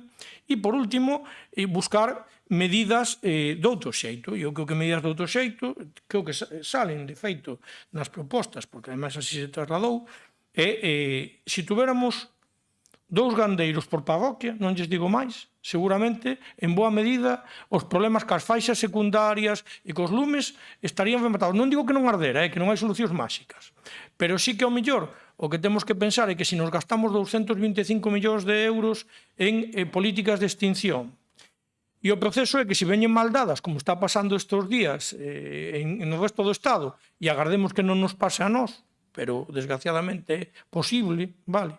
Pois o que temos é que tomar medidas estructurais para tentar evitar que isto nos aconteza brau tras brau. E eu creo que aí as medidas van encaminhadas por outro lugar, porque podemos ter moitísimas brigadas. Por certo que unhas brigadas sustituen as outras, porque este ano na provincia quedaron sin montar non sei cantas brigadas porque non había persoal, especialmente técnicos e capataces. E esa é a solución? Seguramente non. Temos que ter medios de desbroce? Sí, pero eso non vai chegar a todo. Sexamos realistas, porque senón estámonos autoengañando. Estos días había problemas xa con medios de extinción. Eu salín ca motobomba do meu concello cando non estábamos en convenio, que empezamos hoxe, por certo. Pero, claro, por qué? Porque é inabordable e, ademais, os medios non van a chegar, sobre todo cando se produce un lume de grandes dimensións, escápasenos por outro lado. Entón, eu creo que sí que temos que ir a medidas estructurais e esta medida de ter claro de quen é a propiedade e ter claro a quen decirlle que ten que limpar e que a Xunta nos apoie nesto tamén. O sea que se a Diputación non pode, nos plantexábamos a Diputación porque nos parecía máis inmediato. Pero se a Diputación non pode, que se xa a Xunta a que evidentemente sí que nos axude, porque os concellos todos sabemos que por moito que este escrito na lei non podemos sair do ámbito municipal, co cual eu se non podo, como Concello de Allariz, sancionar a todos os propietarios que teño de Euskadi, que teño moitísimos, e, sin embargo, vou sancionar o que vive en Allariz, a ver, de que estamos a falar? Non é lóxico, non é racional, non é exemplificante, como decía a compañera do Partido Popular. Entonces, isto vai un pouco nesa medida e creo que estamos de acordo todos no fondo, porque ademais sufrímolo verán tras verán e eu creo que é algo que sí que debemos de tomar medidas inmediatas. Poñerlle por fin o cascabel ao gato con medidas que empecen a funcionar desde xa, porque evidentemente non vai ser para o ano que ven cando se vexan as posibles consecuencias reparadoras destas medidas, sino que é algo que vai ir a medio e longo prazo. Nada máis, moitas gracias. Moitas gracias, seguimos. Non escritos. Eu teño unha intervención máis longa, pero vou na resumir en 3 palabras, basicamente. Pois colaboración, colaboración e máis colaboración. A todos os niveis, económico, administrativo e de execución. O que si me chama a atención é unha frase que dixo a vocera do Partido Socialista en relación ao punto 4, que eu penso que eso sí que é realizable, desde o momento en que houbo unha inscripción de bens inmobles no seu día que pasaron a estar registrados a nome de que se chamou inmatriculación. E creo que ninguén a declarou ilegal. Por lo tanto, considero que a posibilidade de que eses bens que non teñan propietario, por iso digo, eses bens que non teñen propietario identificado, que sí que se podrían inscribir a nome da Xunta. Perdone un Eu momento. son crente, Perdona un momento. A que procedimento se O refere? procedimento da inmatriculación. A inmatriculación é simplemente un registro, non é ningún procedimento. Por eso. É inmatricular e registrar, inscribir. sí. Pero quen? Eu salvo un que se fixo en época de Aznar que era pero era para bens eclesiásticos, Refírome a ese. pero é bienes Por eso, eclesiásticos. pero digo que sería un procedimento semellante Sí, pero a ese. vale, pero que naquele momento dábaselle, sí, pero o procedimento está, pero que eu estou de acordo co que decían, perdonen, bueno, para intentar poñer un pouco de, o sea, intentar que entre todos cheguemos a un acordo que é o que buscamos aquí. No punto 4, efectivamente, cando un lei detenidamente todo o mundo está de acordo, pero cando no último párrafo dice unha vez rematado, como decía a compañera do PSOE, unha vez rematado o procedimento sen que este identificado sexa efectiva a propiedade, sexa efectiva, bueno, que non sea efectiva, vamos, a propiedade pasará a ser pública. Pública de quen? Claro, pública pode ser do Estado, da Xunta de Galicia, da Diputación, dos concellos. Pública de quen? Vale, pues entonces poñámosle conforme ao tal, pero non o deixemos aí, agora conforme ao, pues se di, conforme ao procedimento da Gacer, pues vale, pues perfecto. Citemos o procedimento, porque senón abrimos un melón que non podemos cerrar, Bueno, pues nada, pues poñemos conforme ao procedimento. Eu creo que é mellor poñelo así, porque así podemos votar todos. Porque citar un procedimento que xa está feito. Senón deixamos aberto o melón e non vale para nada. Vale? Sí, veña, pues modificamos, bueno, se lles parece, vamos. A ver, perdón, terminou. Sí. Non. PSOE. Grazas, presidente, tamén pola aclaración. O que decimos antes, o que fixemos foi dimensionar o problema, falar da dimensión do problema, pero entendemos sempre que hai que tamén despois que non quede isto só nunha declaración de intención, senón conseguir que as administracións dispoñan dos instrumentos efectivos para despois poder actuar. A moción formula 4 ámbitos, que era a colaboración da Diputación na tramitación, a utilización de mecanismos previstos na lei para a investigación das propiedades, a recuperación de inmobles abandonados e a mellora dos procedementos de identificación dos propietarios. Nós compartimos esos obxectivos totalmente, pero tamén creemos que hai que diferenciar claras 3 situacións. A primeira, dar fincas abandonadas, a falta de xestión. Entón, eso xa, como falamos aquí, vamos todo o tempo falando do mesmo, que é un tema estrutural, de abandono e acumulación de biomasa e, polo tanto, o risco dos incendios. A segunda serían os inmobles abandonados que aínda son recuperables e que poden rehabilitarse para unha vivenda ou para outro tipo de interese público. E a terceira, para nós, que é fundamental, que era o da edificación das ruínas ou o risco de derrumbe, onde xa non estamos falando dunha recuperación patrimonial, senón tamén da seguridade pública. Porque non todas as casas abandonadas van a poder rehabilitarse, non? E, bueno, sabemos que o problema, como decía antes, os pequenos concellos, e moitas veces fanse actuacións subsidiarias, pero despois non contamos co financiamento para poder facelas. Entón, ao final, quedan aí nun limbo. Nos, desde o Grupo Socialista, defendemos que a Diputación de Ourense debe asumir un papel moito máis activo, que é onde estamos, entón é onde temos que vir e solicitarlle dentro do marco na que teña as competencias ou poida facelo ou non, evidentemente. Pero nesa asistencia ten que ser técnica, administrativa, xurídica e económica, sobre todo, porque se ao final non temos orzamento, de pouco vale que nun papel poñamos varias cuestións, non? Necesitamos ese financiamento. E, bueno, creo que temos que aproveitar instrumentos públicos para conectar realidades e intentar sacar e defender que, evidentemente, o que temos que facer entre todos é que as aldeas estén o mellor posible e poder dotar dos recursos necesarios aos concellos para poder facelo. Creo que esa é a cuestión en sí, non? Entón, esta moción, que, como dixen antes, vamos a apoiala, porque entendemos que é complementaria co que nós mesmos viñamos e trouxamos esta Diputación, que era o problema das ruínas. Por iso non queremos unha Diputación que simplemente nos digan aos concellos que as competencias son nosas, senón que queremos que nos doten de recursos para poder facer as nosas competencias. Nada máis. Moitas gracias. Moi ben. Patricia Torre. Eu quero poñer un exemplo de como é esta situación E habrá un par de semanas, un domingo, a min unha veciña mandaba un WhatsApp e dime, mira, se Aga limpou toda a área de protección, estamos falando dunha parroquia priorizada, pero hai unha finca que quedou sin limpar. É dun señor que comprou e falleceu e os fillos están en Panamá. Teño casualmente o teléfono dos fillos, whatsappeo ya un deles e dime, bueno, déjame verlo que voy a hablar con mis hermanos e tal. Bueno, contestación. Estamos en trámites de herencia e nadie se quere facer cargo. Que pasa? Que a parcela en catastro está a nome do propietario orixinal. Entón falo con unha familiar e dime, bueno, pois hai 3 fillos, un deles vive en Vigo e chámase tal, desta maneira. Entón eu dixen, vou buscar o nome do señor, poñolle Vigo e sáleme que ten pois, un negocio. Entón, digo aos meus técnicos, nada, notificádelle a esta dirección. Notifican a dirección, incluso falan co señor por teléfono, o señor suscribe un contrato con Seaga para a limpieza de finca, cando lle digo á señora, mira, xa van limpar os de Seaga porque a finca xa está conveniada, contéstame, xa pagamos e limpamos nós.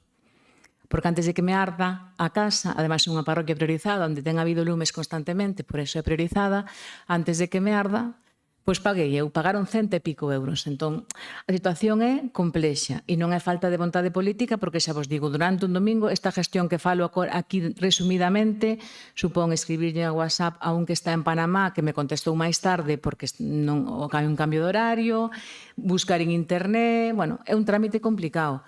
E ao final encontrámonos que, bueno, solucionou a señora limpando, ahora quedarálle conveniada para as siguientes veces, pero en esta vez tuvo que tomaron eles a rienda para protexer a súa vivenda. Entón, o procedimento é complexo, a localización parece casi unha investigación do CSI, e ainda por riba non podemos tomar medidas sancionadoras porque a propiedade pois, está como está. Eu creo que a problemática existe, estamos todos concienciados con ela, hai que buscar solucións.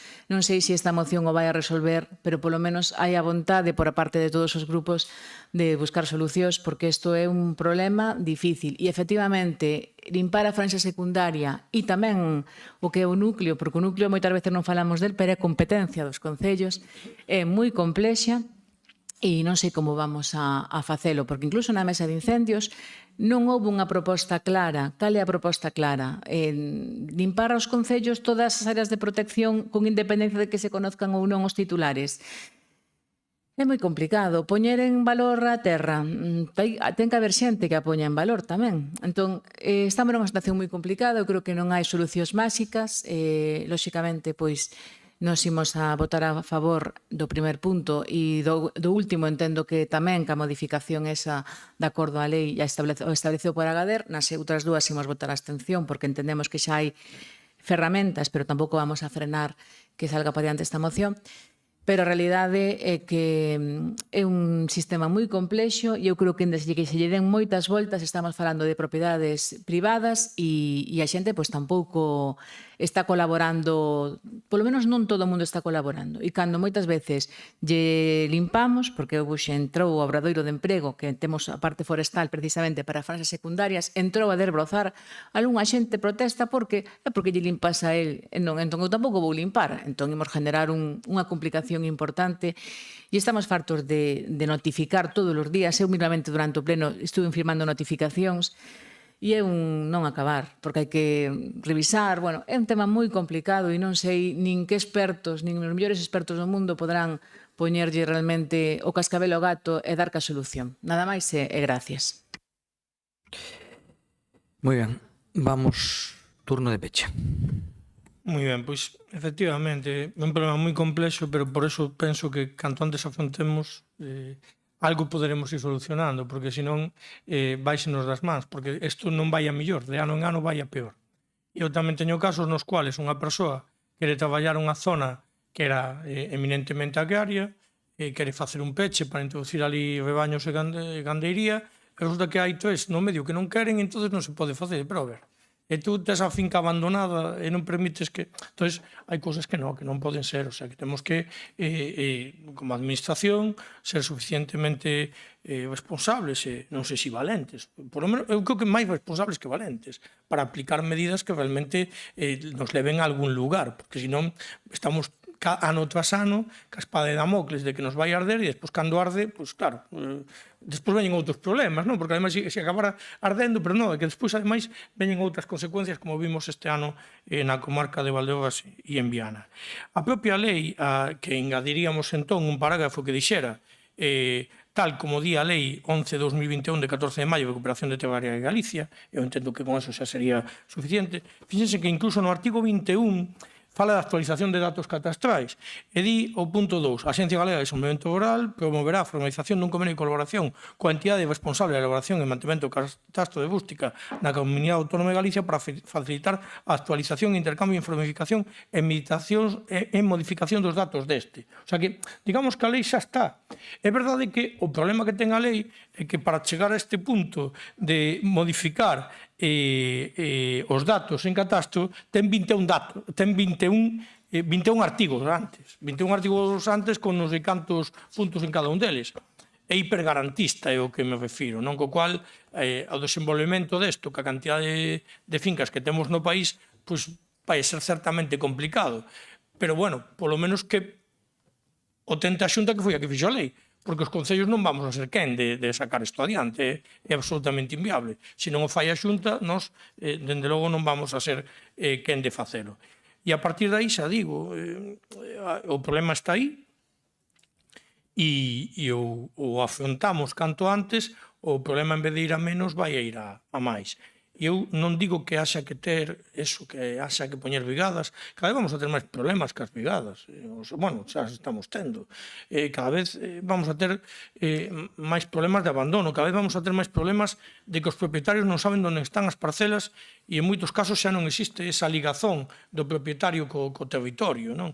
Entón, eu creo que como administracións, entre todos, nos temos que pôr de acordo en uns puntos mínimos e darlle isto para adiante, porque eu dixeno antes, e miren que o mellor alguén decide tirarme das orellas, pero eu entendo que é verdade, que a Xunta non é capaz de afrontar as franxas secundarias.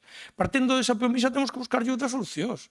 Pero hai empresas neste país para afrontar, e tractores, para afrontar o desbroce de todo o que supón as franxas secundarias. Nós no noso Concello temos 91 núcleos de poboación, só no noso Concello.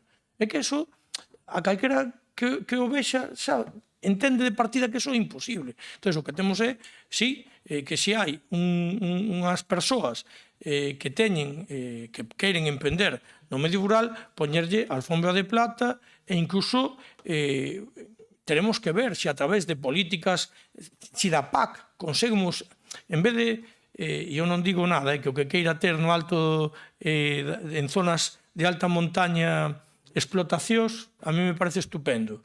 Pero que o mellor temos que incentivar tamén que as explotacións baixen a contorna dos povos. E explicarlle a xente que vive nos povos que é fundamental que haxa vacas, ovellas e cabras ao seu redor. Porque despois tamén ven o que se queixa, non? Porque huelen. Bueno, pero mire, é que para ter isto limpo, esta é a única solución. Vale, moitas gracias. Moitas gracias. Era xa o turno de Pecha, non? Xa me perdín un pouco neso. Bueno, nada, sobre isto eu creo que estamos de acordo todos, simplemente que damos cas modificacións que se fixeron, creo que xa está tamén explicitado o sentido do voto, pero aquí algunha cuestión. O que decíamos, cando falábamos, a ver, como ben decía vostede, aquí creo que tamén debemos facer desde as administracións unha labor, evidentemente, de cumprimento das obrigas, que é ineludible a cada un das administracións dentro das súas competencias, e incluso máis alá, porque xa vemos que nos estamos metendo en cousas que non son estritamente a nosa competencia, pero debemos facelo. Pero tamén temos o que tamén indicamos, debemos facer que os propietarios tamén teñan ese punto de responsabilidade, porque, bueno, estamos falando todo o tempo de persoas, de herencias sin partir, de persoas que non, de propiedades que non son coñecidas, pero, hombre, iso non é o 90% das propiedades. No Concello, moitas veces o 80 ou 70, non digo xa máis, pero o 70 ou 80, sabemos perfectamente de quen é, e é o noso veciño, e dirllo, en uns casos fai, en outros casos pasa. E non o fai directamente, a pesar das amenazas. Entón, eu creo que aí o que non poden dicir é, pois, oye, venme a limpar a finca ou directamente, non, isto ten que facer o Concello. Non, o Concello non, usted é o propietario e usted ten unha obriga, como titular da misma, non? Creo que esa pedagogía é importante. Despois, decía Eva, efectivamente, bueno, que a Diputación, que está moi ben isto que facemos, pero que hai que poñer diñeiro. Bueno, o diñeiro que temos é o que temos. Acabamos de falar de un plan de vivenda de 1.200.000, acabamos de sumar 300.000 euros, se poñemos eso, pois, agora se ve en outubro todos os concellos quereremos diñeiro, e onde sacamos o diñeiro dos concellos? Da modificación, porque está claro que se temos X diñeiro para a modificación e empezamos a incorporar novos programas, ou se sacan ese diñeiro de aí, porque o que hai, non? E se sacamos 1 millón ou se sacamos concellos, eu creo que van a protestar. Entonces, bueno, hai que ir dentro das posibilidades que hai, porque o diñeiro é finito. E despois, pois, o resto creo que está, bueno, está xa aclarado con esa modificación última, e o sentido do voto creo que tamén. Vamos a logo, se os parece, a votar. A ver, sí, por puntos, sí. Sí, acéptanos, sí. Vale, entonces, no primeiro, que é ca modificación que se fixo aquí, de acordo con todos, a favor. Estamos todos a favor. No segundo punto, a favor. Abstención. No terceiro punto, a favor. Abstención. E no cuarto, ca modificación que se fixo, vale, que queda perfectamente recollida, non? No último apartado, a favor. Vale. Pois queda desta maneira aprobada na súa totalidade a... Bueno, pechamos a parte de debate e o que nos queda aquí por a miña parte, por lo menos no que teño aquí, salvo alguna cousa que teñan a maiores, eu teño unha pregunta do Partido Socialista e un rogo dos non adscritos. Así que vamos ca pregunta do Partido Socialista que presenta Xerezade. Ten a palabra. Gracias, señor presidente. Vou a pasar a ler directamente as preguntas. Polo tema relacionado polas actuacións da Diputación en cuanto a eclipse do próximo 12 de agosto. Cales son as actividades ou eventos relacionados con esta eclipse organizados pola Deputación de Ourense?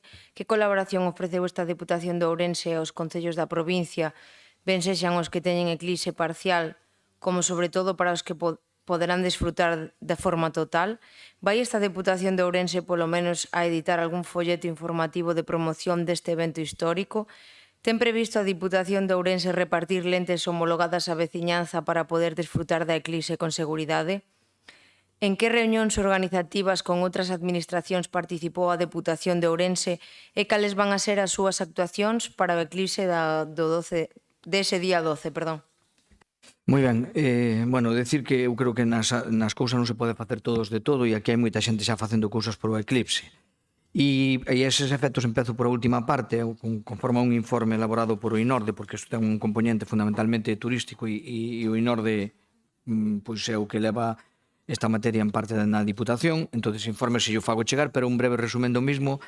Existe tanto unha comisión interministerial do Goberno Central como unha interdepartamental da Xunta de Galicia para coordinar os aspectos relacionados con este fenómeno e co objetivo de asegurar mobilidade fluida, habilitar zonas con servicios básicos, previr incendios en áreas con alta concentración de persoas e protexer a vista dos asistentes. Por que non existe a priori, en principio, necesidade de máis órganos, porque xa digo, tanto o Goberno Central como a Xunta teñen xa habilitados as correspondentes comisións e son as que teñen estas competencias maiores, non?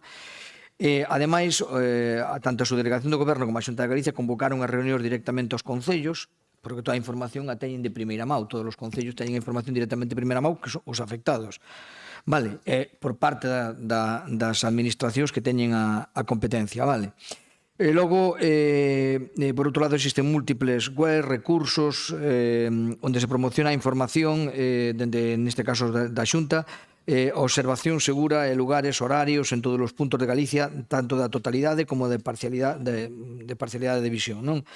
Ademais, esta información foi distribuída por numerosas entidades a medios de comunicación a comenzos de ano e se intensificará nos días previos conforme nos indicaron, porque en materia de divulgación sobre observación segura só podemos contribuir a reforzar das nosas web, se o faremos, das nosas canales, non? Redes sociales, páxina web, nesta recta final.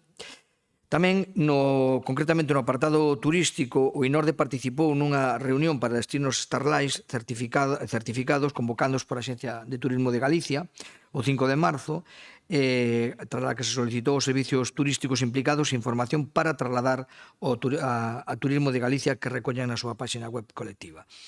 Bueno, tras esta xuntanza, un dos acordos foi a posta en marcha da xornada de divulgación en todos os destinos Starlight de Galicia, motivo polo que o INORDE colaborou na xornada desenvolvida entre Vinca o día 10 de maio, aberta a todo tipo de públicos e profesionais.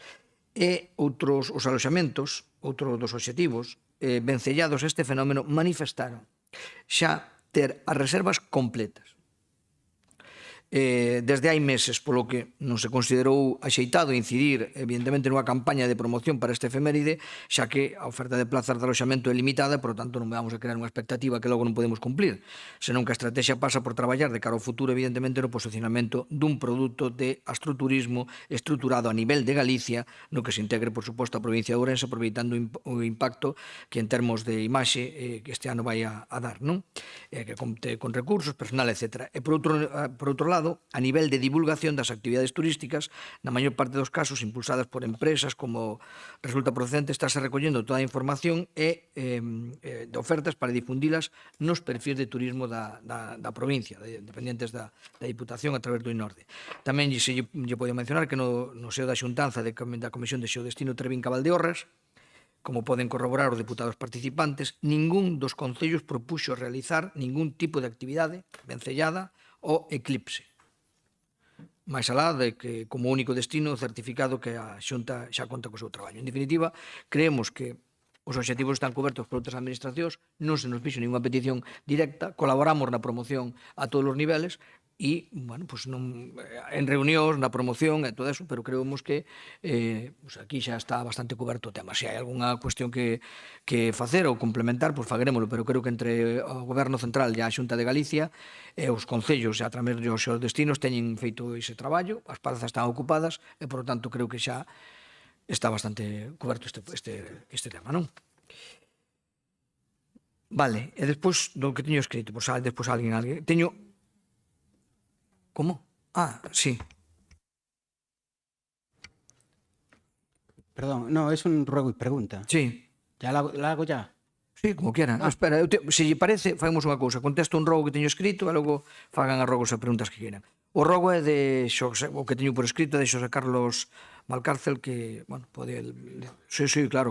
Moitas grazas. Pois ben, no ano 2016 a Deputación Provincial de Ourense implementou un programa de cooperación para confinanciar a adquisición de desfibriladores nos concellos que se adheriran ao mesmo. Resulta fundamental, ademais, aportar os coñecementos e destrezas sobre o funcionamento destes aparatos para que todos e todas teñan a posibilidade de realizar unha primeira atención fronte a unha parada cardíaca. Desde a Administración Provincial tamén se abriron liñas destinadas á formación no manexo dos equipos de desfibrilación semiautomáticos. Entón, o que se solicita é precisamente que se implemente e desenvolva novamente este programa de cooperación para o confinanciamento cos concellos. Sinalar que, bueno, foi unha moción aprobada por unanimidade no Concello de Barbadas e que, ademais deso, abonda con propostas concretas nas mocións que se trouxeron aquí, bueno, na moción que se trouxose por parte de Democracia Ourensana en relación á sanidade, que, bueno, non é nada novo, sino que é retomar algo que xa se fixo no ano 2016. Sinalando tamén que hai máis de 100.000 persoas en España que sufren desta, ou que terían necesidade en algún momento de ser atendidos por un desfibrilador. Moitas grazas. Moi ben, eu creo que en respecto a isto é un rogo, por suposto que atendemos e que miraremos, non creo que sea o mesmo 2016 que 2026, creo que efectivamente a dotación dos medios é moi diferente nese aspecto, e eu sigo dicindo o mismo, témoslo falado aquí moitas veces, non podemos nos meter en todas as competencias que se queiran, pero eu creo que aquí hai quen ten competencias en materia desto que son emerxencias, e algo desto eu sei, e tamén xa demos cantidade de desfibriladores desde a Xunta de Galicia no seu momento para os equipos de emerxencia e para os concellos, e entón, bueno, pues mirámoslo, pero, bueno, o que metamos aquí, pois creo que vai sair de outro sitio. E creo que debe non me faguer quen tenga competencia. Pero, non obstante, volvémoslo a mirar. Don Rafael. Muchas gracias, señor presidente. Esto es un ruego-pregunta, una mezcla de todo, intentaré ser rápido. En el pleno pasado me quedé muy preocupado por porque la información sobre la contaminación del embalse de las Conchas no había salido en ningún medio de comunicación gallego. Entonces me encantó ir allí, es un verdadero paraíso, es una maravilla que tenemos. Estuve hablando con parte de las personas que pusieron la denuncia, que la ganaron, la sentencia en el Tribunal Supremo, una denuncia histórica, y que, desde luego, según ellos y según los medios de comunicación que no son gallegos, no se está haciendo absolutamente nada. Como lo comenté por ahí, el señor Plácido me mandó un papel, es cierto, no veo ninguna fecha en donde pone que el nivel de vixilancia es verde na zona do baño de Corgo a Rola e que a probabilidade de efectos adversos para a saúde é baixa. No sé, a lo mejor es porque no se debe de beber el agua, yo no sé, no hay ninguna fecha, pero lo que sí es verdad es que yo tengo las últimas fechas que tengo de la Xunta de Galicia, Dirección Xeral de Saúde Público, pues por ejemplo, y yo lo siento porque nos acaba de invitar a las sopas del burro cansado, espero que no se lo tome mal y luego no me deje ir, pero la Xunta de Galicia lo que nos dice el 15 del 6 del 2026 es Muiños a Corgo a Rola en Coro das Conchas nivel vermello. Recomendación prohibición del baño, sí. Ustedes saben que la contaminación del embalse das Conchas no es... Bueno, me imagino que esto que le estoy diciendo le resulta gracioso, señor presidente, porque la pregunta era para usted, pero bueno, no pasa nada. Yo creo que esto es muy serio, no sé si son conscientes, si ustedes están haciendo allí campamentos de verano con niños, no sé si se le comunica toda esta información a los padres o no. Como creo que en agosto esto no va, la Diputación se cierra, pero en septiembre me gustaría traer una moción que, por favor, la deberíamos de hacer todos conjuntamente para que se cumpla una sentencia histórica en donde la Xunta de Galicia, que está gobernada por el PP, y la Confederación Hidrográfica Miño-Sil, que está gobernada por el PSOE, cumplan lo que se ha dictado en la sentencia. Muchas gracias y perdonad este rollo. Don Plácido Álvarez do Baño, quere contestar por, entre comillas, alusións territoriais?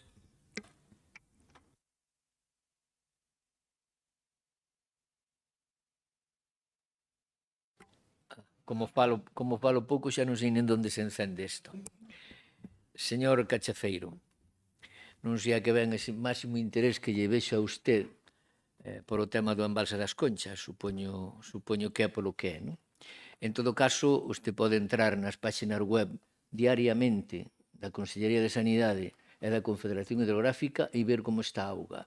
En todo caso, Muiños somos previsores, e digo somos, non son, somos, e falo en plural, e cando non podemos facer actividades de piragüismo no embalse de Conchas, facémola no embalse de Salas, con todo o que eso nos supón.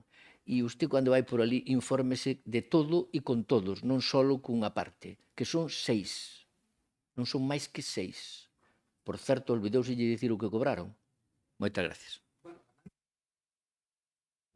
Vale. De acordo.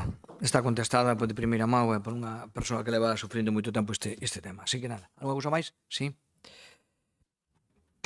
Un único rogo in voce, que é un rogo, a verdade que é pouco agradable, ten relación co Centro de Atención a Persoas con Discapacidade, que foi froito de debate neste plenario, e que fai aproximadamente un ano se abriu con un sistema de xestión que non era o que nos defendíamos que fora unha xestión pública e directa, e a Xunta de Galicia utilizou outro formato.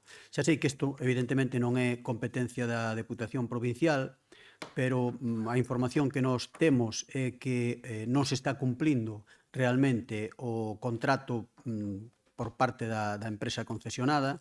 O que ten que ver cas plazas diurnas comprometidas non se están realmente non se están cumplindo co que estaba no contrato, no uso de instalacións das instalacións por parte de persoas que tampouco estaban dentro do acordo, e temos información de que a propia Consellería de Política Social recibiu queixas de algunhas das persoas afectadas, e o máis doloroso e o máis triste é que hai algunha denuncia diante da Policía Nacional por parte de algún usuario por agresións nese centro. sabendo que non é competencia desta Deputación, o que nos gustaría, o rogo que facemos, é que se lle solicite á Xunta de Galicia a información que teñen sobre os feitos, sobre estes feitos que foron froito dunha queixa, e tamén pedirlle á Policía Nacional a denuncias que se presentaron e as actas de inspección que se realizaron nese centro. Bueno, pois eu creo que cada un ten que ter as súas competencias. Creo que este tema, é legítimo sacalo, porque evidentemente este é un órgano de debate político e sácanse todos os temas. Este tema xa se debatiu a instancia súa no Parlamento.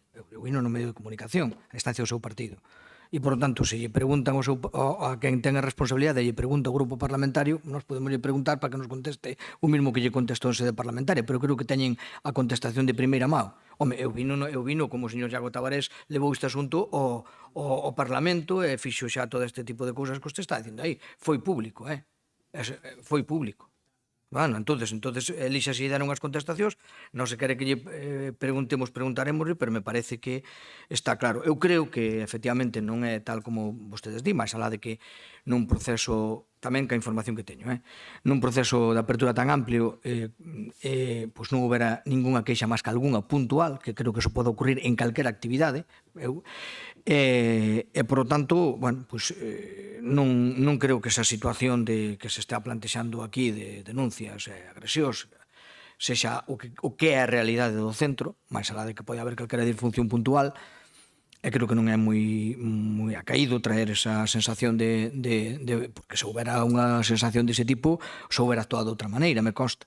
Se a policía ten unha denuncia e ten unha denuncia de agresións, a policía e a xusticia actúan de outra maneira, máis tendo en conta que estamos falando de personas moi vulnerables.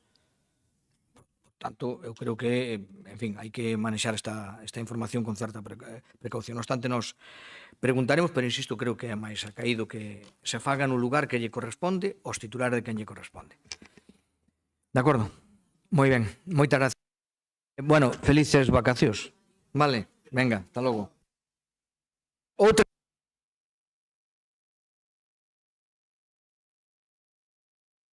Está cerrada, vale? Pode vir aquí que está aberta.